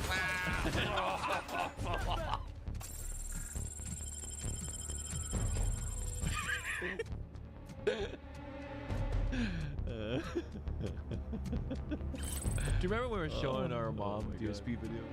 Yeah. That was awesome. Can't block. Oh, my dick and my balls. Oh, the life I live is sad.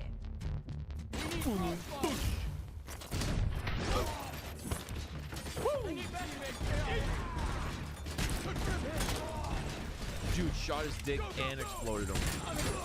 Oh shit.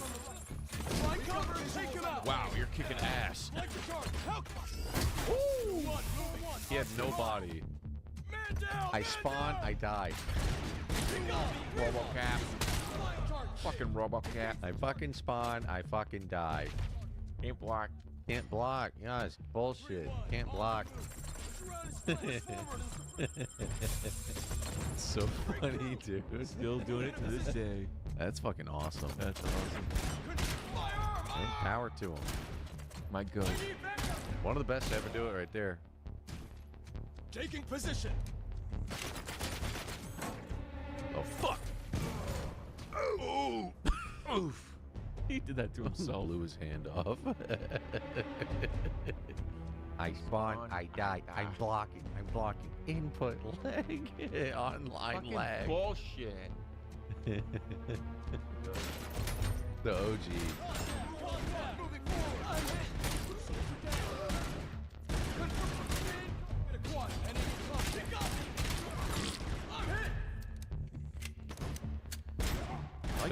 They're all wearing helmets, so I just had to shoot everyone in the dick.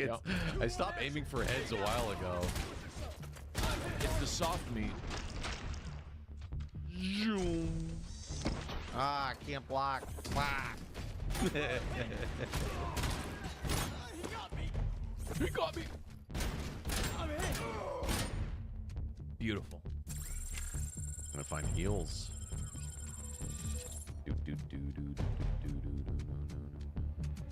Enemy variety would be nice in this DLC, though. It is like the same. Dude, it's three guys. We've been doing the same thing now. I don't know. It's been what, 3 hours of this? Do we end with something else? I don't know. It's fun. It's mindless. Yeah, fun. I like the NPC side missions the most. Yeah, I kind of need to just ride that stuff out because otherwise you're just back to pew pew pew. The shooting is kind of just mindless fun though. I don't know. What should we? What do we have? Is there anything else we can put a little nightcap on this stream? Night Rain. Oh, Pest. we need to kill the bug. We never did kill the bug. Sentient Pest. I think I'm down to try one run of Sentient. A one-run Gamba. One run. One-run Gamba. I think I'm down for that. Peak we're working for next week, actually. Modded Peak. Peak, I reached out to Milton. I think we got maybe Tech Smith involved. I want to see if I can get Unruly.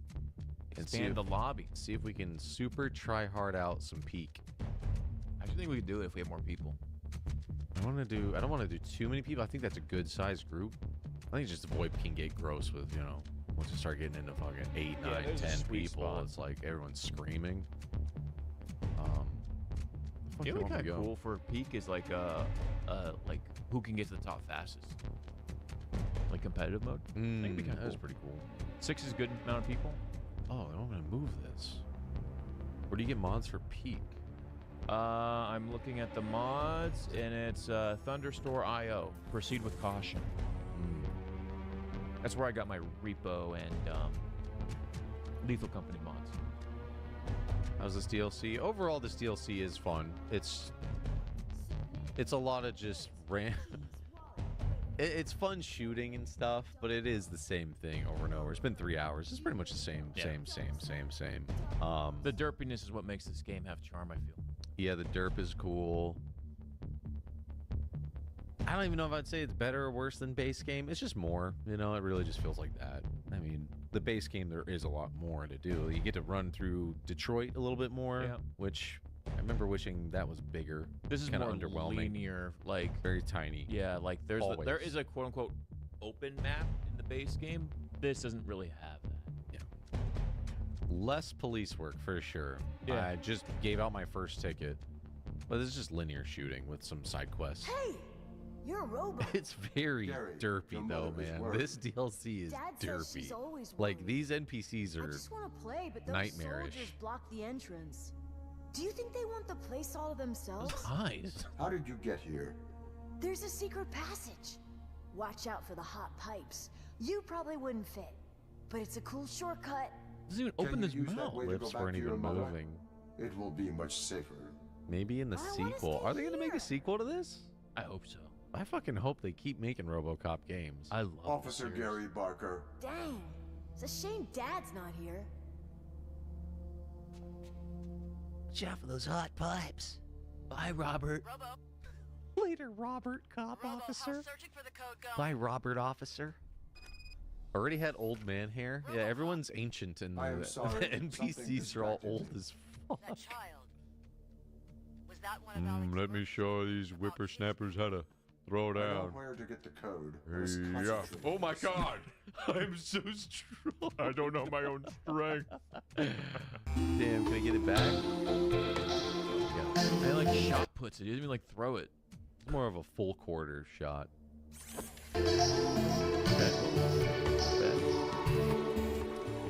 Can you shoot it? Oh, but then Side I can't shoot because it's deflated.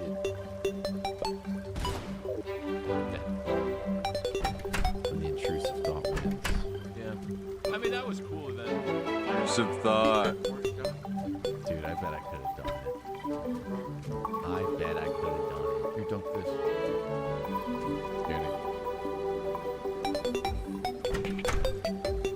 Loose line cable. Scan. Saving this game. I autosave. Is it autosave? Should we just night rain it up? One quick night raid. What? Quick night raid. Do 3 hours of this. I think we come back to this. Just want to recharge and get an appetite for crusty, weird NPCs again.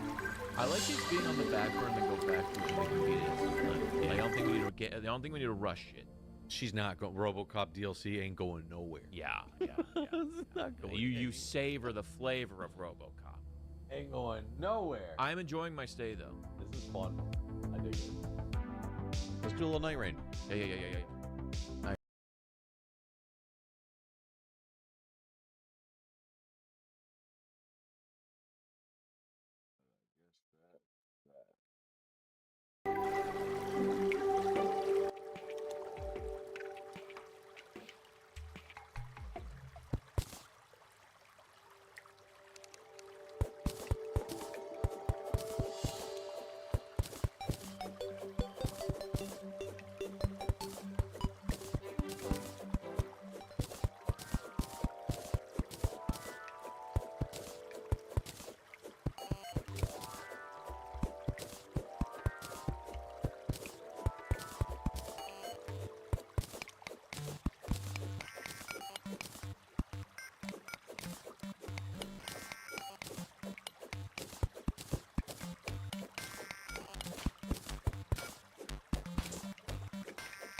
say, this is a really long night.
bad.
Just enough.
Go back down. Keep climbing.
The NPCs in Terraria can be very useful for many reasons, like purifying your world or buying pylons to teleport easily.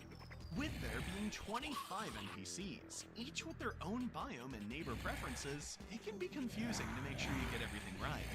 That's why, in today's video, we will be going over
everything you need to know about the NPCs in Terraria. Starting with the first NPC you spawn in with on normal seeds, we have the Guide. This NPC is really useful, other than being a necessary part to fight the Wall of Flesh. The Guide's preferred biome is the Forest, which is almost always the biome you spawn in, making it easy to get this first NPC moved into its right biome. His preferred neighbors are the Merchant, the Golfer, and the Zoologist. The Merchant is the second NPC you're able to get, with him moving into an open house after you have more than 50 silver in your inventory. The Merchant sells some great items, like the piggy bank, safe, and has the chance to sell any pylon. Another great thing about the Merchant in the early game is the fact that he sells glow sticks, which can be a great option for light when exploring underground. His preferred neighbors are the Guide, the Golfer, and the Zoologist. The Nurse is the next NPC you can get, with her moving in after you have over 100 health and the Merchant is already moved in. The Nurse NPC will be one that you use throughout your entire playthrough of Terraria, with her being able to heal you for a price. To max out her happiness, you will want to have her house in the Hallow biome, and her preferred neighbors are the Wizard, the Party Girl, and lastly, the Tavern Keep. The next NPC we'll be covering is the Angler NPC. This NPC can be found near one of the beaches in your world, and will give you fishing quests with varying rewards. His preferred biome is the ocean, with his preferred neighbors being the Pirate and Stylist. The Painter is the fifth NPC we'll be looking at, because it will move in after you already have 4 other NPCs moved in. The Painter will sell various paints, which you can use on blocks and walls to change their color. This NPC's preferred biome is the Jungle, with his preferred neighbors being the Dryad and Witch Doctor. The Party Girl NPC is another NPC that will move in based on other NPCs already moved into your world. This NPC has a 1 in 40 chance to spawn in after you have 8 NPCs already moved in. So, a great way to get her is to get into a safe spot and leave your game running for a good bit, while you do other stuff not in Terraria. The Party Girl NPC is great for decorating, with her selling an item to start a party, a bubble and a balloon machine, and more. This NPC's preferred biome is the Hallow, with her preferred neighbors being the Wizard, the Tavern Keep, and the Nurse. The Demolitionist is one of the easier NPCs to get, with you only having to have an explosive in your inventory and the Merchant NPC for him to move into an open house. Like his name suggests, he sells explosives, which are extremely useful for exploring caves in the early stage of the game. This NPC's preferred biome is underground in the Cavern Lair, with its preferred neighbors being the Clothier and Goblin Tinkerer. Next, we will take a look at the Dye Trader NPC. This NPC is exactly what it sounds like, an NPC that sells dye you can use to customize your player. The Dye Trader will move in after you have at least 1 dye in your inventory, making it another NPC you can get in the early stage of the game. This NPC's preferred biome is the Desert, with its preferred neighbors being the Steampunker and the Arms Dealer. The Dryad NPC is another NPC that you will use throughout your entire Terraria playthrough. This NPC gives you a health regeneration when around, and has the biggest attack out of all of the NPCs. The most important feature of the Dryad is the fact that she will tell you how much of your world is infected with evil, and once you 100% clear it all, you have to talk to her to get the Good Riddance achievement. To get her to move in, you will need to defeat the Eye of Cthulhu, and either Skeletron, Eater of Worlds, or the Brain of Cthulhu. The Dryad's preferred biome is the Jungle, with her preferred neighbors being the Painter and Witch Doctor. Another NPC you will end up using a lot is the Zoologist. The amount of amazingly useful and interesting items this NPC sells is endless, and is the only way to get the Universal Pylon. She will move in once you have completed at least 10% of your bestiary. The Zoologist's preferred biome is the Forest, and her preferred neighbors are the Guide, the Golfer, and the Merchant. The Arms Dealer is a great NPC to get easy bullets and gun parts. This NPC will want to move in after you have at least 1 bullet in your inventory. This NPC's preferred biome is the Desert, with its preferred neighbors being the Steampunker and Dye Trader. The next NPC is the Golfer NPC. This NPC will I like sell that, do everything ya? you need if you're interested in the golf side of Terraria. To get this NPC, you will actually have to go out and find him in the underground desert. After you've rescued him, the golfer's preferred biome is the Forest, with his preferred neighbors being the Merchant, the Guide, and the Zoologist. If you care about styling your Terraria player, this will be an NPC that you definitely want. The Stylist NPC will change your hairstyle, while also selling hair dye to change your hair's color. To get this NPC, you will need to rescue her from a spider cave. The Stylist's preferred biome is the Ocean, with her preferred neighbors being the Angler and Pirate. The Witch Doctor is the next NPC we'll be looking at, with you being able to have this NPC move in after you defeat Queen Bee. This NPC sells some great items, like the leaf wings and the fountains. The Witch Doctor's preferred biome is the Jungle, with its preferred neighbors being the Dryad and Painter. The Clothier is another NPC that will interest you if you care about your style in Terraria. This NPC will move in after Skeletron is defeated, so you will end up unlocking him as you progress throughout the game. The Clothier's preferred biome is underground in the Cavern Lair, with its preferred neighbors being the Demolitionist and the Goblin Tinkerer. After beating Skeletron and getting the Clothier NPC, you will now be able to go into the dungeon safely, which is where you can find the next NPC. The Mechanic is a super useful NPC, with her selling wire-related items, like the different wires, buttons, and more. To get this NPC, you have to rescue her in the dungeon, with her preferred biome being the snow biome. The Steampunk NPC is another NPC you will end up using throughout your entire playthrough because of what she sells.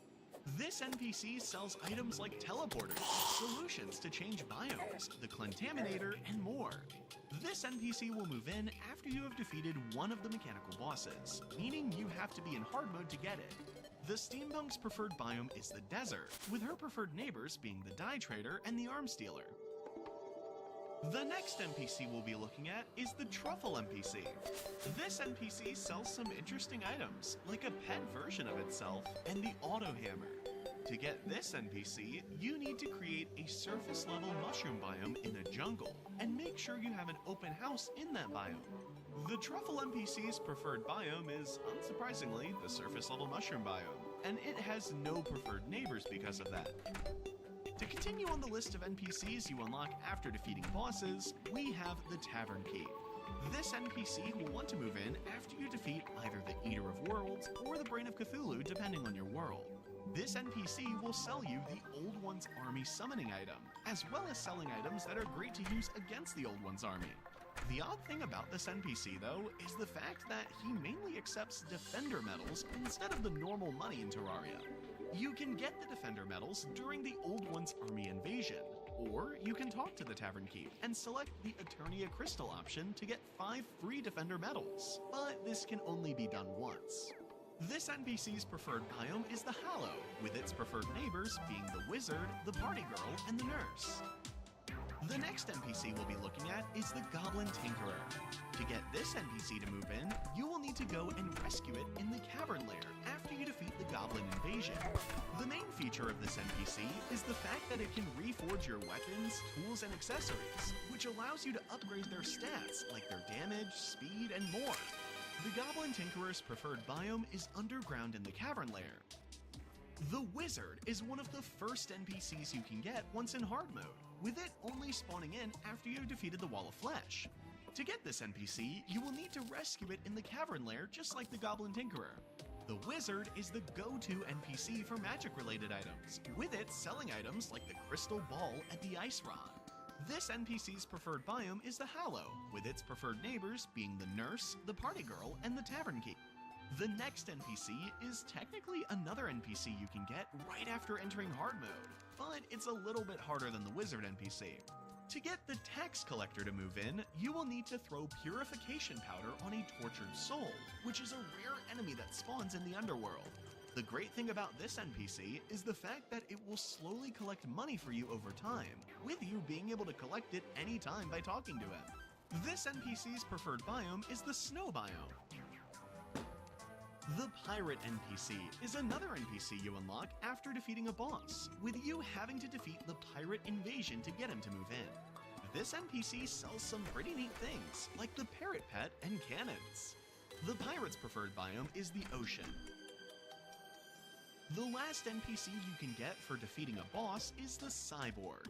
This NPC will move in after you have defeated Plantera, and will sell items like the Portal Gun Station, ranged explosives, and more.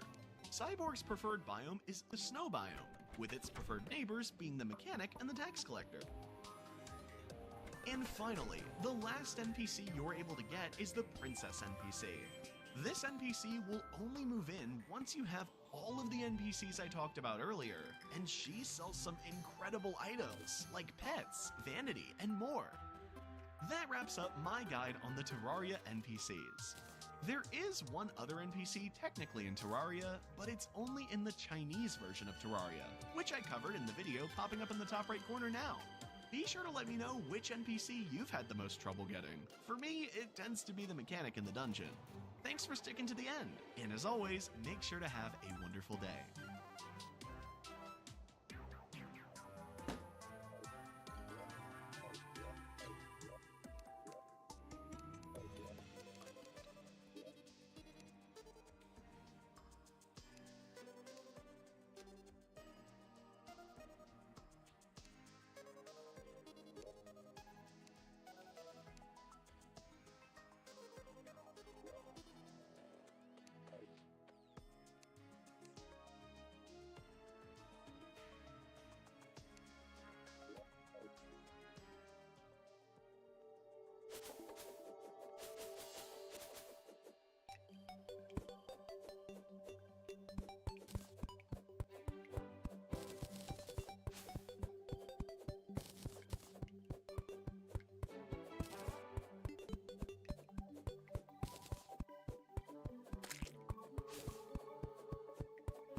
pets are one of the smaller aspects of Terraria that don't really give you much benefit, but they are still fun to collect and use. However, figuring out how to get each pet can be pretty hard, since there are just so many of them, especially when a good number of them are some of the rarest items in the game. So that's why, in today's video, I'll be going over how to get every pet in Terraria. To start off, we are going to go over all of the light pets, since they have some extra benefits. First up, we have the Shadow Orb, which you can get from smashing Shadow Orbs in the Corruption, or from corrupt and defiled crates. Mirroring the Shadow Orb, we have the Crimson Heart pet, which can drop from Crimson Hearts while you're smashing them, or from Crimson or Hematic crates. Next up, we have the Magic Lantern, which has the ability to light things like chests, making exploring dark areas a little bit easier, which is also where you'll find it, since you can only buy it from the Skeleton Merchant, who spawns underground. After that, we have the Fairy Pets, which are a clear reference to Legend of Zelda, and are crafted using a bell, 25 pixie dust, 8 souls of light, and 8 souls of sight on a hard mode anvil. Moving on, we have the Flicker Wick, which is a part of the Dungeon Defenders 2 crossover, and is a drop from ogres during the Old One's army. Next, we have the Wisp in a Bottle, which is a drop from Armored Bones enemies. Getting to arguably the most useful light pet, we have the Suspicious Looking Eye, which will highlight chests and enemies, which you can get from Moonlord's treasure bags. The last 3 light pets can only be obtained in Master Mode, starting with the Jack-o'-lantern pet, which has a 1 in 4 chance to drop from Pumpkin. After that, we have the Toy Golem, which has a 1 in 4 chance from Golem.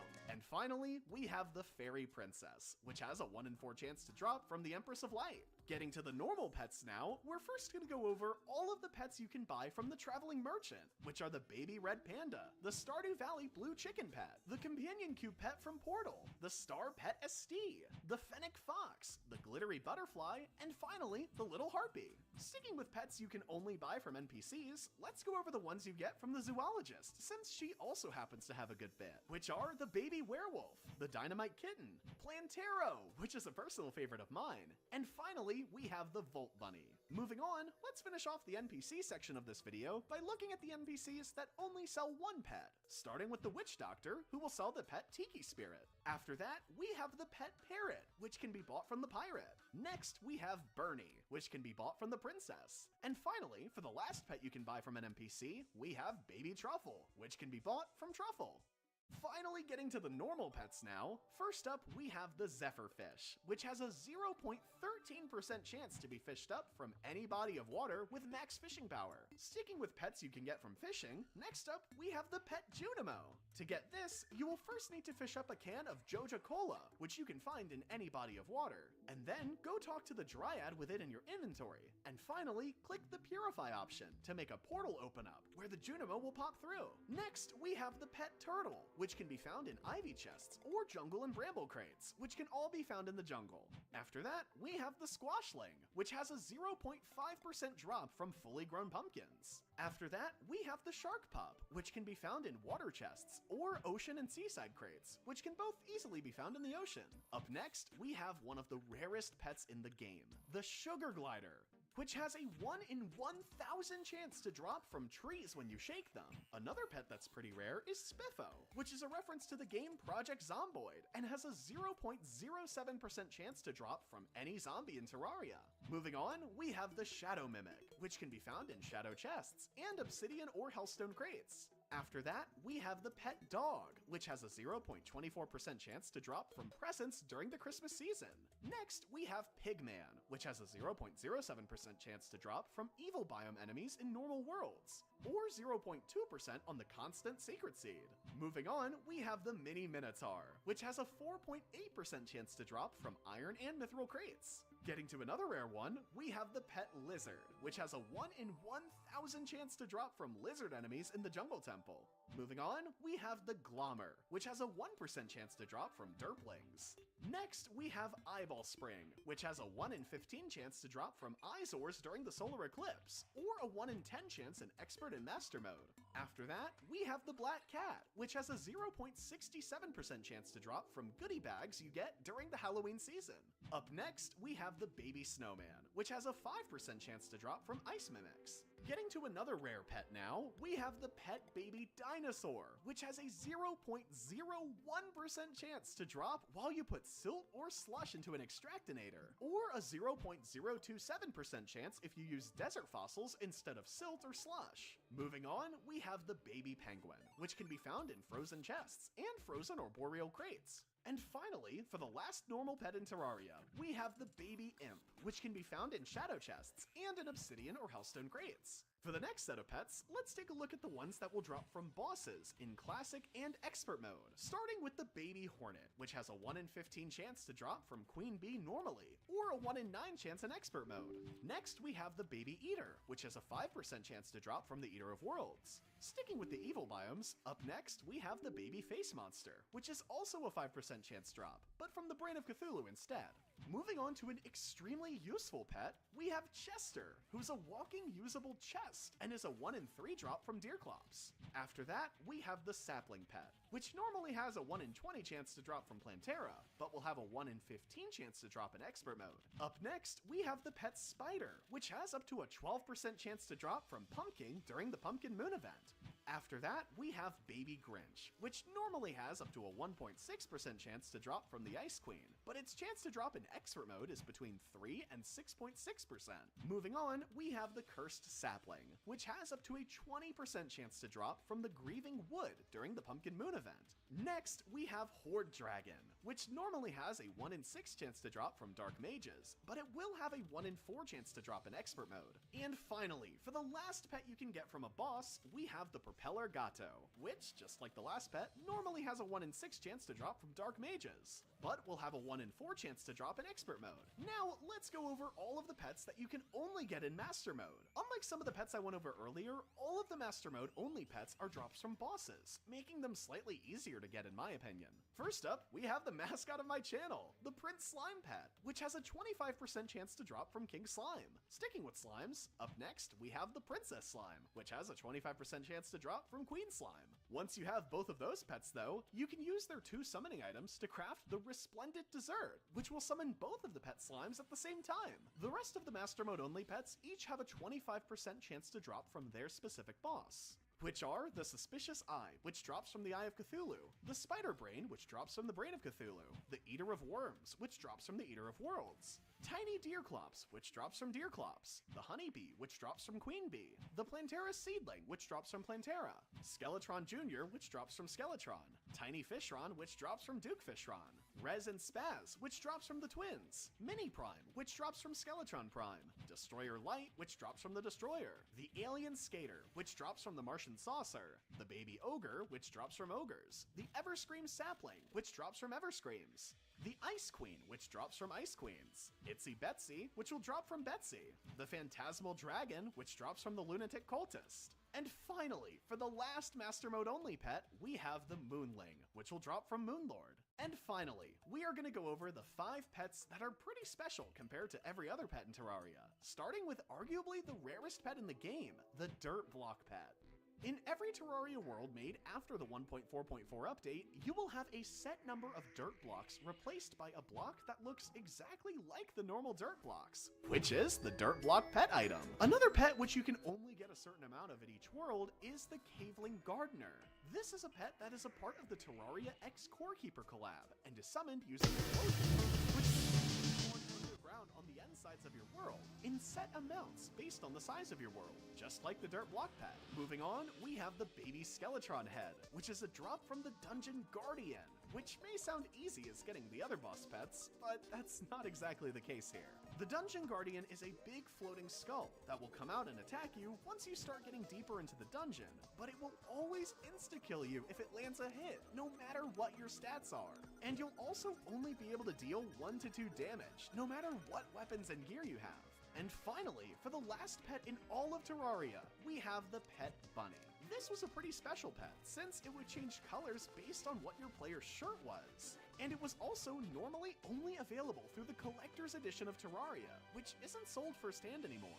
But there's still a way to get it, which I covered in the video I have on screen now. That wraps up this video. If you made it this far into the video,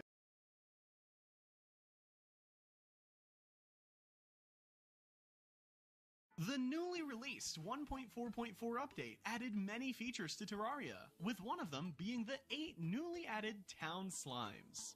Unlike the other 3 town pets in the game, you will have to actually complete tasks in order for the town slimes to spawn, instead of just buying them. Relogic also added a new achievement called the Great Slime Mitosis, which you get for having all of the town slimes. That's why, in today's video, I will be going over how to get all of the town slimes in Terraria. The first town slime you're able to obtain is the Squire Slime. To get this slime, all you have to do is drop a copper helmet or short sword onto a slime, and the Squire Slime will move in. Because you can use the copper short sword, that makes this one of the first things you're able to do when spawning into a new world. The next slime you can get is the Nerdy Slime. This town slime will move in once you have defeated King Slime in your world. The Clumsy Town Slime is an interesting one, because it can be found tied to a balloon. Hello, what is up, my chef? Chefy here again, back with another video, and you may be wondering why I'm in this random little cave. Well, today I'm going to be showing you all of the Terraria light pets. So when it's pitch black like this, by the way, I have no idea why my facial hair is lit up. I am confused by that. But whenever you're in pitch black and can't see but you want to do some mining, that is where a light pet comes in handy. So to start off, let's go with the first one, which is the Shadow Orb.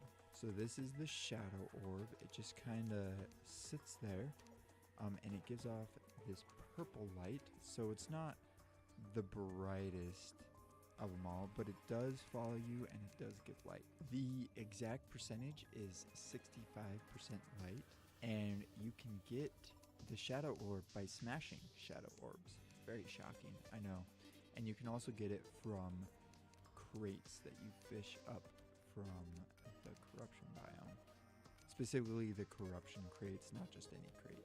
Next up, if you have the Crimson Alternative, this is the Crimson Heart.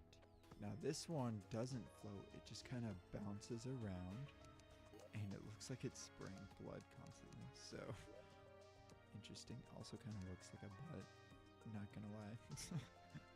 But it gives off a red tint, and it also is 65% light. And you also get it by smashing Crimson Hearts in the Crimson, or opening Crimson crates from fishing. Next up is the Magic Lantern. This one looks pretty cool, and it gives off 65% light as well. You can get it from the Skeleton Merchant. And what's cool about the Magic Lantern is it highlights treasure. So if you notice it, I have it over here. There's some sparkles up here. What is that? Let me go check it out. Oh, hey, would you look at that? It's some ore, some platinum ore. Very nice. Can help you if you don't want to use Spelunker potions. Not quite as good as Spelunker potions, but it's better than nothing. Next up is the Fairy. This is actually a craftable one, but you'll need to be in hard mode. You'll need a bell, pixie dust, Soul of Light, and Soul of Sight. I don't remember the exact numbers of each of those, but those are all the ingredients, and you have a little fairy. And if you activate it a bunch, you can get different colors. There's pink, blue, and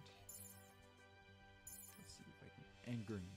Green's the third color. So a little bit of customization, and this gives off 80% light, so it's a little bit better than those other ones so far. Next up is the Flicker Wick. This one looks really cool in my opinion.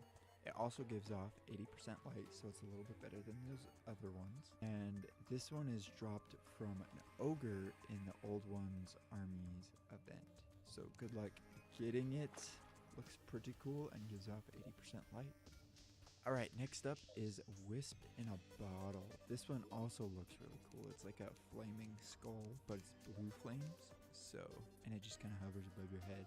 This one gives the most light so far out of the ones we've seen. It gives off 120% light.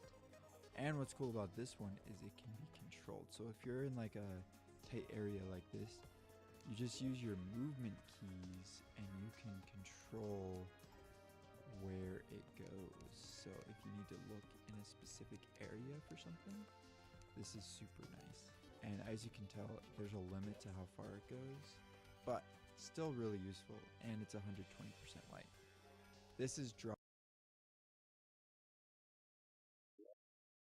Terraria is an awesome game. However, getting into it without any prior knowledge is extremely difficult.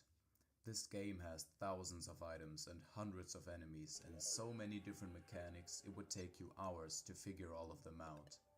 To make your experience a bit easier, I have made this ultimate beginner's guide for players just like you, that want to get into the game, have fun, and not die over and over. In this video, I will be explaining everything you need to know when playing Terraria, starting with the character creation. When you create a new character in Terraria, you can customize everything about them, but that's not important for this video. What I want to focus on is what you can see here, the character difficulties. Here you have 4 different choices, ranging from journey to hardcore. For beginners, I would recommend no other difficulty than classic, so that when you die you don't lose all of your progress, just a bit of your coins, which isn't a big deal anyway. Now that you've created your character, it's time to create the actual world you will be playing on, and it's gonna be very simple. Just give your world any name that you would like, and choose classic difficulty. Now expert and master modes are just more difficult versions of classic, which you could play, but I don't recommend it, at least for your very first playthrough. Moving on to the next and final step. Here we have to choose a world evil. If you're unsure what this means, each Terraria world has an evil biome, either the Corruption or Crimson biome, both with unique and fairly strong enemies. Neither biome is better than the other, so you can pick whatever you like, or even better, just let the game decide. You're not gonna miss out on anything, so don't worry about that. When you've done all that, you can click on Create World, and you will be brought to a loading screen, where you can see which biome the game picked out for you. In my case, I got the Corruption biome, so I will be fighting the Corruption boss, and will be unable to fight the Crimson boss for a while, but that's no big deal. After creating the world, it's now finally time to start and play. When you spawn in the world, a guide NPC also spawns in with you. By right-clicking on him when you're close to him, you can talk to him, and here you have a few options. Starting off with help. If you click on this, the guide will give you a few vague tips on how to proceed, but since you're watching this video, you won't need this option a lot. Then there's crafting. You can put any items into this little window here, and the guide will show you all crafting recipes that include that item. And that's everything you need to know about the guide. So, starting with the actual gameplay. The first thing you should do is chop down some trees with your axe that you got when you spawned. Make sure to always break the lowest part of the tree, because then everything above will also break. After you've chopped down a few trees, you can open your inventory by pressing escape, and on the left side you will see a crafting tab. Here you can make a crafting table. Once you place it down, you get access to even more crafting recipes, but you won't need those at the very beginning. Just make sure to turn a bit of your wood into platforms. And now what you should do is explore the world as much as humanly possible. Even if you die, it doesn't matter, so go explore the left and right side of your world and see what you can find. The platforms allow you to get over holes in the ground and stuff like lakes. When you go explore, you will likely find pots and chests scattered around. Breaking pots and opening chests will give you some good items which you should keep. Also, feel free to mine any ores you find using your pickaxe. When at some point you return back to your spawn, you should hopefully have a bunch of items in your inventory. Most of these are self-explanatory, but I'm gonna specifically explain accessories. If any of your items show you that they're equipable, that means you can put them into one of your accessory slots down at the bottom right. Now that you've geared up a little, it's time to build some houses. To build a house, just build a few walls with some wood, place a crafting table, a chair, a torch, and fill the background with wooden walls. You can check whether you built the house correctly with this option on the right side of the screen. If you click on the house and it tells you that you missed something, you should fix that. This house will now be the home of one NPC, which will be the guide, since he spawns in with us at the beginning. Over the course of the entire game, you'll unlock many NPCs, so just make sure you have enough empty houses for NPCs to move in at any time. Now that you have a bunch of ores and resources, you can craft a furnace at your crafting table and turn your ores into metal bars. Those can then be crafted into an anvil, the anvil being like a crafting table for things crafted out of metal bars. So craft yourself some good gear and weapons and continue exploring.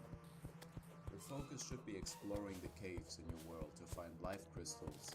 By destroying them and using them, you can increase your maximum HP by 20, and you can go all the way from 100 to 400 HP. If you, at some point, encounter the dungeon, which looks like this, just don't enter it unless you like being dead, so avoid it for now. Once you've increased your health a little, you're powerful enough to explore your world's evil biome. You'll likely notice that you cannot break the evil blocks with your pickaxes. That's intentional, and you will need bombs to break them. Specifically, what you should focus on are these little things, floating in the underground of your evil biome. By using bombs to destroy them, you'll get some pretty strong items like guns or magic weapons. But don't break more than 2, because after breaking 3 of them, you'll spawn the boss of your evil biome and you'll die pretty quickly. At this point, you should be so powerful that you'll be able to fight your first boss, the Eye of Cthulhu. If you have enough maximum HP and defense, the Eye of Cthulhu will randomly spawn at some point. At the beginning of any night, you'll see the status message that you feel an evil presence watching you. That means that the Eye of Cthulhu will spawn in a few seconds. For this fight, just make sure that you can run away while attacking the eye from a distance. If you take speed potions or have an accessory that increases your movement speed, the fight will be significantly easier. After defeating the Eye of Cthulhu, turn the evil ore it dropped into bars and make yourself some new gear. With that, a few potions and a few buff items, you can immediately go and fight your evil boss.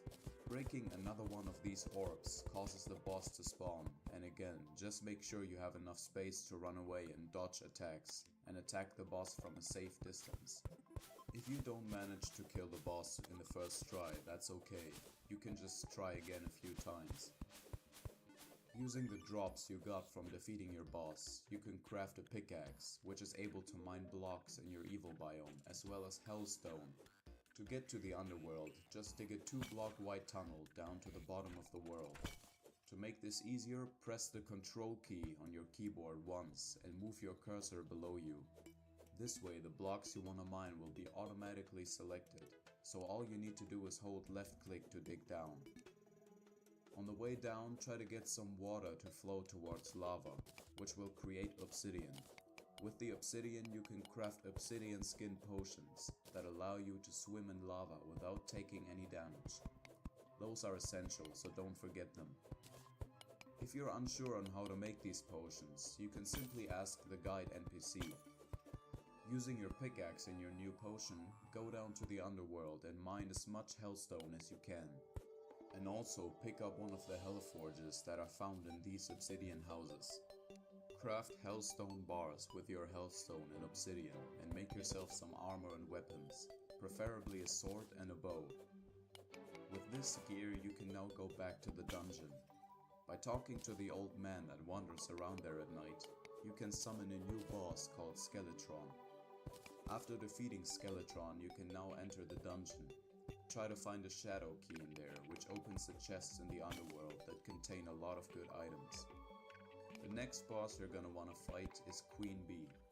She can be summoned in the underground jungle, where there are huge beehives containing her.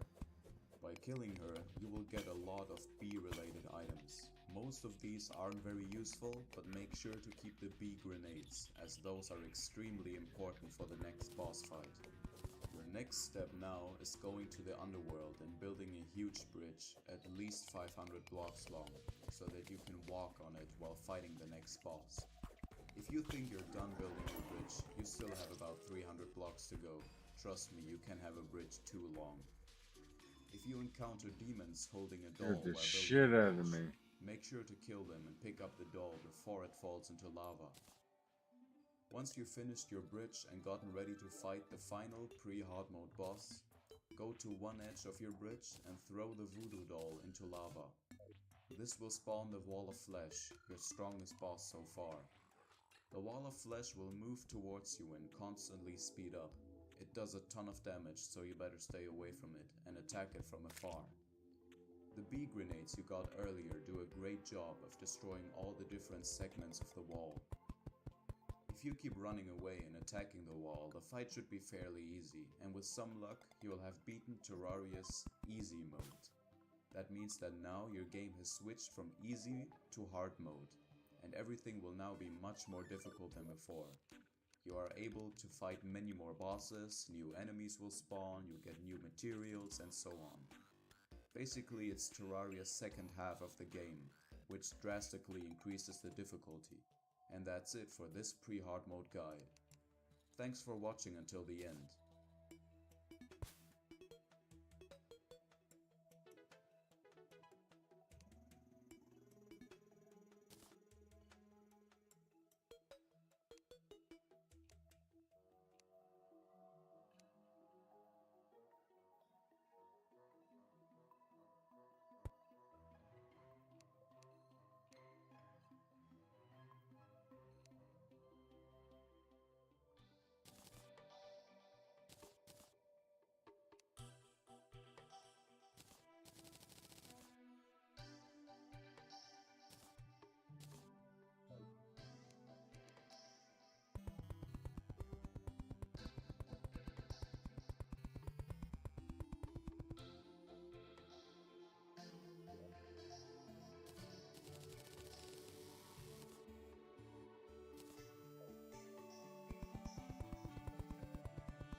good night and peace.